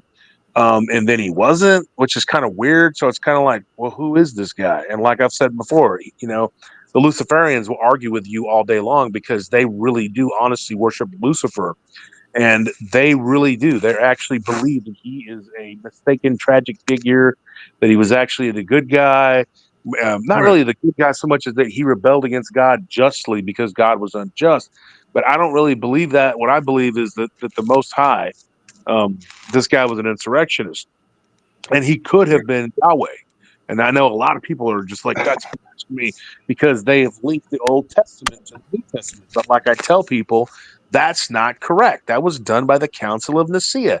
But the Not true. problem with all these Christian faiths, you could scream at them until your ears bleed. They're not going to accept it. Neither will the Muslims because they've hitched their wagon to that Jewish faith of the Tanakh. But the Tanakh is not for them. It is specifically for Jewish people. They do not uh, abide by anyone else coming to their God. They don't care. You can call him whatever you want, call upon him, whatever. It has nothing to do with you because he only loves them. Only loves them. Right. Yeah, And see, exactly. that's not to throw you off, man, or anything like that, but that's where it comes into that kind of, and forgive me for the term on your show, Abe, but the racist deer dick about it. Because the God that I know, the God that is as far as understanding and love and peacefulness, does not care. Just like when Christ was talking about in Matthew, they were talking about the dietary law, and he's like, it's more important what comes out of your mouth than what comes into it, because they're sitting in like Gentiles spot and they serve up pork, and he's like, no, dude, eat up, and they're like, no, dude, that's against the, he's like, no, you're at a guest house, like, you know, eat the food, man. Don't be rude, butt munch about the whole thing. But so like I have the same conclusions about it, and especially with the this cat on, what was it, Tuesday came on. He's an old friend of mine, and he came up to me and he was talking about the Old Testament gods, and the way I started out my whole I guess podcast or live stream, whatever you want to call it. I said, um, what has a long nose, breathes out smoke, spits out fire, lives in a mountain on top of a bunch of Mountain of gold. gold, and it's Yeah. it's a What yeah, right. But that is the description in the Tanakh of Yahweh. of Yahweh? Exactly. He's a dragon. He's a dragon. Yeah. Yeah. That is not the that is not the creator. The creator does not care about one third of your gold, one Mhm. third of the virgins, one third of the women, one third of the people. This has because he's the creator of it all. Like has nothing to do with any of that crap. That's crap. That's Well, Yeah. no, humanistic. it is. It is. Remember, there was a city that they destroyed. It started with an M. I can't remember off the top of my head, but because like I said, I'm going from memory. But they destroyed a city, and then there was so much of a percentage of the sheep and so much of a Right. percentage of the goats and everything, and they had to give it to Yahweh. Yeah. And then 32 virgins were given to Yahweh, and then Yeah. they're never heard from again. And you're like, what is that? But Yeah. that What is happened to literally him? the description given to David: the elongated snout, the scales, everything, breathing fire from his nostrils, Yep. and it's like that is the description of Yahweh. But yet, and yet David beheld him. But everybody says you cannot look upon God, right? But yet Moses saw him, and so did David. I So that spoke to doesn't him sound like in face to face. Right. Yeah. When he that. talked about Moses, yeah, I spoke to him face to face. No, you cannot. Yeah, so that's not the right God, because Jesus refers to, in the Gnostics, he refers to an invisible in the gospel, and I believe it's the Apocrypha of John, where he talks about, I think it is, don't quote me, it's been a long time since I've read all those, but just going from memory, like I said, I know that he talks about, he pulls him aside and he tries to tell him, look, this is the real world, the real universe. There's, it's outside of this sphere of this earth. That's where my Father resides, and he is an invisible spirit. You can't see him. You know, you have to be cleansed and purified, and that's this whole time you have to run. And that's where he came in. And so he's basically telling these people, like, this is what you have to do to get to point from point A to point B. But at every turn, the people from Judea, they were constantly going off on him and attacking him, because they didn't understand that when he said, "Your father is not my father," he All right. wasn't saying The that spirit Yahweh that you is follow is not my spirit. Yeah. father. He's like, no, I'm not saying Yahweh's my father. He goes, my father is not your father. He's like, your father is Shaitan. And mine, my father is the one true living God. But he never refers to him as Yahweh ever. He never does. And then in another passage, he also says, what kind of father would give his children serpents to eat when they cry for bread? Yeah. So Right. I mean, that the New Testament, and you could look it up. I mean, just go and look these passages up. You think we're not being serious or whatever, or we're just throwing stuff out there. That's not the case. I'm not that guy. I'm Yeah. just telling you. I would never mislead people. There was a guy that left a comment on Abe's deal. He was at the top or whatever.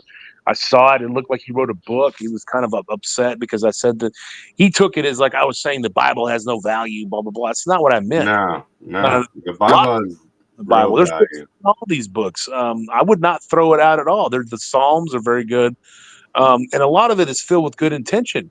But when you look at what this leader of theirs was, um, there's a Or the dragon. latter or the latter years of the leaders that allowed what we consider the Bible. Oh, Like no, it's it's really just messed up, dude. Yeah, yeah.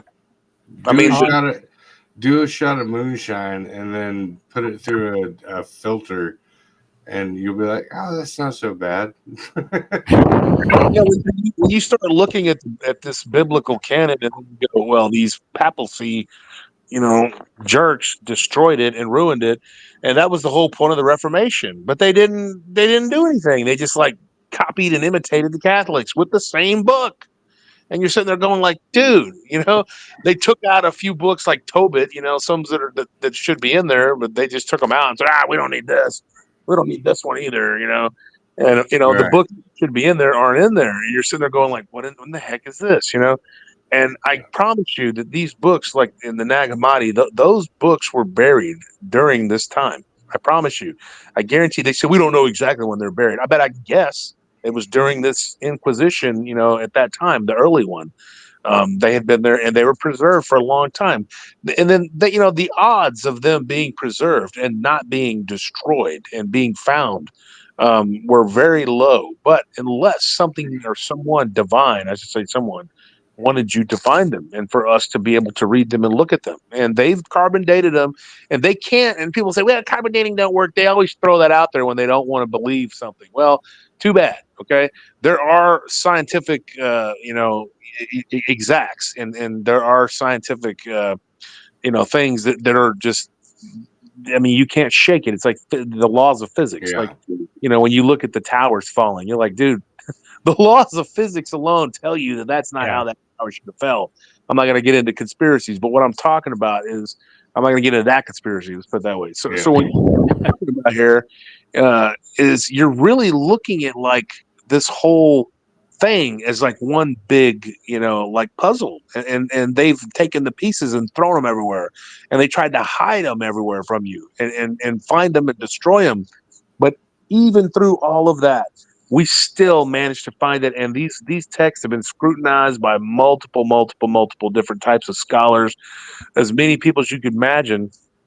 And the consensus is that they are real texts, and they were written at these different times.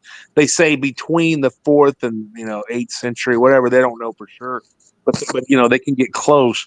But they're not 100%. But I bet you anything they were hidden, for the reason because papacy, along with the Judean Red Pope, were trying to destroy these books. Oh, And yeah. that's why I said last night, to use a different search engine, because you can't get this information by going to Google. They're not going to let you because they all speak with one voice, or Well, they yeah. speak with the roundabout voice, all of them together. Yeah. Well, that's the same thing as when they burnt down the library at Alexandria. Yeah. Alexandria. Yeah, exactly. That's how they do. So when you burn down the actual literal books that were actually performed and written down in ink, and now you go to now all we got what is Google. So Google can make up anything they freaking want. Yeah, what I mean? You can go to the point to where Where they hide it. eventually the people past us, my next generation and my kids or whatever, they can go to Tesla and they'll see Elon Tesla, but they won't see Nikolai Tesla. Yeah, exactly. So yeah, it's wordplay over the. So I think all the big burnings of and not just back in the gap, what we consider back in the gap, but even um in the Western war, you know what I mean, like the burnings of what we used to call um the what were they call it, the things that they used to hang out in like 1886. The saloons?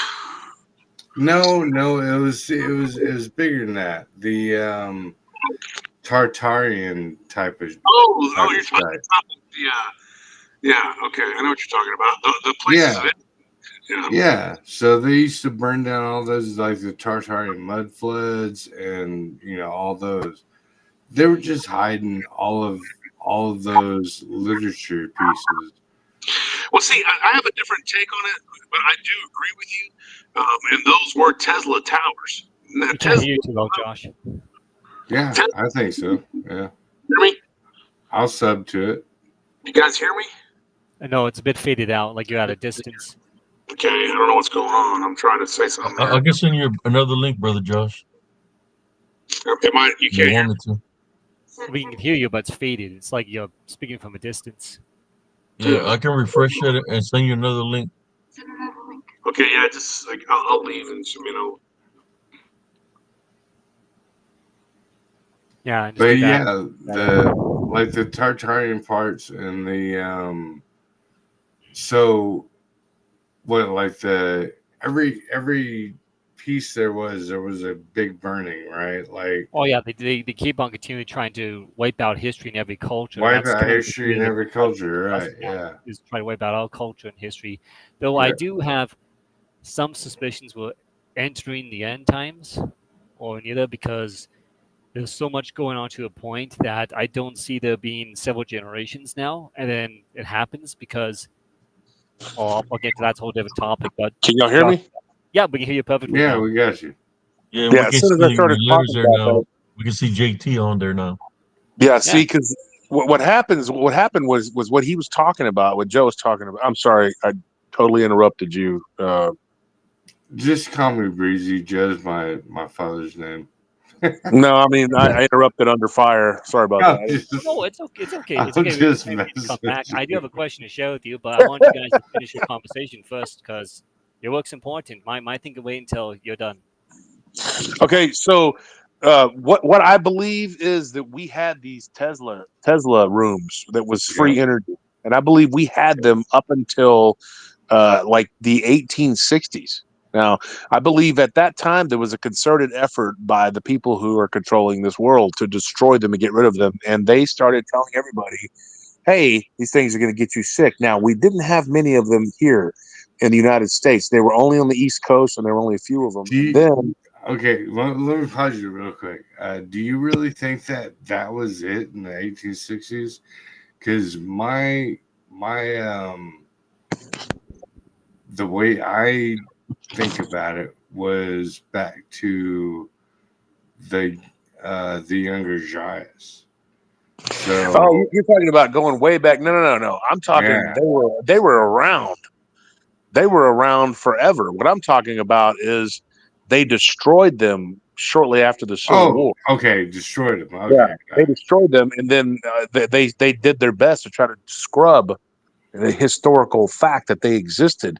The Right. reason I believe in it is because my grandfather's best friend, a guy named Ralph, who died years ago, he had one of these like little like it was weird. It was like a little gray like big like bowl looking thing with like a rod on top of it with like a bell looking thing on the top of it, and I was like, what is that? I was like a kid and I was messing with it, and Ralph explained it to me when I was like 7 years old. He said, I remember I was in second grade, and it was a summer, it was that summer, and it was right after my birthday, which was when I always got to go visit my papa and my grandma, and I would be here for most of the summer. After that, I'd be like, because back then school didn't, we didn't go back till Labor Day, after Labor Day.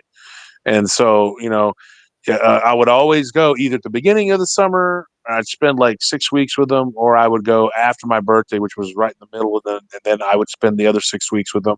So they would ask me going into summer, "Do you want to go to Papa and Grandma's, early part of summer, or you want to go second half of summer?" And I'll be like, I don't know.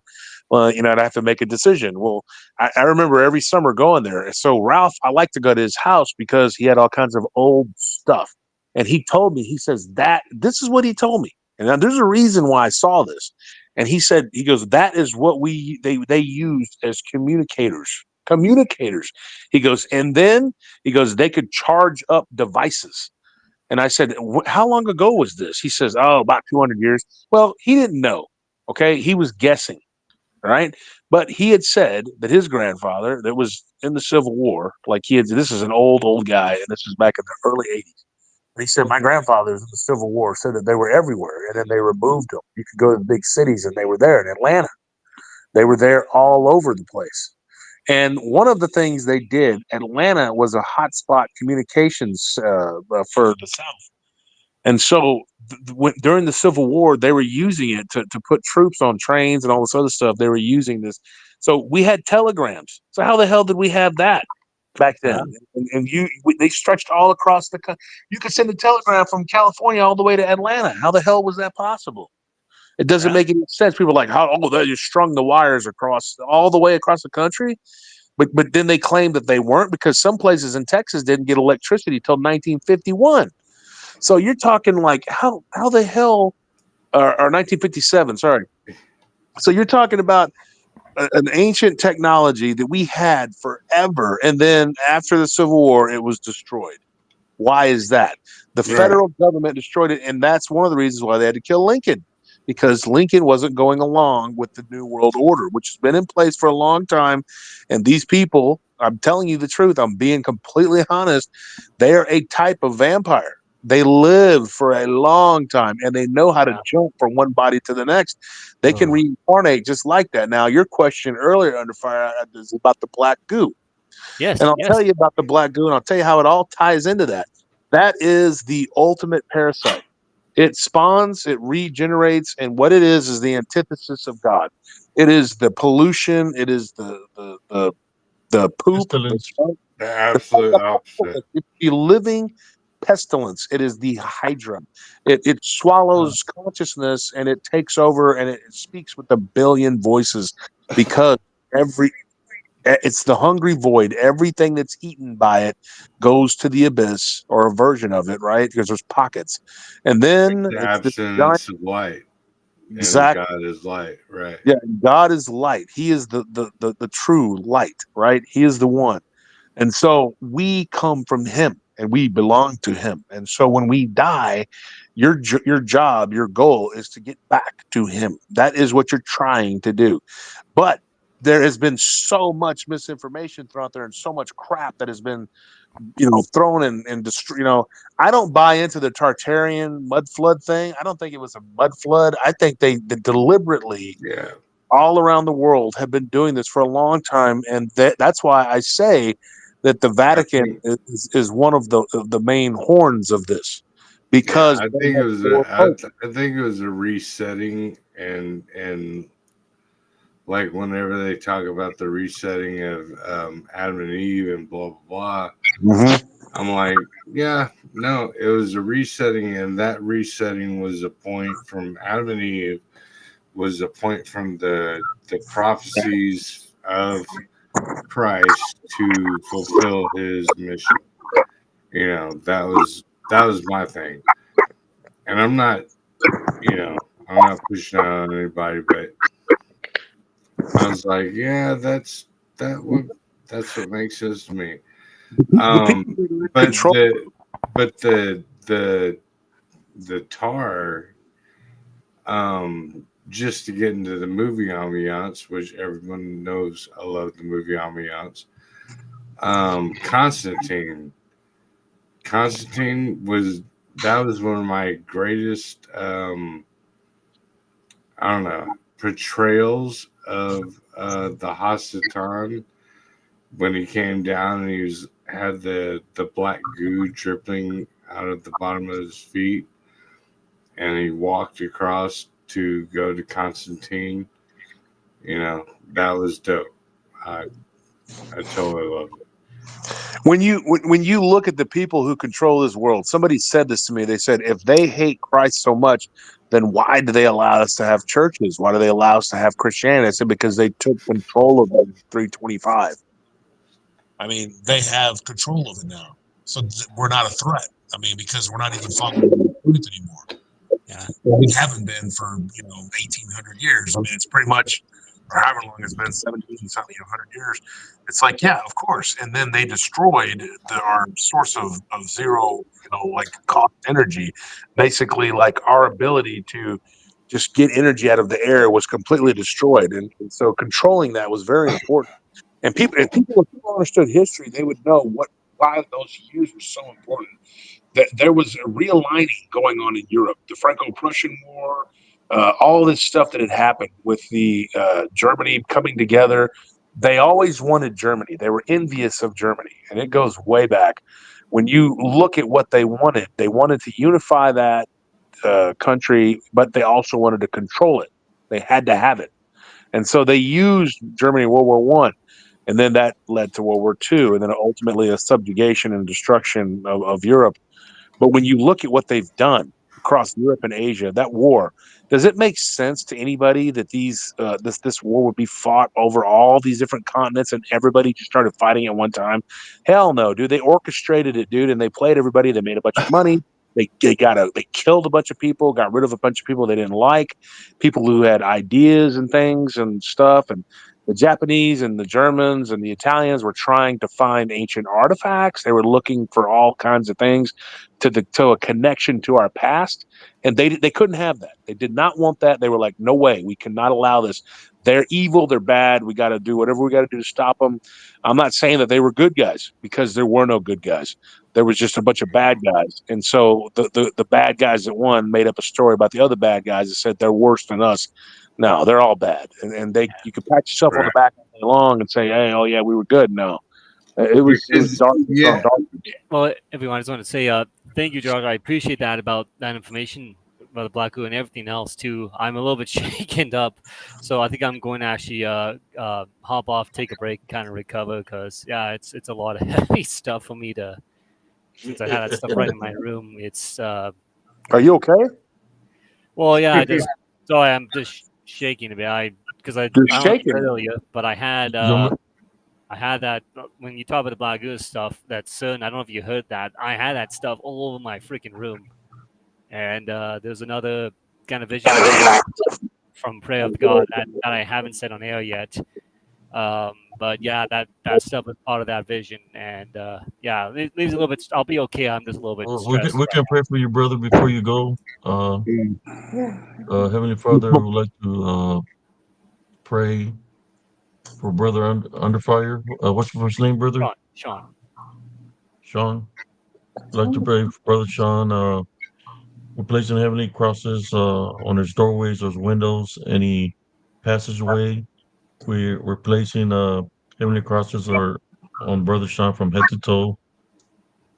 If there's any unclean spirits, negative energies created out of goo, black goo, we're taking authority over you all.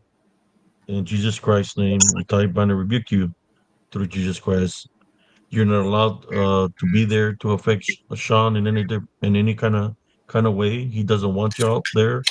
Leave at this time. We also call upon the heavenly angels to do a clean sweep. The Holy Spirit to do a clean sweep of his household, his personal foundation, to get rid of all this negative energies. As we also pray for Sean to maintain his love foundation and not to be afraid because you're at work, Heavenly Father. This I pray in Jesus Christ's name. Amen. Amen. man. Hey, Sean, before you go, let me just tell you something. That stuff. There was a time when I saw it with my own eyes. Now I took. This is going to sound goofy, but I took something that I probably shouldn't have taken. And so what ended up happening? Yeah, Maybe, bro.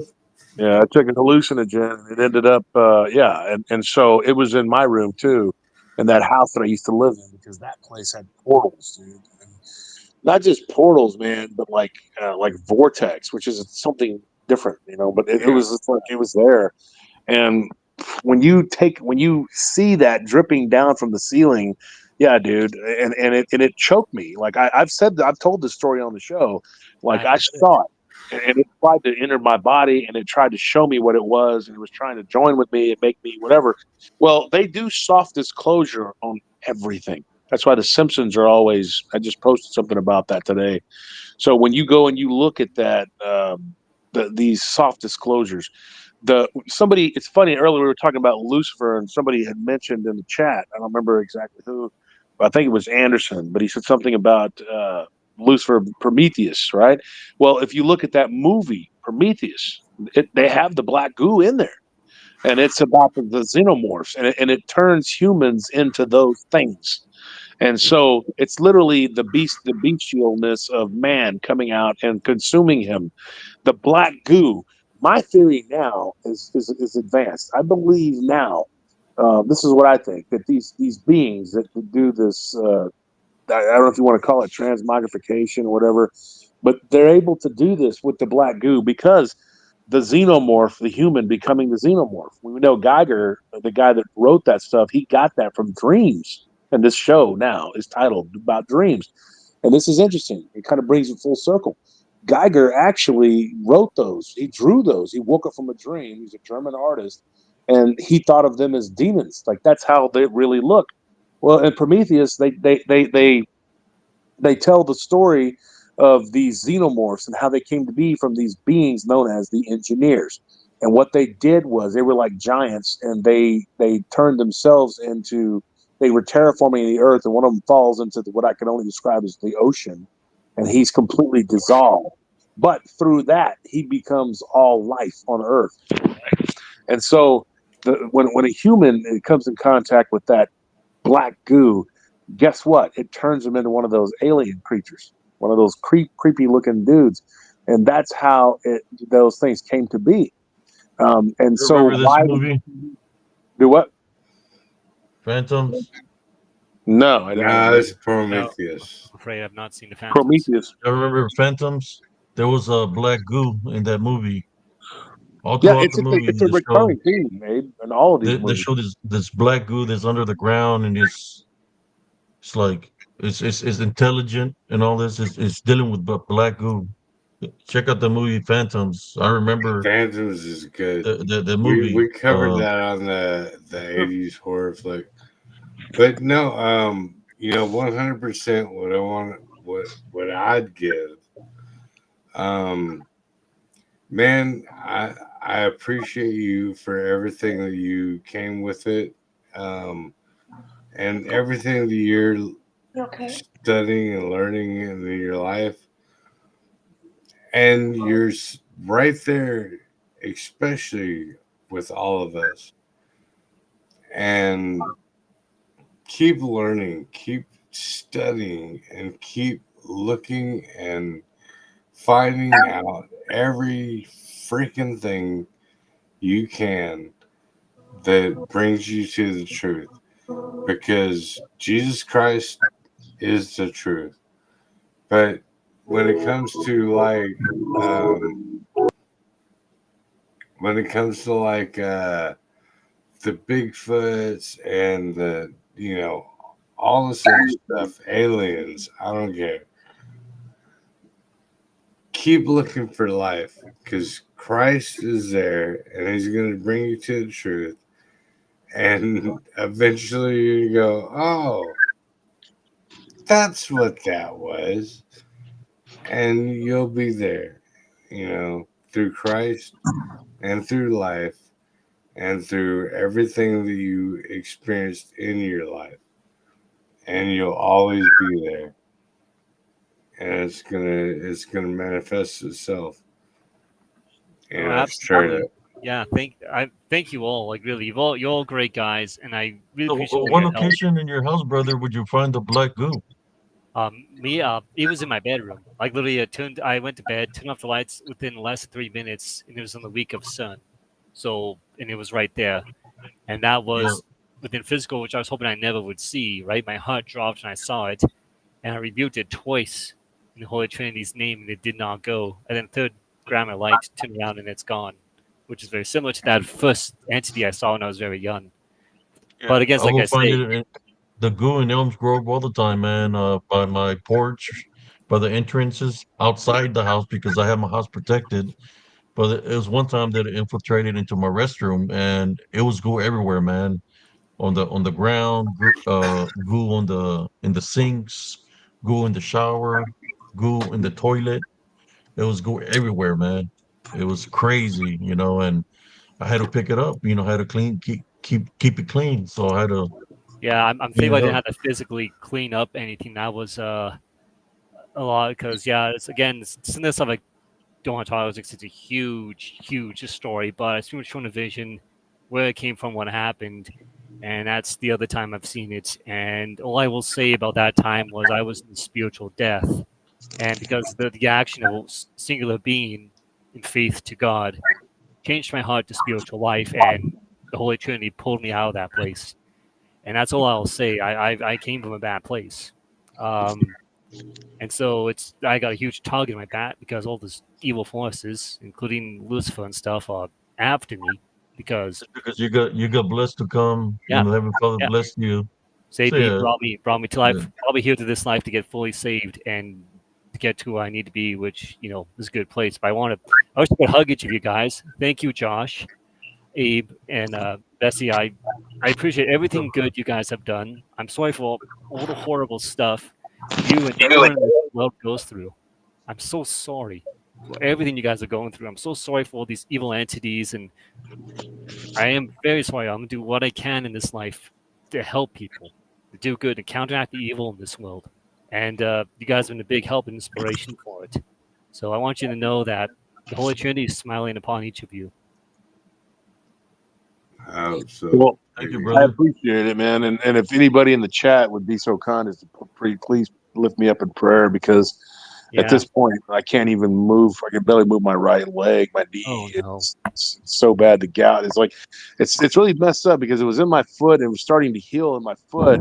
Now it's kind of sticking around because I've had to hobble on one leg, and I have to use the leg that's where the foot was healing, and so I've been putting pressure on that for the last 2 days, and so it's not really letting it heal. And I used my right leg so much that it got into my right knee, and so now I'm back going onto the left leg, and I feel like it's going into my left knee. So it feels like kidney stones in your joints. I've spent the last 2 days, especially today, just like an excruciating pain, like for 12 straight hours, just gnaw pain, like not just raw pain, just like something gnawing at me. And I'm sitting there like I distracted myself by watching college football and trying to just sit there and do something, Did, anything. did Texas And win? oh, they won big, dude. It was like 56-7, but Ewers got hurt. Quinn got hurt, so that's not good. But the thing is, we'll be okay. I'm laying there and I'm doing everything I can to try not to not. So I finally got up and I sat in the chair and I have to use a big old staff like Gandalf or something to move around. And it just really sucks, man. And I'm in so much pain. Like I cannot describe to you. Now this is the third time in the last 2 years that I've had this in my right knee, or I should say the last 3 years now. Time's moving so fast, but it's just ridiculous, man. And I'm like sitting here going, dude, like I can't believe this stuff is just going from joint to joint. It's like, and it happened right after I came back. Like the timing was very suspicious, Uh, you you know. got holy water or you got any olive oil that's pure? Yeah, I don't. We have very little in this house right now. Well, I'm Um, if just you got I'm olive just oil, if it's pure, tell Sister I'm Nelly. just imagining that a Josh Turner that'll kick my ass cause off of Elysium. Be like, get your ass out of Elysium. But Josh, if you need any money, I got the gout. Lay some heavenly crosses on your knees, brother, with olive oil and say a little prayer. yeah, If she got it, we can say a little prayer right now yeah. to place Please, like a heavenly cross. Make a cross with olive oil, or you got holy water on your knees, and we can pray for you. my knees and my ankles. Yeah, for sure. Yeah, Like your there, knees because and I your feel like it's ankles. getting into my right ankle too. Because I've been having to use that leg, and now I'm using the other leg, and it's like it's just killing me, man. Well, yeah, I'll do the cross thing because I believe it's an upside down cross, but straight up, Josh Turner, man, straight up, I hope God blesses you, keeps you, and uses His way for you, so that you can use your subjugation to other people's rights and how they need to do, straight up. I'm pretty sure. I mean, like I can feel it. I can feel it. I know it's a spiritual attack, and I mean, I'm pretty sure with these people messaging me and telling me you should have stayed gone and blah blah blah uh, blah blah. It's like, yeah, I know. They're mad and throwing a hissy fit because I came back. Well, their own bullcrap is partially to blame because I wanted to help Abe and I was determined to have my friends keep it going and have a voice like Joe and Abe and Blondes and Booze, and I want to support everybody that's my friend, and so when I was sitting there, I kept thinking, well, maybe I should, maybe I shouldn't. And finally just got on my show. And then I just felt like, well, this is what needs to happen. But I knew I was going to get attacked. But I feel like I'm going to be honest. I feel like this is something that This is a coven, dude. This is done by more than one person. These people are in a binding agreement against me. And to them, they're going to throw everything they have at me. And because when this Let's boomerang's back, it's going to hit let's all of them. pray. Just Let's one. pray against him right now, brother. Yeah. Yeah. Heavenly Father, at this time we'd like to pray against. We would like to pray for Brother Josh Turner and his family, as we place in heavenly crosses on his body, especially where the pain is. Heavenly Father, we want you to send your heavenly angels of healing and blessings to Brother Josh Turner uh, to heal him from the pain that is suffering right now. Send the Holy Spirit to do a clean sweep from him from head to toe, especially the areas that he's hurting. If there's any witchcraft or necromancy that was used by anybody, we tie it, bind, and rebuke it in Jesus Christ's name. For it to go back to the sender. We're not accepting any form of negative energy of witchcraft or necromancy. We're sending it back to the sender because we don't accept any form of negative energy. Uh, Continue to protect the Turners, and for the enemy to stumble, Heavenly Father, for them not to be able to succeed in any kind of way, shape, or form of the negative things that they're doing. This I pray in Jesus Christ's name. Amen. Amen. Amen. Amen. And Yeshua HaMashiach. That's how I go. And on the gangster tip, I'll be like, fuck them hoes, fuck them hoes. I don't, can't do Yeah. that. That's how Joe Breeze does it. They get you so mad though that you want to say things and do things. Like the other night when Abe was praying, like he said, "Don't worry," like he said, whatever the hell his name is, because he was so aggravated. Because I know, dude, these people make you so mad. That guy got on there and he started screaming and yelling, cussing, saying obscenities, saying he was going to kill me. He's going to kill Abe. He's going to kill Nelly. Same guy that threatened Joe and Jesse from Hellbent Holler said he was going to chop their bodies up, put them in bags, and he was going to Well, hang them from trees. He was using the N word over and over again. It was terrible. These people are well, crazy. something did happen today, Brother Josh, here in my house. Uh, I was Nah, but laying down trying to get you some rest, and I heard yeah. somebody ring my doorbell, and there But was you know where some you know dude that where was I came standing there, from, Josh. and he said that he was here to pick up the couch. That's what he said. I said, "What address do you got?" And he said 3016. And I'm looking at my numbers, and it's like, you got the wrong address, man. So I'm looking at him because what was weird is he had a truck and he had this big old white thing, I guess where one of those little U-Haul things, white, that he was going to put this couch. So I'm looking at him, he's looking at me, and he's pacing a certain kind of way. So I'm just studying him to see what's going to do it. And then he just dropped his shoulders and starts walking away. He calls a number, and then you can hear a woman answer the phone, and they're like, "Well, what address do you got?" Blah blah blah. I don't know who this guy was or whatever, but whether he was saying the truth or not, I don't know. All I know is I'm combat ready all the time. So I think he was somebody that's affiliated with those people. He got discouraged when he seen me because Well, yeah, I because they're was not ready. above sending somebody to people's houses. I mean, we know that we've gotten stories from people that have been harassed by them, Yeah. and so it's not. It's not. They're not against doing that. They have no problem with that. They go around saying, "I'm a Christian." They Yeah. don't do Yeah. anything. No, they're not. They're I'm not at all. glad, They're Yeah. kids, glad you didn't man. try to You come up know, because like you wouldn't have made like it out of here, man. Yeah. I would have caught everything on nah, camera. I've got to they're shoot off kids. though now. So Okay, everyone, man. please have a good night. God bless each and every one of you.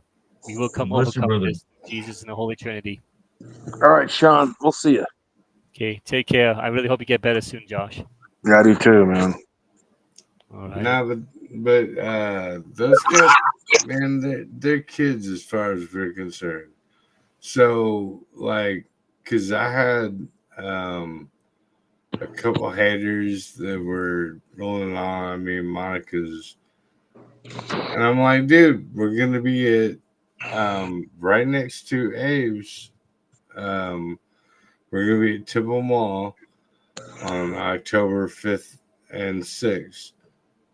If you're really bad about it and you really want to, talk some shit. Come hang out. We'll meet outside like the 80s. We'll go outside out back and have some fun, because we were all that style, you know. And but anyway, I'm getting toasted and have been. So Oh, yeah, no shit, Breezy. It's so weird. No way. No, but yeah, but um for sure, um we'll be at the Temple Mall August 5th or 6th. We're gonna have a few people. We'll have a bunch of people. Yeah, shit. The guy I'm from just Friday gonna. the 13th, one of the Yeah, characters that yeah, played the, Jason. yeah. He's the dude that played Jason from um, Friday the Freddy 13th. vs. Jason. Yeah, he's gonna be out there. Eileen Dietz. She's gonna be the chick that was in The Exorcist.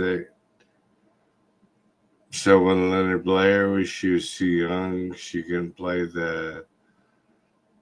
Ah, They can say certain cuss words, so she'll be out there. But it's gonna be dope. We're gonna have a live wrestling and all sort of shit. So hey, man, if you can actually make it out there, I know yeah, you're right there. I could probably make it, man. Yeah, we'll hang out and kick Yeah. some stuff. Yeah. But anyway, I'm gonna get out of here because All I've right, been brother. Thank you. yeah. And Thank you, brother. sorry, I apologize for being Namaste, brother. toasted. Yeah, but y'all have actually had some fun. We're gonna have some fun. And there's some kind of like uh uh arcade free arcade thing down there. I don't Yeah. know if you know about it. Yeah. But so you get like 2 drinks and get to kick it all night and hang out with all the people. But yeah. Sorry to be toasted on It's okay, brother. your show, bro. It's I Saturday night, usually brother. don't do it. Yeah.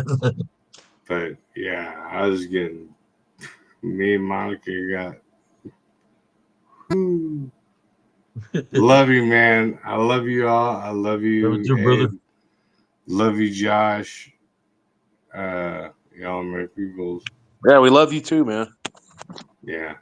Sorry, I'm sorry, I'm not sorry.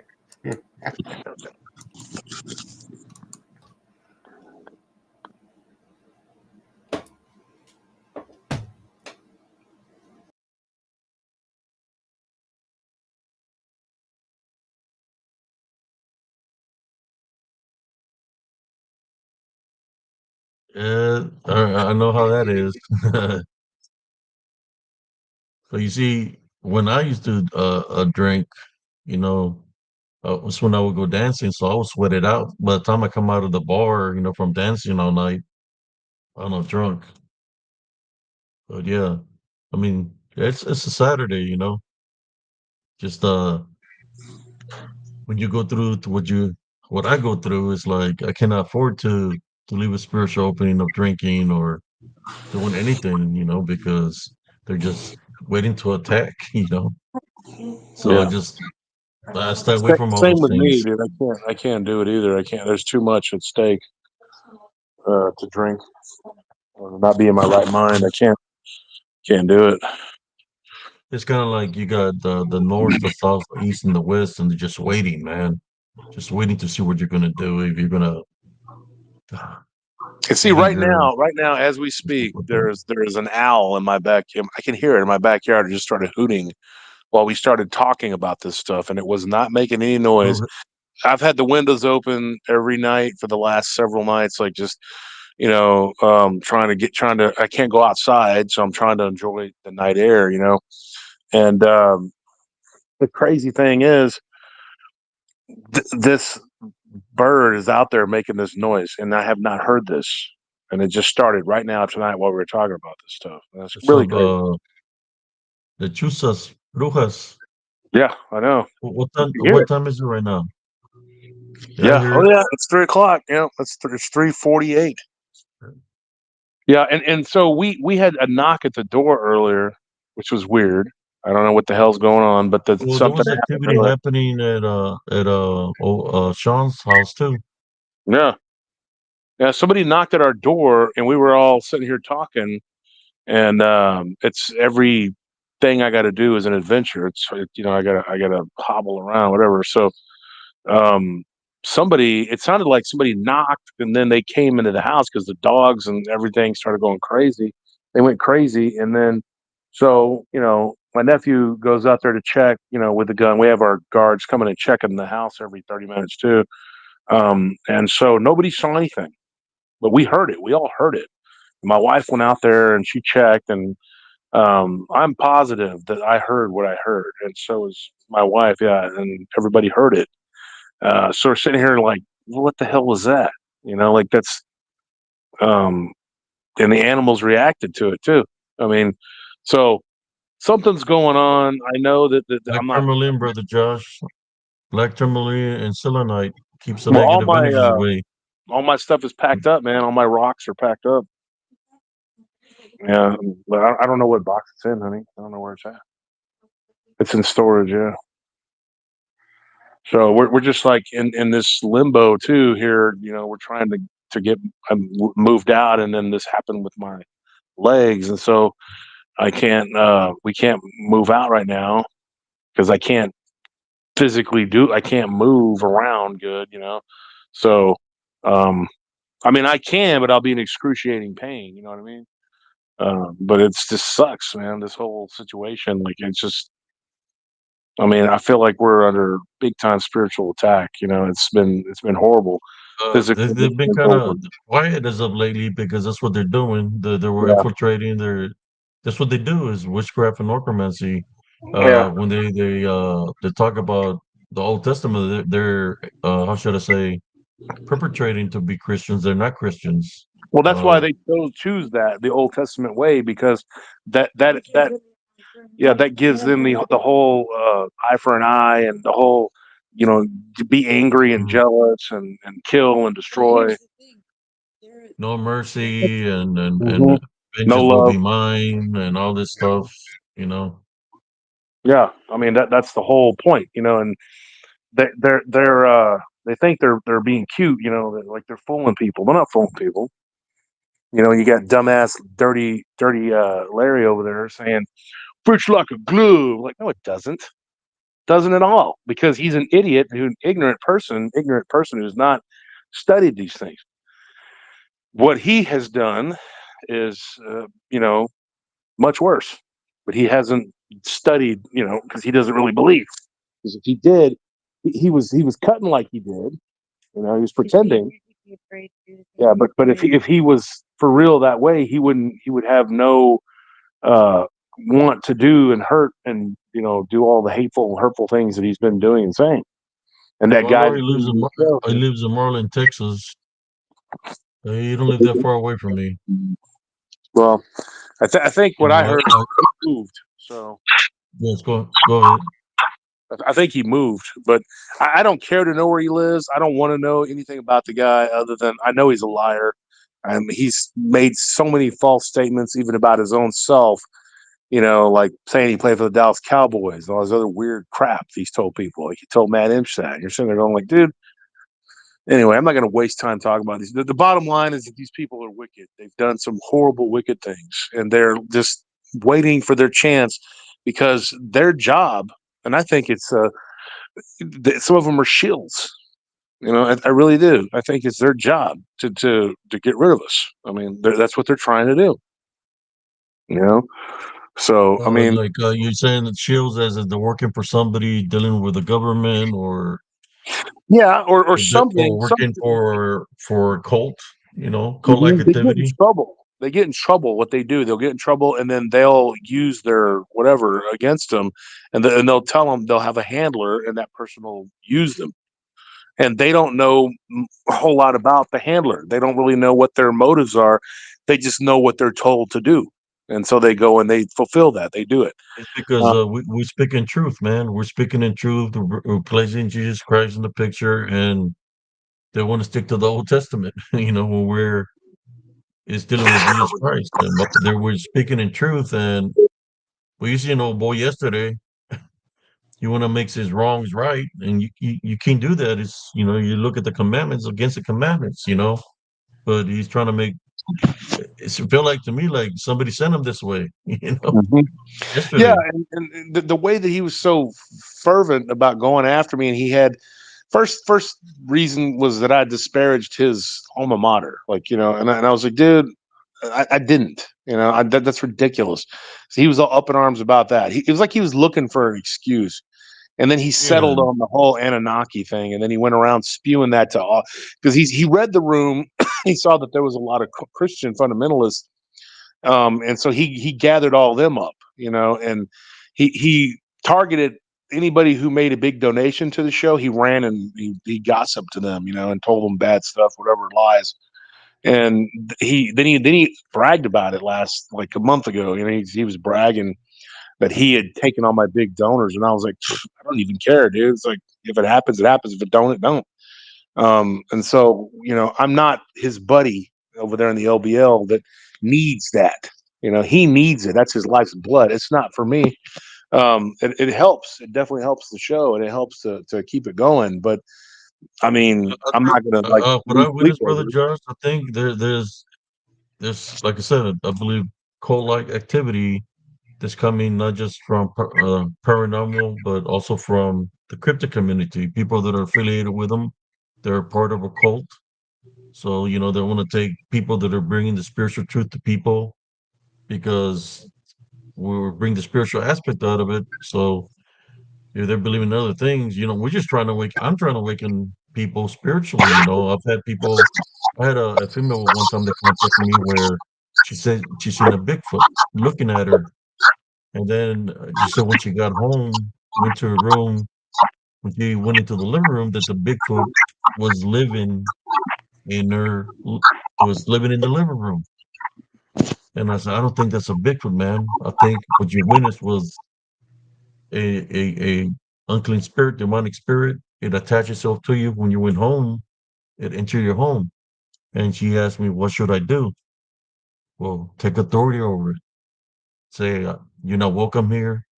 I tie boundary rebuke in Jesus Christ's name. Leave my house. She said that to this Bigfoot entity that was in her living room, and it took off. Then she called me and told me, "Thank you. I know what to do from now on," because she seen it disappear and vanish. It left a stench in her house. And I told her to bless her home and stuff like that. Uh, no, I just try to help out people spiritually. That's why when I initially created Positive Spiritualist, I don't want people to go through what I went through.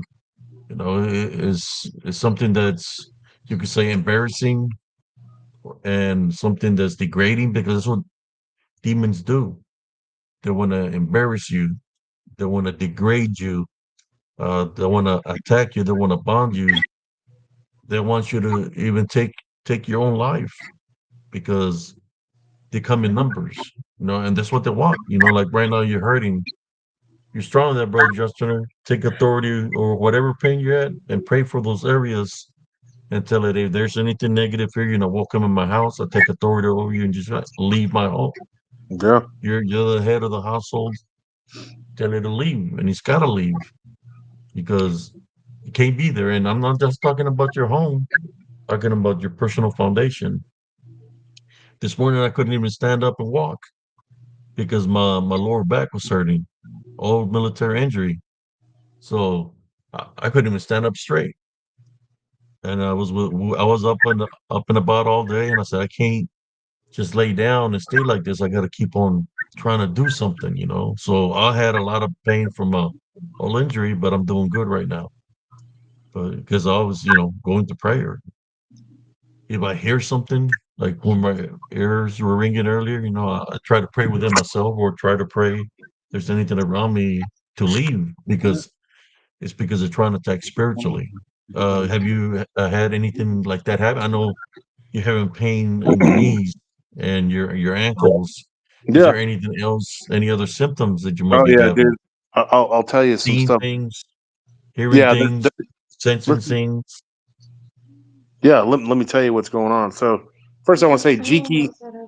Yeah, there's an owl. Yeah, Jiki. Thank you for the words there. I appreciate that. Said a bunch of stuff and didn't acknowledge it, but Mr. Anderson, I was reading your comments. You got some really interesting things. Exuberance. Deborah Norworthy. Have you tried fat? Yes, I actually fasted 24 hours. I've only been eating one small meal at night. Mostly salad and like uh, chicken breast. That's it. I'll eat like a little bit of chicken breast and some vegetables. But today I just fasted. I'm not going to eat it all. I'm almost to the 24-hour mark. So I didn't eat anything all day. Actually, I'm past the 24-hour mark. I ate last night at not tonight like isn't, but the night before. So I'm past the 24-hour mark.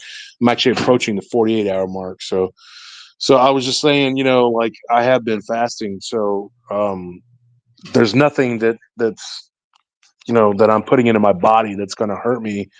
And I'm taking and drinking and doing everything liquid. I'm taking liquid, to get rid of this uric acid that's destroying my joints. It's hurting me so bad, And then, but I noticed a lot of weird stuff happening today.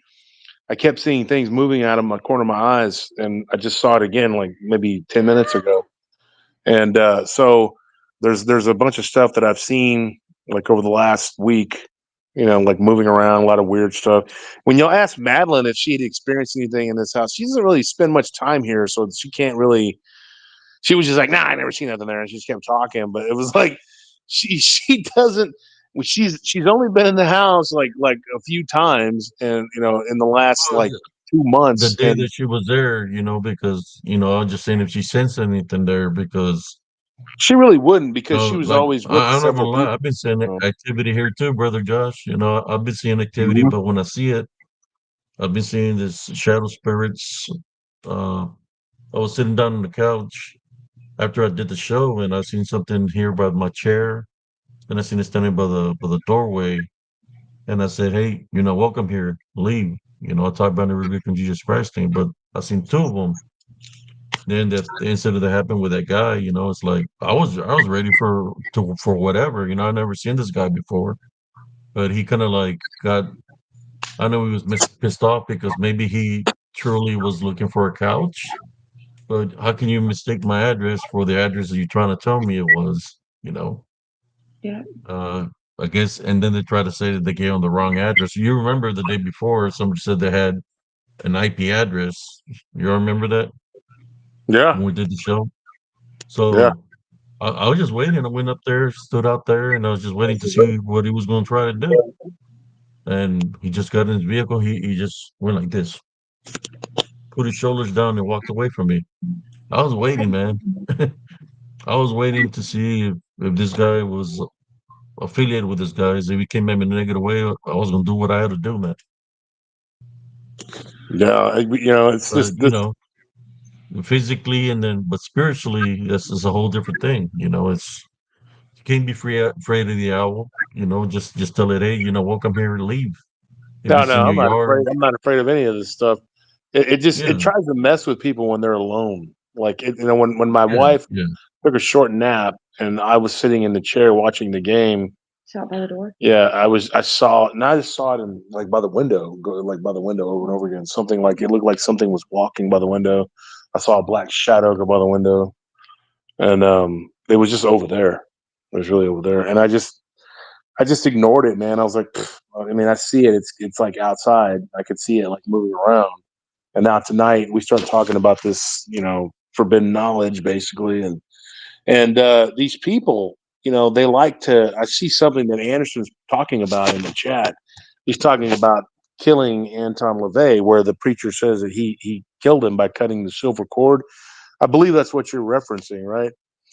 Well, LaVey, he was an idiot. LaVey was Jewish by birth, but he claims that he was Christian at one point and he turned away from it or something. But his last name is Levy, and anybody named Levy or Cohen is always Jewish, always, because those are the two houses that were in control of the Judeans, the Levites, And so whenever you stop and you look at the names, that's exactly what he was, and he never was a Christian. That's a lie.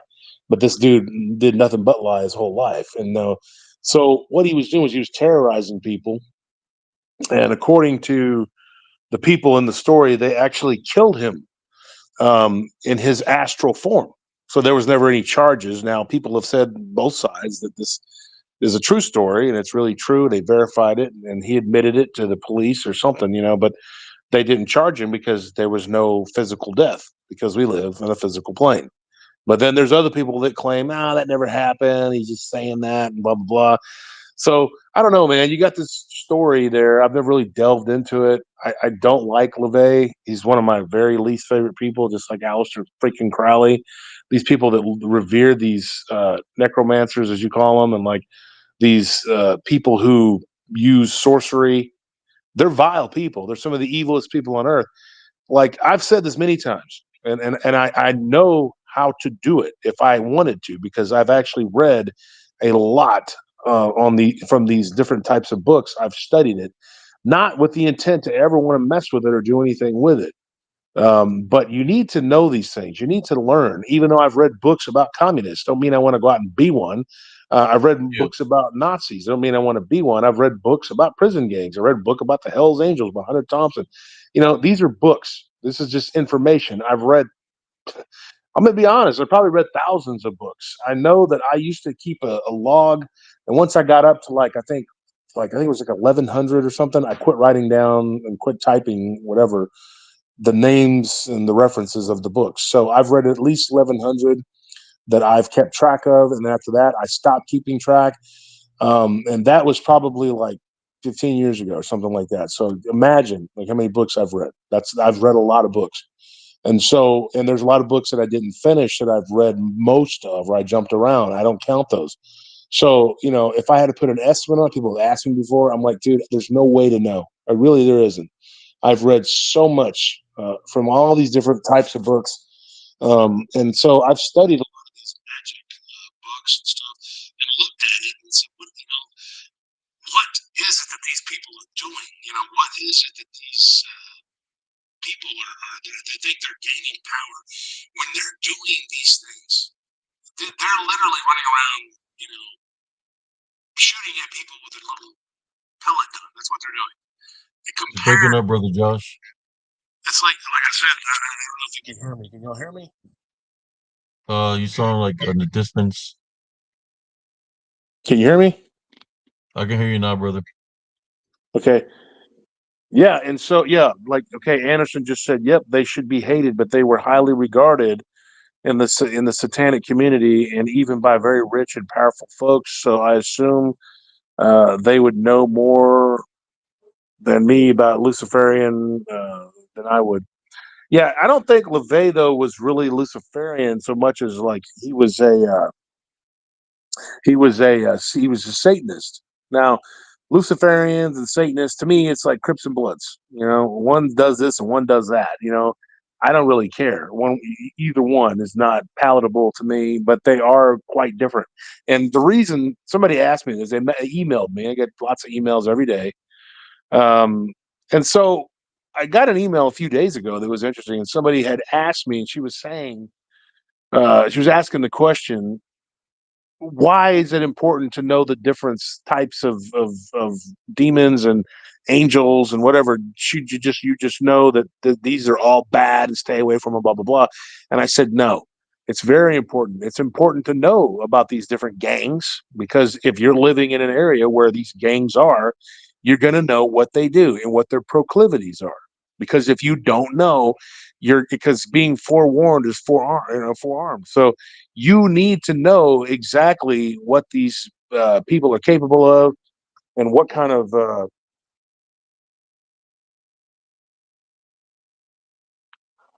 you so there, brother? yeah, I Oh, had to pause it for a second. So when you stop and you look at these beings and then you look at these people that observe these beings and they give honor to them, you really need to know who they're serving.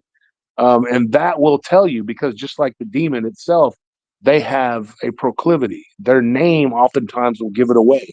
It'll give their station away, what they are, what they do, and why they're there, the who, what, why, when, why, how, whatever. And so that is important to know the names of these beings and to know what they do. Like there was a being that I talked about on the show, which I think was involved in doing something to my friend Roger when he committed suicide. And that particular being, his name starts with an A. I looked into him and it was crazy. Like I was just sitting there thinking about my friend and that the book was sitting on the coffee table and I opened it up and it was Rosemary Ellen talking Guiley's the book. one that starts with the AB. No. AS. No. Oh, And so I opened it up and I literally I don't want to say its name right now, but yeah, my wife's right here. She's like, don't. But yeah. the book, I just opened it up to the A's, and there it was right there, and it said that he was obsessed with a woman named Sarah, and Roger's wife's name was Sarah, or is, that's she's still around, but yeah, it's messed up, and it's crazy that it was like that entity, like that archon, was taunting me, like, yeah, I did this, and it said that his job is to destroy marriages. He is literally the demon that does that, or he's not really a demon; he's a fallen angel, but he's that's what his job is. That's what he does. And so he was. It's like that he was showing me, yeah, I did this. Um, so when you look at this at these beings and you look at what they do, it is important to know if you're dealing with a Luciferian or a Satanist or somebody who worships Leviathan because their methods will be different, right? They'll be different than somebody who observes something else. People that practice Santa Muerte are different than people who practice Santeria. I mean, there's Yeah. different things. Yeah, and so when you look at these people and uh, you disseminate the information, like you start to break it down, you start to see who they are, why they are, what they are, and how they operate, and that's how you're going to defeat them because you got to figure out like what their modus operandi is because otherwise you're just kind of swinging in the dark. Yeah, you can use the power of Christ to shield you from the attacks, but they'll find that spiritual opening and you like you said, and the thing about that is you got to figure out what that is and you got to close it, and you got to do it quickly because if they get it in, and they're not all the same.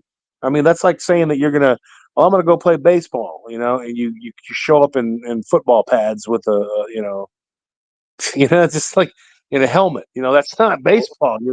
Or you show up Well, on the football field with a baseball bat. That's not how you play baseball. I mean, that's the thing. People don't understand that. They don't get this. It's like it does. It's not one size fits all. So it is important to know what you're dealing with and who you're dealing with and how they go about doing what it is that they do. And you should try to keep yourself clean of everything, but it's really hard, and we are just a three-dimensional being, so it's almost impossible to regulate every single thing all the time when you're juggling 10 other things. I know, believe me, I'm always doing stuff, but this is something that people need to understand. It is important. So I explained to this woman, we'll call her Jay, and I told her, I said, look, Jay, you know it's very important that you know these things, and so she was kind of argumentative, almost combative, like she's like, well, I disagree respectfully, but she kept on and on and on, and I was like, look, I'm starting to get aggravated here, and so I just said, look, this is the last message, I'm not going to respond anymore, and if you blow it up, I'm just going to block you, I'm not going to keep continuing yeah. back and forth. Sometimes when I've gotten some message from women, I just don't know who they are. Sometimes I feel it's Dana or Tega with fake profiles, so I don't respond back to them.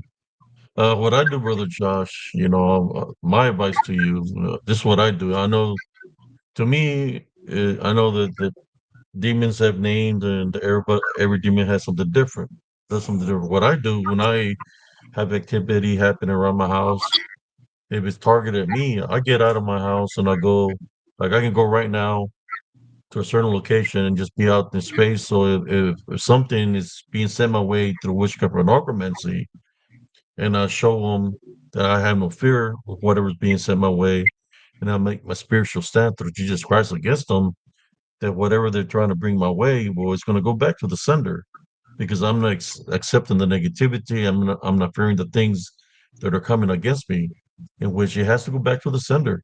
So it goes seven times fold of how I fought spiritually through all these years is in this form of is not fear what they're trying to do to me, not give it any power through fear or accepting the negativity, but maintaining my love foundation and fighting spiritually with Jesus Christ, in which the maldad, or what they're trying to do, goes back right to them. And it goes back seven times fold. So imagine this: if there's 20 people that are all doing this against you together, well, it's going to go 20 times seven. That's that's a lot of things that can happen to them because you're not accepting the dignity, but you have to make your spiritual stance because just like I believe in Jesus Christ and I represent him because of through the spiritual works. And that way, the Heavenly Father is there to protect you. You just taking authority and you saying, hey, you're not welcome. Yeah, I'm not accepting any kind of negativity, any witchcraft normally. Go back to where you came from because that's what they normally call upon, right? When they summon, what do they summon? Demons to go do a spiritual hit on somebody, unclean spirit. But demons, that's what they use. So but accepting it, it's going to go back to them. That's why they haven't surfaced up because that's what they've been doing. They've been doing all this stuff. I know they've been doing it, but that's okay because I already made my spiritual stance, and the things over here, they left. So guess where they left to? To the sender. Yeah, I that's what remember you got one to day I do. was here, I was praying here, and I sensed something spiritual because I seen like a shadow figure, and I said, if there's anybody doing witchcraft or necromancy, I tie a banner rebuke in Jesus Christ's name for it to go back to the sender seven times full. I prayed for that. 2 days passed by, and then I found out that certain individual passed away. I didn't know he had passed away till like 2 days later, and that was like to me, I believe he was affiliated in that because I remember him saying to me that he was affiliated in that kind of way spiritually, uh, that he was into stuff like that. So it went back to the sender seven times full, and that person is not amongst us anymore. I don't rejoice over it, but at the same time, I'm not going to accept the negativity, but it will go back to the sender. I'm just speaking right now in spiritual truth, brothers and sisters to y'all. What I'm talking about is the spiritual battles of what I've been through in my life. How I've overcome the enemy, whether it's brujas, brujos, warlocks, sorcerers, uh, the things that they send through spells, right? Which is unclean spirits, whatever they send, whatever they can conjure up that they send my way spiritually, I never accept it. That's the key. Don't accept it. And when they surface up, for example, Bro Josh hearing an owl, don't give it power. Take the power away from what you're hearing. But what I hear through the natives that sometimes owls are there to warn you that something is happening spiritually. So the owl that it's hooting, it's warning you is that something is happening spiritually. So what you do is pray against the evil that people are trying to do. That's what you do. Pray against it. Yeah, I You don't know, know I what the heck's going on. It's like thought not, yeah. So yeah, that's weird. But it's a spiritual battle, brother Josh. mhm. We're past that hour. The only thing I can tell you is don't give it power through fear. And I know you're a tough man, and don't give them the power that to think what's happening to you, because we know spiritually that certain things can happen. So what you do is take authority of whatever's happening and tell it that it's not welcome in your body, your vessels to go back to the sender. That's what you do. And they have to listen Yeah. spiritually because they have to when I go to the woods and investigate, I always run into this. Whether it's I'm hearing sounds of pigs, I'm hearing snout sounds, I'm Hmm. hearing growls, I'm hearing disembodied voices. They come at me in numbers. But I'm attend my law foundation and I say, hey, you're not welcome to attach yourself to me in any kind of way, shape, or form. I tie bind and rebuke in Jesus Christ's name. Then all the thing some of the sounds stop, but as I continue to do my investigations, sounds resurface up. So I continue to go into prayer, but not giving them power in any kind of way, shape, or form. That's the key. Don't give it power. When the guy called, I know what he was doing. He was trying to find a spiritual opening. That's what we call threatening because someone in the background was doing witchcraft and necromancy. So he was trying to use the fear factor and anger as a spiritual opening. So we're gonna pray against that guy right now because I believe he's the one that did this. James, right? What was his name? James. What was the Grave. guy's name? Grave. Graves. Heavenly Father, at this time we would like to pray against James Graves. Uh, if he was trying to do any witchcraft or necromancy at that time when he was attacking Sister Nellie Turner, Brother Josh Turner, uh, we tie binary rebuke the witchcraft and necromancy that he was attempting to do at that time, and for all the negativity that he spewed out of his mouth, the fear tactics, the threats, for all that negativity to go back to him, because we're not allowing it to affect our spirit or our minds. This I pray in Jesus Christ's name. Amen. Amen. Yeah, another interesting thing. The owl stopped right after 4 o'clock. It's not there anymore. It's not making the noise. Funny. Yeah, I was praying within myself for the hour to leave, but it was that was there warning you because I was considering certain things, but you know they're gone. I was praying here for because I already knew what I was gonna do after I did the live. I was gonna go to out there, and face whatever has been affecting you and me spiritually. But I guess they sensed my spirit what I was gonna do, and they decided to leave us alone because we prayed for it to go back to the sender. But no, once you forgive, you have no hate, and it can't attach to One of the things that Nellie said was that she thinks that the way to defeat a curse real quick is just to not hold anger or any hatred Yeah, for the person that's sending it. Just yeah. don't even Don't, just forgive don't them and move acknowledge on. them. Do not acknowledge it, and don't anger. That's what I've been trying to say for a very long time, brother Josh. Is that Hmm. don't give these people power through anger, hatred, because that's what they're doing. They're witchcraft and necromancy. They know exactly what they're doing. They're trying to find a spiritual opening to attack. They say they can beat you as PRT on their own tables and say, okay, we're going to infiltrate them and we're going to come at them this way. If we can get them with anger or get them to think in their mind that this fear factor, then we got a spiritual opening to attack. But that's okay. We took care of it here tonight. You'll see there's going to be some results. Certain things are going to happen. The only thing I say is not rejoice if something happens because it went back to the sender. So we'll find out through the grapevine. Just pay attention to the cryptic community or to there's something going to happen to whoever is involved in this. That's all I'm saying to you. The reason I say this because I've seen it happen time and time again. Yeah, when they So when play I with heard that about stuff, something happens. yeah, when I heard about they were from Texas, I wasn't surprised Yeah, because I yeah, prayed he's against it. evil, dude. He's not here no more. That's why that guy was pissed off.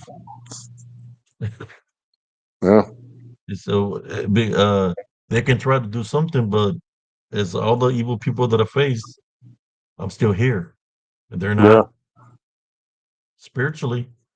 I fight spiritually in my Timid Love Foundation, place Jesus Christ first. He's the one that takes care of our enemies. It's nothing dealing with me.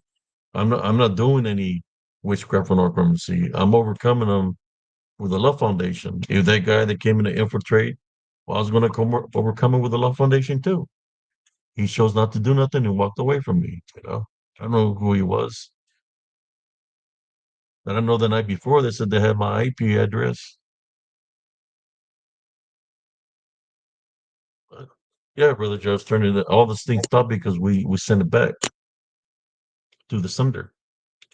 Don't be surprised that tomorrow they're going to be pissed off, Oh or you boy. might get a message from somebody to try to say, "How you doing, Josh Turner?" or whatever, because they've thought in their minds that they've already won spiritually, but no, it's gone all back to them now. So whatever they summoned is going back to them, pissed off because of what they try to do did not work.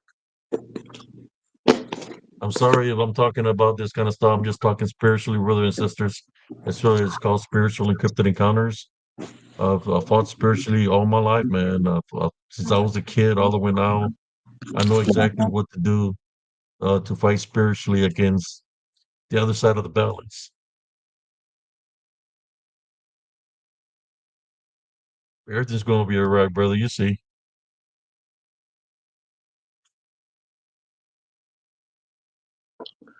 God dang. And Oh. if anybody has dabbled with something, listen to me. It's never too late to repent for what you dabbled in and to ask God for forgiveness. My grandmother, I didn't know at the time, but everything makes sense that she was a dark witch. That's why there was a lot of activity happening around us. Uh, all I know is this: she asked me a question when I was reading the Bible to her in A little Spanish. bit. She asked me, Should we do that? "Will she asked me, will somebody like me, Okay. even somebody All right. like me, be saved?" And I told her, "If you ask God for forgiveness and repent for your sins, yes, you can be saved."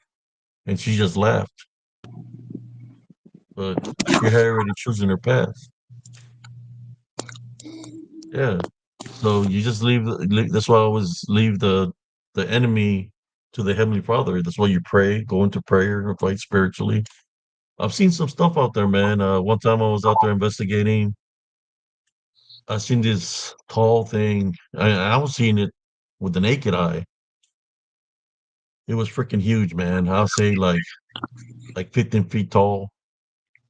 He had his mouth open like a freaking alligator, showing his teeth, and they were just looking at me. It was like a Mexican standoff. He's looking at me. I'm looking at it. I said, as big as that is, it could probably take 10 giant steps and get right here beside me. So we're just looking at each other, and I'm not afraid of it. I'm looking at it, it's looking at me, and I said, I type bind and rebuke in Jesus Christ. And when I said that, it vanished. But it was big, man. Now that right there, I'm getting a little bit of a that right there was huge. It was pretty big, and it was manifested to see how it looked. I'll tell you what it looked like. You know how you talk about it, Anubis? Well, this one looked like the one that had the face of the crocodile or the alligator crocodile. That's what it looked like, and it was huge, man. But I wasn't afraid because I know Jesus Christ was with me. I need to go back to the video to see if I can capture it, so I can make a how he looked. Yeah, please. Sorry, man. I'm groaning over here. I've just had to move myself up from on the bed, and it's painful. Oh, I can't move I my tell right Sister leg at this Nelly to point. place if y'all got olive oil to put uh heavenly crosses on your knees. I have holy water. Yeah, we packed away our olive oil. We have holy water. Or, or put some holy water, brother. Holy water on your knees. Place a heavenly cross and say if there's anything negative here, you're not welcome here. Leave my body. Good place. leave my home, leave my vessel and my home, you're not welcome here. Uh, place it on your ankles, your knees. This is You've already crazy. blessed the home. Somebody in the chat says I dabbled in Bigfoot. Valerie, guys, I can barely read the names. It's real. This Let me see. They said I dabble in Bigfoot hunting, and all and all hell hell broke out around me. broke around me. Yeah, I can read the what they're saying, but I can barely read their names. It's like really difficult, very small on the phone it's like in gray. Oh yeah, yeah. Oh, you're in your phone. That's right. Yeah, Brian, the god that you're talking about, the little G god that you're talking about with the alligator head, that is Sobek. That's who So he bad. is. Yeah, and his he hangs around the Crescent Valley area. That's where he's. They have designations too where they hang out. Where they're at.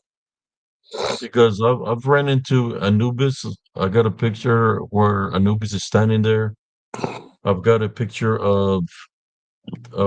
I need to look into the video where it was standing. Yeah, I mean, we stood looking at each other for about 5 minutes, man.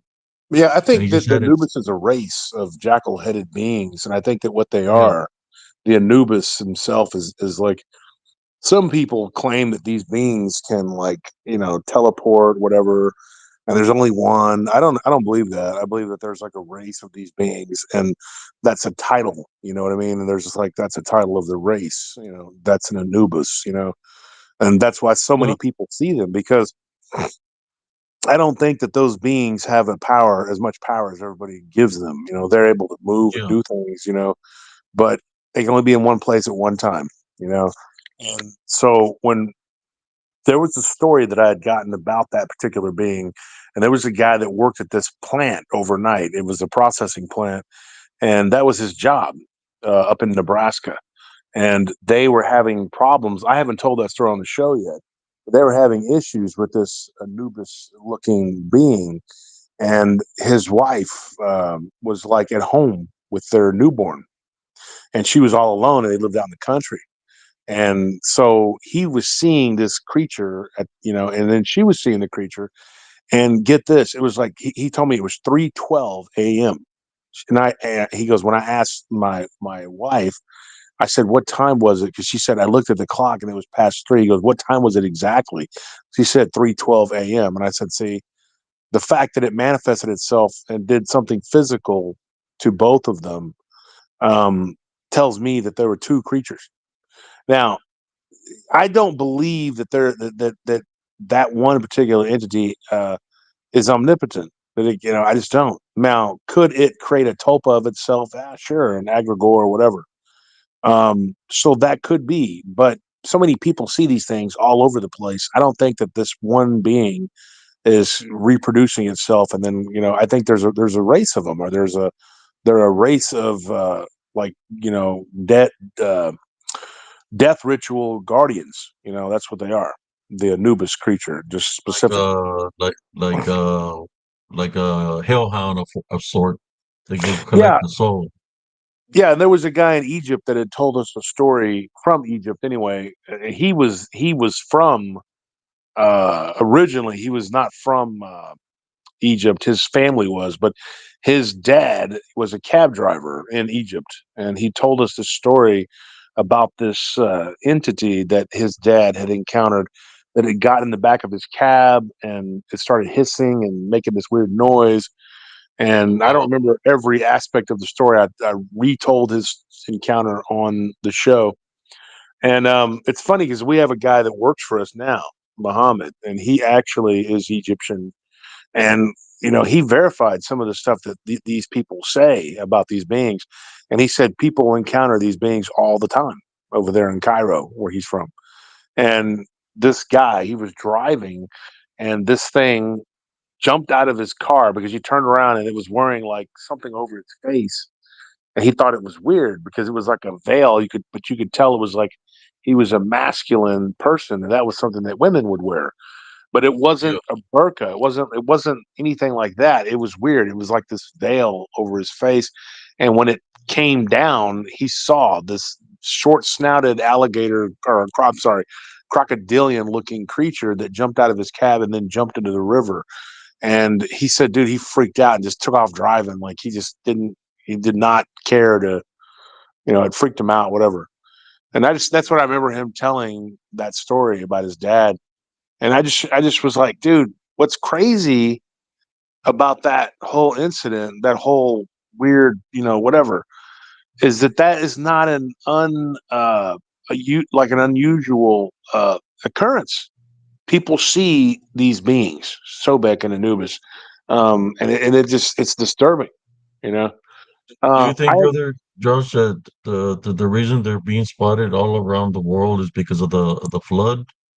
That some of the artifacts and maybe coffins or whatever that with the flood that happened, the flood of Nova, that a lot of these things got misplaced uh, through the flood? Or do you think there was some kind of buying or trading that was being done that people bought certain artifacts and they got moved around in that form? mm, I don't know. Um, I mean, that's a hard one. because I've heard where they found artifacts of the pharaohs in Mexico, Yeah, I don't think and that it's from the flood. If that's what you're saying, it could. Some of it could be explained that way. I think though, the, antediluvian world was very different. because Um, I got a story for you, brother Josh. And to think okay. what you think about this. I had two cats, uh, Pearl, and Pearl. I kept her in the restroom. She was a white cat, and I went in the restroom and I left the light off because I don't want no peeping toms looking at this handsome body. No, I'm just playing. Uh, I went in to use the restroom, and I felt a cat going around my leg, and I thought it was Pearl. When I looked down, it looked like this. What I seen. This cat had no fur. He was wearing a medallion around his freaking neck and like a little crown on his head. And he was looking at me, going around my leg, looking at me. And I started praying. When I started praying, the cat disappeared. What do you think that was? And Pearl was on top of, because I kept a little freezer. She was on top of the freezer. What was purring around my legs wasn't her. It was this cat that had no fur and he had an amulet. The amulet looked like a triangle.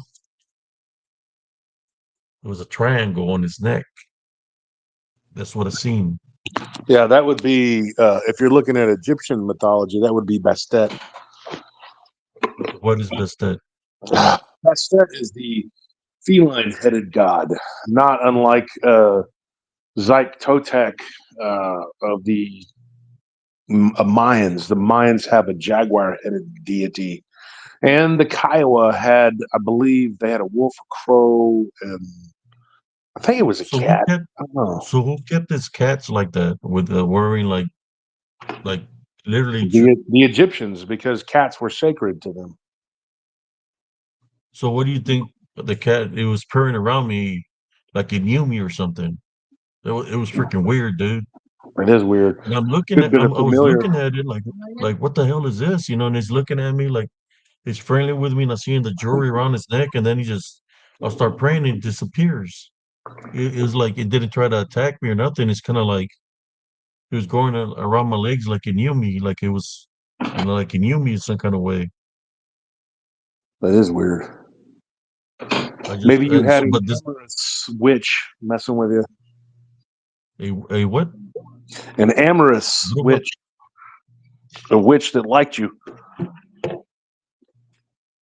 Bruja. Yeah, bruja, but someone that was like wanted to hang out with you. Well, it was a pussy gato, so I guess so. I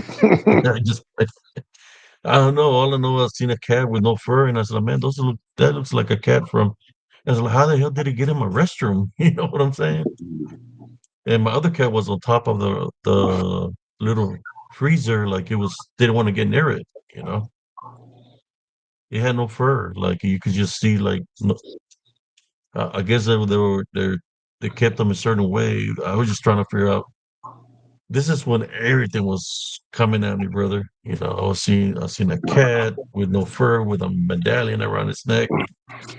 I seen a freaking this leopard-like creature or spotted creature that broke a freaking acorn branch, landed behind me and my nephew in the park, and it ran into the creek, broke branches. It came running into the park and was running on twos right across. That one wasn't as tall as the other ones. That was probably like 6 foot, 6 foot one, 6 foot two. It looked like what people want to call an adolescent. But it's like I was already tired of getting freaking spiritually attacked by believing in what I was seeing, that I didn't give it the power to believe anymore. I mean, it literally looked at me, brother Josh, when it landed beside me. We were talking about the army, and I could hear claw marks like on top of the freaking tree, like. And my nephew was like, "What's that, Unc?" I think it's a tree lizard. And you're hearing this marks, and then a whole freaking, you know how big an acorn tree is? It was a Mhm. giant branch, man, that broke because it's an old acorn tree. I can take you where, show you where it was at, how big of a branch it was. He landed behind us, and he landed right beside it. When I turned to my left, it was looking at me, and I thought he was going to attack, but I started praying with it myself, and it turned its head and took off. Man, I seen all kinds of shit there. I mean, I will go take people, if you got the proper equipment, just so y'all can check it out yourselves. But I don't want nothing bad to happen to anybody. That's why I remember one time I said, okay, for those doubters, so I have an open challenge to go to there so you can check it out for yourselves. I'll even take you. Because of the people, there was a lot of doubters. I'll tell you what, according to Cabo, will go there. It, it, it, that's it. He's done. He's done, man. I'm being honest. He's done. They'll easily overtake him. It's one day I'm gonna go there if I get the proper equipment and do a video at nighttime. See, because that area inside the park, it's gets private property, and then want nobody soliciting. So I'll have to do it at nighttime. But at nighttime is when the activity picks up there. One day, I don't know when, but if I do go there, I have to be spiritual ready to what's there. But one day I'll do this so y'all can see what I've seen there in that location. Oh my God. They say Yeah, I that don't place want nobody in danger. sounds pretty Armando's, active. yeah, Armando seen, when he seen what he's seen, he asked me the question, how can you be two places in one? How can you be in two locations at one time? I guess he seen me inside the house, and he went to go camp out over there by near the club. There's a bridge or something. He said it was in that area, and that he had never said he was going to be there to me. He said that he seen me all in black, calling him by his first name to go to him. That he freaked out. He backed up and went back into the park. When he went back into the park, he seen me. I was still inside my house. That's why he came. It was a Sunday morning. He said, "How can you be in two places at once?" He was like freaked out. And I told him, "Well, the only way that could happen if something is manifesting to look like me, because I've been fighting spiritually there for a long time. That they have that ability. That's why I said to you, don't be afraid of what these people are doing. Don't accept the negativity. Any fear mongering, man. Uh, they're not doing fear mongering. They're saying they're saying all this stuff because that they're going to hurt you. Because what they're doing is saying these things to attack you spiritually. That's why we rebuked it, and it's going to go back to the sender. If I need to buy me a little camera on me, man. So when Hmm. something strange happens and I catch it on camera, so you can see what I go through.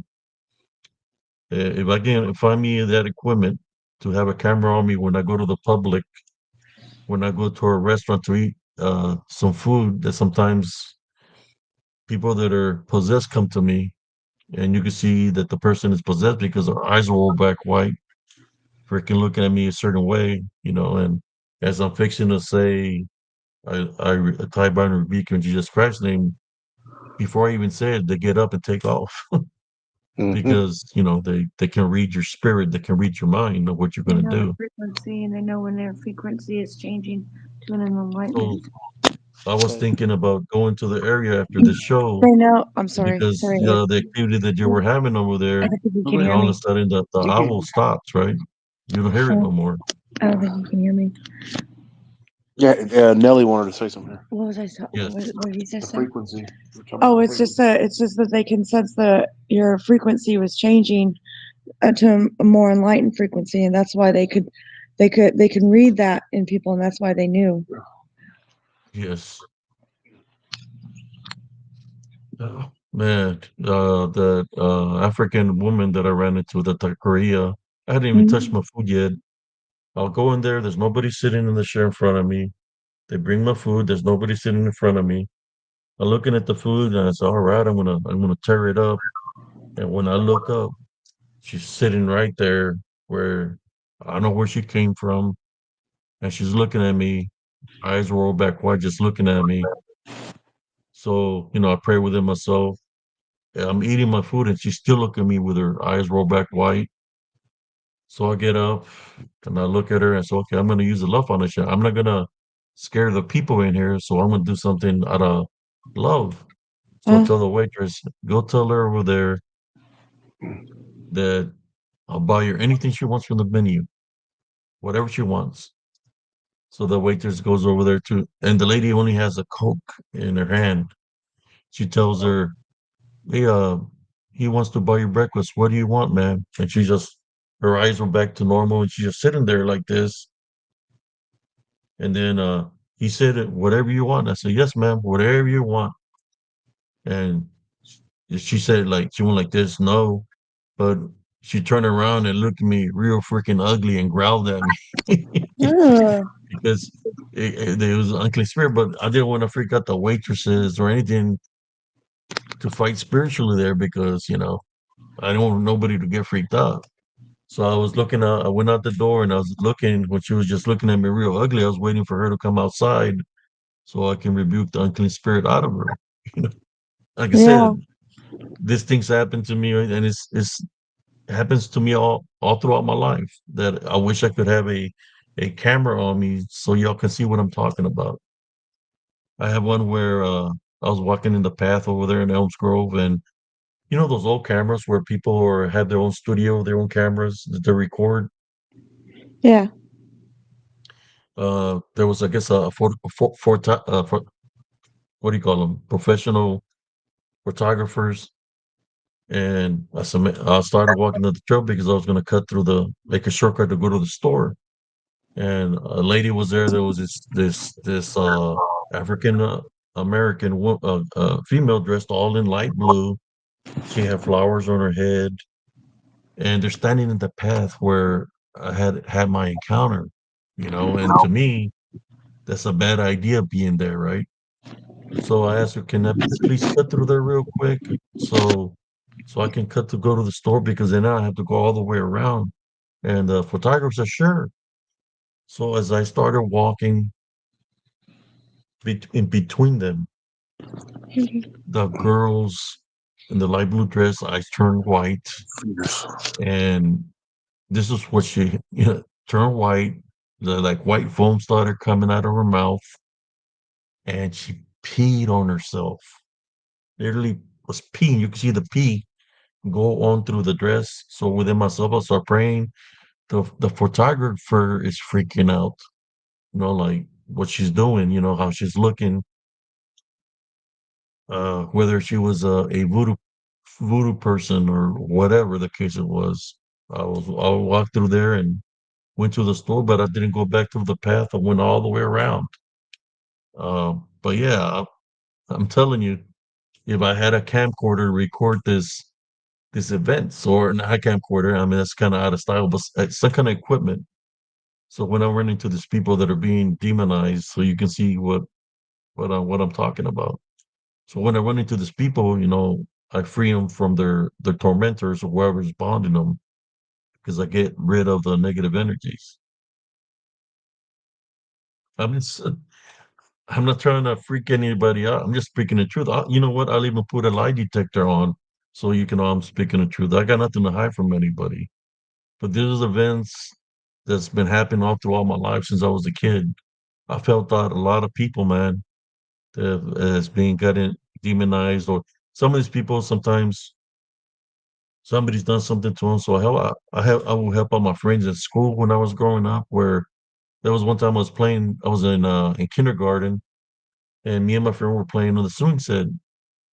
Out of from underneath the school, I see this dark shadow run, and it goes into my friend. Right, my friend starts. The unclean spirit was a spirit of perversion, like old boy from last night. Right, my friend started touching himself a certain way. So I went up to my friend because I knew what entered him because I seen it, and I said, I love you, friend," right? Because at that time I'm small, and I said, "I love you, friend." And when I said, "I love you, friend," the unclean spirit left his body, and my friend became normal. But I saved my friend from the negative attachment. I've been battling all my life, man. You know, my brother and sister start having activity. They call me to go get rid of the activity that's happening in their houses. Yeah, but this is all my life. This is what the Heavenly Father has groomed me for, right? To be able to do these things through Him to get rid of the negative energies. I run into brujos, brujas. I ran into I was taking a hop from Temple to the VA because it would be cheaper for me, right? I took the hop, went to the VA, and on the way back, there was this man, Puerto Rican man. He had his hand in his pocket. And he was looking at me, and he says, "I don't want to do this. I don't want to do this. You're one of us. You're one of us." That's what he's telling me. And I could see in his pocket, he's got an amulet in his pocket. He said, "I don't want to do this. You're one of us." And I looked at him. I said, if you're talking, I'm one of you because I believe in Jesus Christ, then we're on the same page that we believe in Jesus Christ. But I see you're holding something in your pocket and you say you don't want to do this. The only thing I can tell you is this. I've seen people like you come and go, and they're not here no more. So if you have value, you have family that you love, that you care about, I suggest don't do nothing because it will go back to you. I told him straight up, it will go back to you. I've seen people like you come and go. He took his hand out of his pocket and looked the other way. Never looked at me back again. Tell you, I've been into some spiritual battles, brother. I've had people come all the way from California to try to take me out. I don't know they were from California because spiritually, the Heavenly Father showed me who my enemy was. There was one where I seen a picture of this guy with white hair, kind of like not like Fart. He was a Hispanic guy. He had long white hair, and he was wearing a weird hat. It wasn't a cowboy hat. It was like a green hat in my dream, and he was looking at me, because he was doing brujeria. Normally, the Heavenly Father showed me who's doing wrong to me. So I said to myself, by the dream that I was shown, that I was going to bump into this guy, that this guy was coming for me spiritually, because when the Heavenly Father shows you something, He's showing it to you for a reason. Not even a week, bro. I went to the bar to shoot some pool. I had barely sat down, had my pool stick with me. I ordered a beer. You know how the bars have the opening where the bartenders go in and out? Well, sitting in the corner here, they brought the beer, and as I'm gonna pick the beer to drink the beer, I feel my senses get triggered. When I look to the left, he's like an arm reach away from me. I looked to like this, and he's looking at me already, and I recognize the face and everything. He's looking at me, and I'm looking at him. We're like making eye contact, and I go like literally without talking to him. I said, "Don't do it." And he went like, I said, "Don't do it." And then he went. He got up. He walked to the corner of the bar. He turns around and looks at me, and he touches the owner of the bar on the shoulder, and he goes like this, and he walks away, goes out of the bar. That evening, that person died of a brain aneurysm because she's the one that paid him to try to take me out. But I wasn't accepting the negativity because I was maintaining my love foundation. So I didn't have to say nothing to him. He already knew that I was letting him know, don't do it. And I run into the guy to a different area. He gets pissed off. I was with my wife dancing, and I seen him,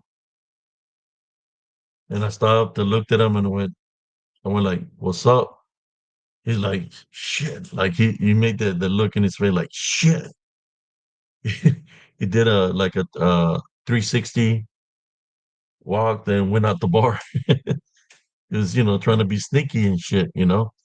But those are spiritual battles that I've been through. Some evil people in this world, man, and they'll come at you when you least expect it. That's why I don't drink, because I have to be spiritual ready at all times. I hope nobody's freaking out what I'm telling y'all, but I'm being speaking in truth.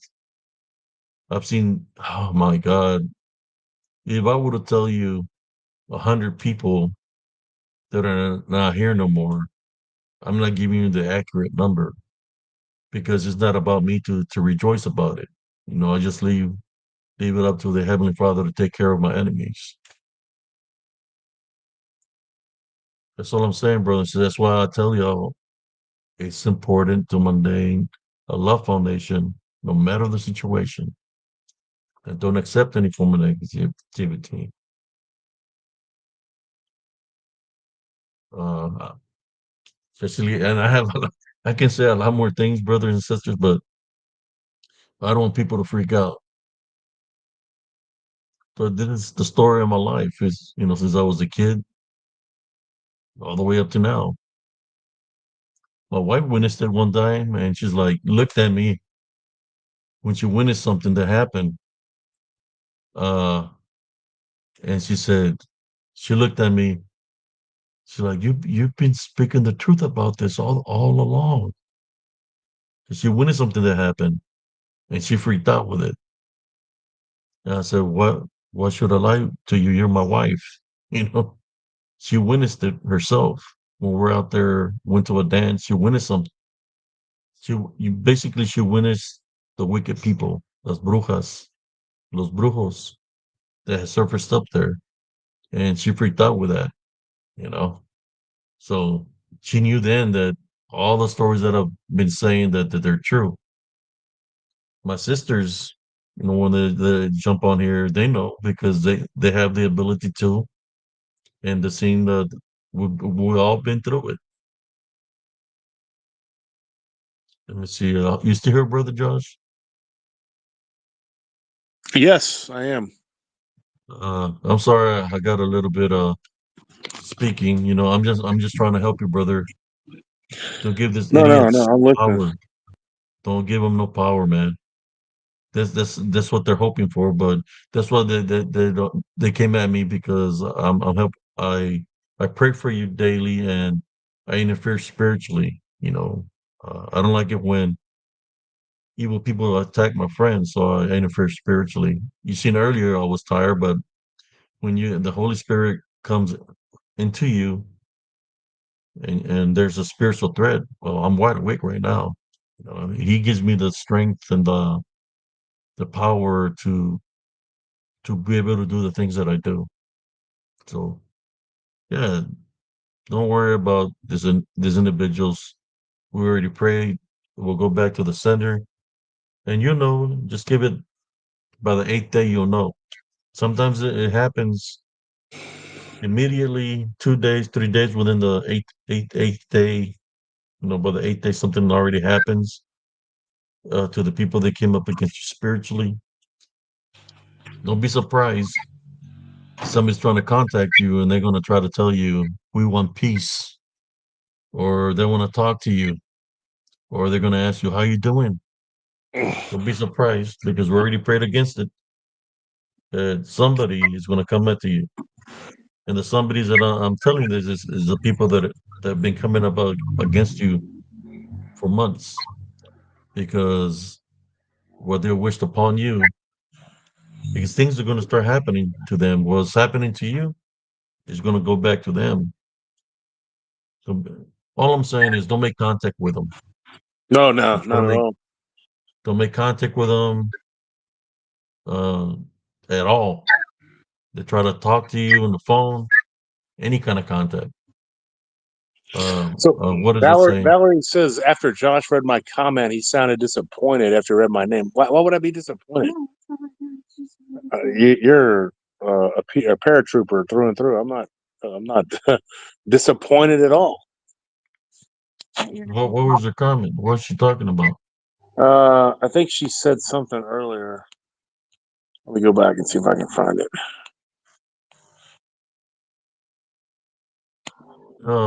I've been awake for 48 hours Fine, and the because untranscript. I'm on a mission. That's why I'm awake 48 hours.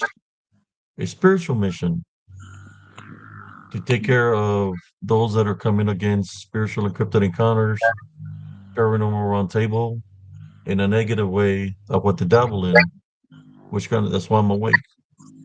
Tell them that they're The Heavenly Father, that's why I'm doing this.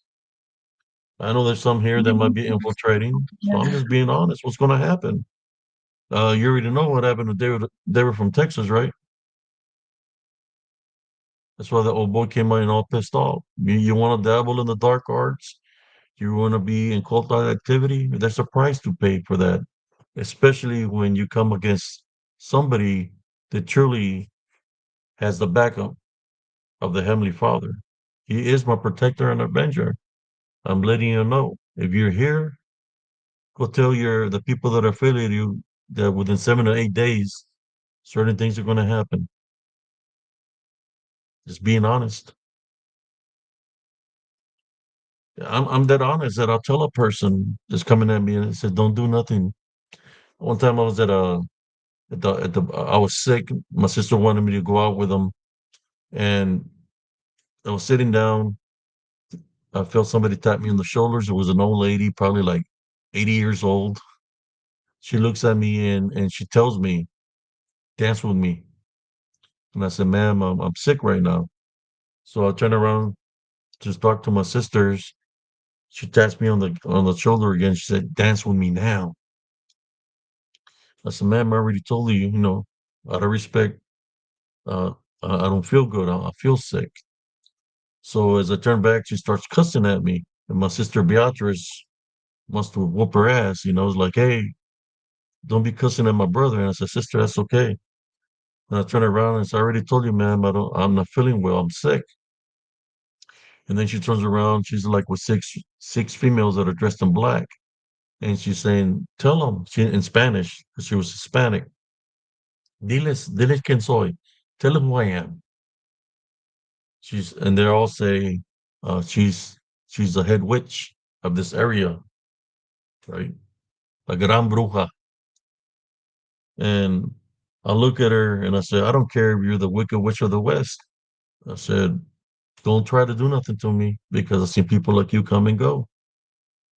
She gets pissed off, goes over there, and they all start chanting something. I start saying the Our Father, fighting against it spiritually. They get up and take off. Uh, Following week, I go back to the bar with my sisters. One of them is sitting there and she's looking at me with fear. And I asked her, why do you look like you're scared? She said that the Gran Bruja that day died of a brain aneurysm. That day, when she wished bad upon me, died of a brain aneurysm. The reason she was scared is because all the women that were praying against me, they all got diagnosed with cancer.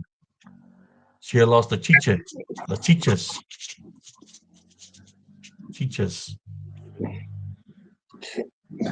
cancer. What's wrong? I'm trying to get my foot. Anthony, can you open this one? I'm just being honest. I've seen my sisters were there to witness that my sister Beatrice or Guadalupe, they came up Hold on 1 for that second, story brother. I because gotta they were do there. something. Move it. That pillow right there. Just move it like I don't want to. I got to keep muting it because I'm trying to move around, and I feel like I'm gonna like yell into the camera. And I mean into the microphone. Dang it. It's okay. This is Do you horrible. need help? What's going on? No. I'm good. I just had to get situated. Okay. Yeah. My sisters, they know uh, what I'm capable of spiritually through Jesus Christ. I'm the one that they call, the brother they call when there's activity. I lost a brother-in-law. Yeah, she lost. They got cancer, man. All those brujitas, because she was a head witch. They all got cancer, breast cancer, and the gran bruja died that day because they were wishing something very bad towards me. So what are they going to do when they find out that they tried to do somebody dirty, but it backfired, and one of the members they lose one of the members? They're going to do like how that guy Sean did, call in like he's trying to get on the show, and then start going off on me. He's going off on me because he knows what they did. So he's pissed off because his buddy died, and then he's trying to blame me for that shit. Hey, I'm not the one that told him to dabble in what he was dabbling in. I just don't accept the negativity.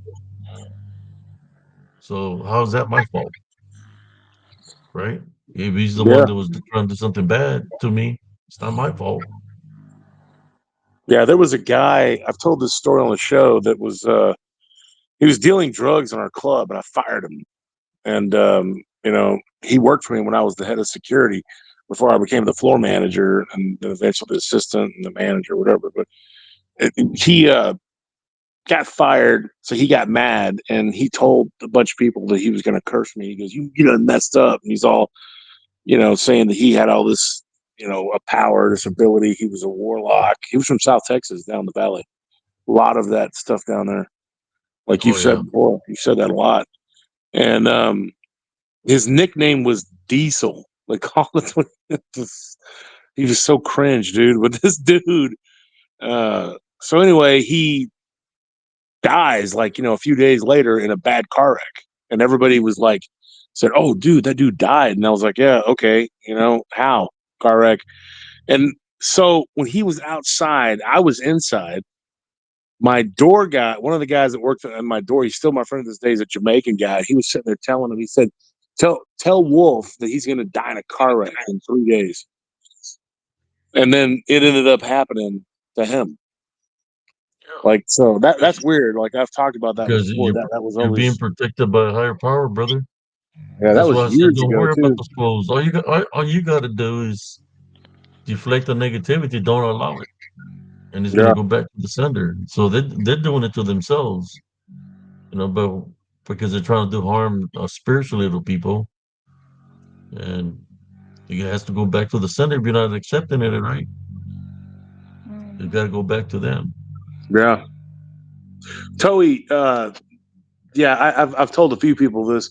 My doctor's been my doctor for going on 30 years, like 27 years, something like that. And so, um, like I can talk to this dude pretty much anytime. Like I've been messaging back and forth like all weekend. So since like this stuff really started happening, over the past week and then last weekend, this weekend. So yeah, I'm in communication with him, and he's adjusted, medication and things like that, so we can try to get this done. But I not going to be able to take the medication that lowers the uric acid. There's too many side effects. And then one of the things that happens is it causes the flare-ups to be real bad for like up to 5 days. And Wow. then it starts to work. But I've already been in so much pain for the last week. I don't want another extra days on there and extra pain. My joints is just, this is Have you horrible, tried that? man. What is it called? Tiger, the Koreans, some kind of for Tiger pain Balm. that they use. Yeah, I used to use that Yeah. when I was rolling, doing jujitsu and wrestling. Yeah, that stuff, man. That'll help, but it's not gonna do anything to this. This stuff here is bad, dude. The Emu Aid works good. It'll help draw it out, castor oil. But then you have to drink like a lot of coffee, and I have to be careful with my blood pressure, so I have to take like a certain type of coffee. But that's how I beat it last time, was just drinking a lot of coffee, a lot of water, because the coffee will neutralize that uric acid. And I pretty much So what have does to. that acid come from, brother? There's a How lot does of that? different sources, man, but I don't really eat. It's purines, yeah, but it's the source of the purines is like different types of food. I've been staying away from sugars. I mean, big time. I mean, maybe the little drink I had earlier had some sugar, but I've been staying away from sugars, and I feel a lot different. More energy. Uh, got to take Yeah, care, of myself. I So don't drink or eat I've or been drink I've been staying hardly. away from sugars. Anything that has Yeah. sugar, rice, tortillas. I don't even want to kiss my wife because she got sugar. No, I'm just playing. So all the carbs in those, you know, that's a problem too. I mean, I got to be careful with that. I don't eat a lot of carbs or whatever, but my body just doesn't. Even though I hadn't been eating a whole lot, I hadn't been eating a lot of carbs or drinking sugar. I don't really eat a lot of salt. It's like the cortisol levels in my body, which can also lead to this because of the stress. It causes this too. And I think that's probably the main culprit because I'm under a lot of stress, not only with my jobs and things that I got to do with my career, but I got to do the show. And then on top of it, constantly getting attacked and harassed. It just leads to stress, constant stress. And so it's just nonstop harassment. You know, it's Yeah, ridiculous. it's this guys, man. They've messed with you so much that they already know how you are. That they continue to mess with you, but don't give them what they want, bro. Do the opposite, and you'll Yeah. see everything that they're trying to do is gonna backfire on them. I mean, come on, who watches their idiotic videos, anyways?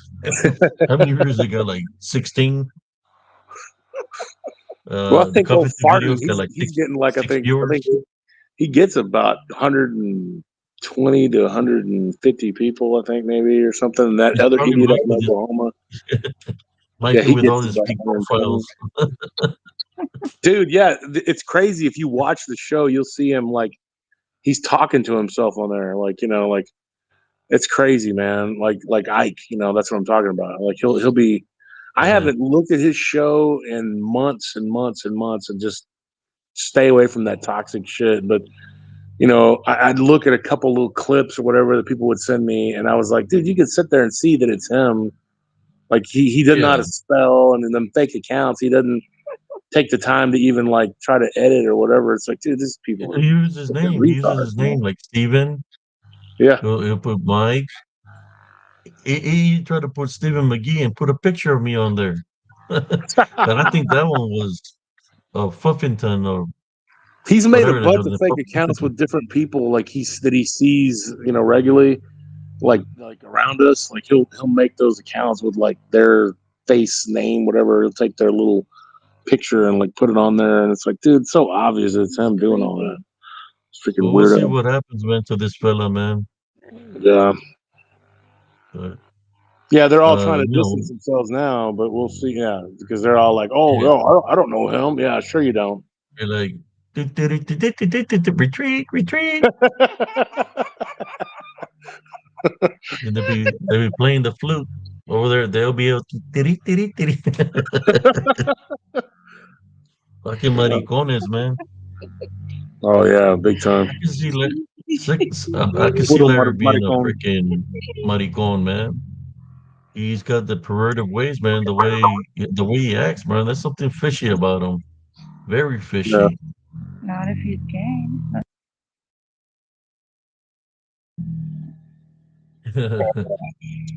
I don't know, man. I don't know if he was a receiver. I think they're all receivers, bro. But they're enough all they're about them. all like antenna towers. They're receiving signals. Oh my freaking! They do. They want to forget what happens with the LBO. They make up stories of saber-tooth tigers and stories of whatever they make up. Well, and then Farton's over there like my scientist friend. Somebody was saying that he has a supposed scientist friend. He told me about it, but like supposedly verifying that he heard some sound of some unknown animal. After what I've seen over the last couple of months, dude, nothing he could do would surprise me or shock me at this point. Just knowing what I knew before, but now knowing how bitter and angry he is, I just would think he might be like willing to put something out there to make those sounds. I'm just like, I wouldn't doubt it. I mean, people have accused Ike of that. Not me. I haven't even like. All I know is what he did when he threw the rock. When Ike did that, and I was like, dude, we The all played Rock, that. Yeah, that the rock. Rock, and the tapping of the The shoulders of the tapping. sister, Yeah, and yeah, the. I saw that too.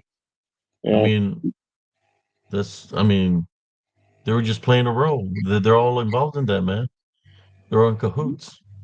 yeah, it's crazy, man. I And then heard when it. you I heard stop it through a and grapevine, through a certain source, that they're all are trolls.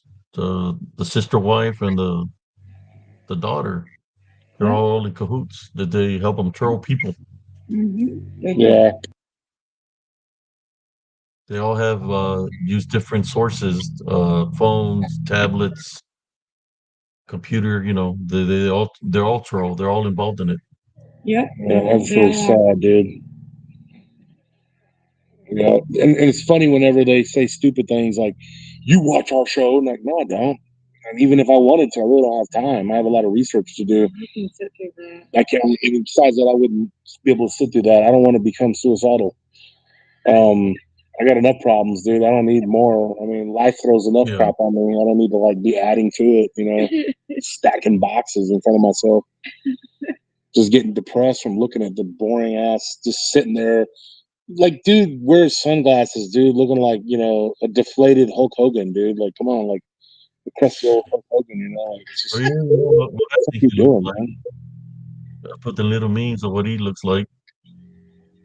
He literally looks like that guy, man. I'm The telling crypt you, give it keeper. 5 more years, he's gonna be looking like he might become like like the guy that pretends to be Peter Griffin. They're gonna mistake him for Which one are you for what talking is about, his name? Ike or Farton? Huh? No, Which one I'm are you talking talking about about? the other boy with the one that sees saber-tooth tigers. Oh yeah, They're gonna dude. mistake him for the creeper, or what is it called? Yeah, the crypt keeper. The crypt keeper. Yeah, Give it five yeah, years. They're yeah. gonna mistake him for him. Dude, he's got that scraggly hair. And it's like, dude, cut your hair, man. Take that hat off. Take off the sunglasses and just comb it and look like a decent person. It's ridiculous.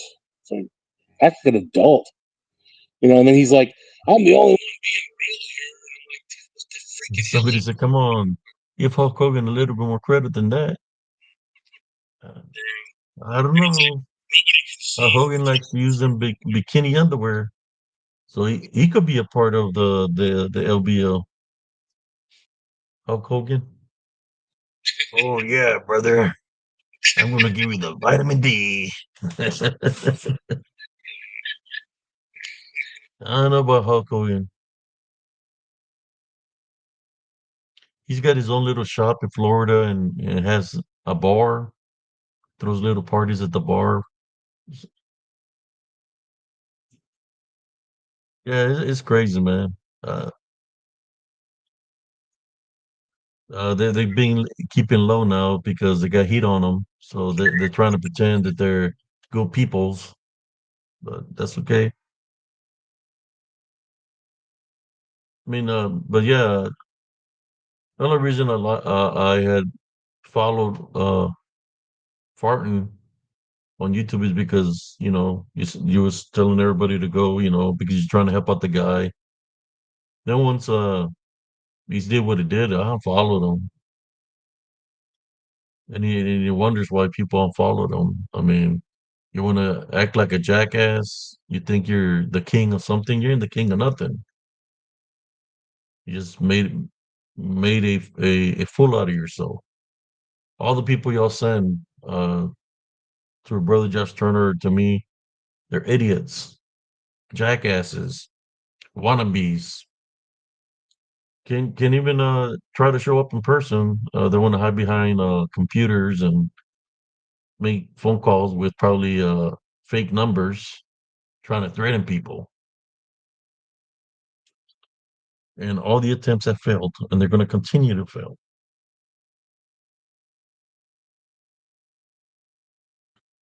You want your head up a little more? Yeah, please lift it up. Here, wait. That's good. Somebody said he's a bootleg crocodile Dundee. No, I'll tell you, he's like that other guy, the Turtle Man, or what was his name? The show the turtle, the one that's you know, talking about Brother Josh, the Turtle Man, that he's got his camouflage on and he goes Which one? Who are you finding talking turtles. about? That farting could be the Turtle Man.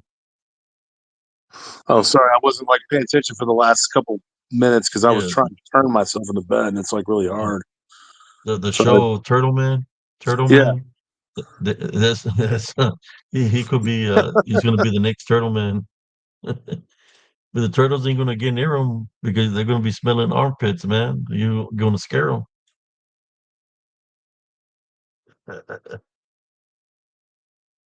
But I know you gotta get some rest, brother. I know I gotta get some rest myself. Uh, is there any final words you'd like to say to the members of PRT, Brother Judge Turner? I was trying to unmute it; it wouldn't let me. Yeah, I just thanks for having me on. I've been, it's been nice to be able to hang out with you guys, and it's given me something to do. If this kind of pain, I won't be able to do the show because I won't be able to sit there in a chair like that at the desk if this pain continues the way it is. So I guess that's one way to get me to not do the show. But this has given me an outlet that I can, do this, and ow, oh, uh, sorry about that, folks. I just hit my toe. Everything that's being affected by this is very sensitive. So my wife's trying to help me, but she accidentally hit my toe with it. You put Or who any knows Vicks on what there, happened. Brother Judge Turner? Do what? Any Vicks? Any Vicks? Vicks rub, vapor rub, the cure Yeah. from all Mexican moms. No, I don't need that Oh stuff. yeah. Try it. No, I'm good, dude. Put some Vicks on it. No, I think we'll. It's gonna. This Vicks will work on anything, man. Yeah, that's what they say. But that's There's some people, believe it or not, they use WD-40 for the joints. WD-40? WD-40 for the joints. That's crazy. I guess you've seen the Wizard of Oz, the Tin Man. oh, my friend's dad, the one that who I saw the dog man. He for as Trying to long as make I knew him. your cameo here, Rebel. Look at Rebel. Let me see. Get this off so you can. He's trying to make his cameo for the night. He was asleep all night. You're Rebel. Here. Grab it. Alrighty. Go ahead, brother. I was going to say that he swore by using bee seed powder, and he used it, every day for as long as I've known him. He's taken bee seed powder. It must work because he's in his 80s, and Oh wow. he really didn't even start getting gray hair until probably several years ago. So his hair was black. I mean, until not that long ago. And I'm like, geez, he was like 75 years old, still had dark hair. What did you say? BC powder. Oh, I don't know that was the reason for his good health, but I mean, Somebody said my grandma used WD-40 for her creaky knees. I'm telling they, you. they would put it on their body, on their flesh. That's crazy. what is it for? Uh,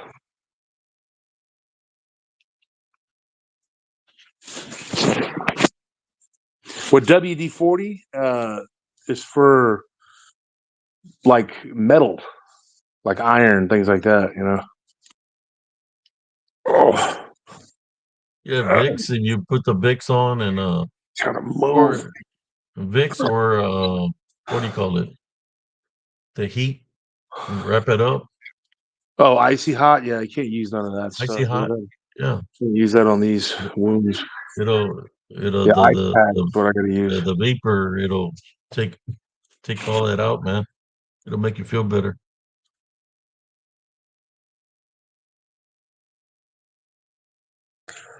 All right. Hey, well, it's good talking to you, man, and everybody in the chat. All right, brother Josh. You have a good morning, a good night. Yeah, you too, man. And thank you Yeah, for coming on the show, brother. yeah, Appreciate you y'all. guys take care of We'll yourselves. continue to keep you in prayer. Yeah, thank you. And thank you for You're everybody welcome, that brother. showed up tonight. Yes. All right, man. I'm gonna bounce. All right, I'll see you good All people. right, brother. All right. Peace. Yeah, for joint arthritis, well, a Korean medicine woman or that works with herbs, they're kind of like a medicine woman. But in saying that, brothers and sisters, I wanna thank everybody that joined in tonight. I hope y'all enjoyed the show.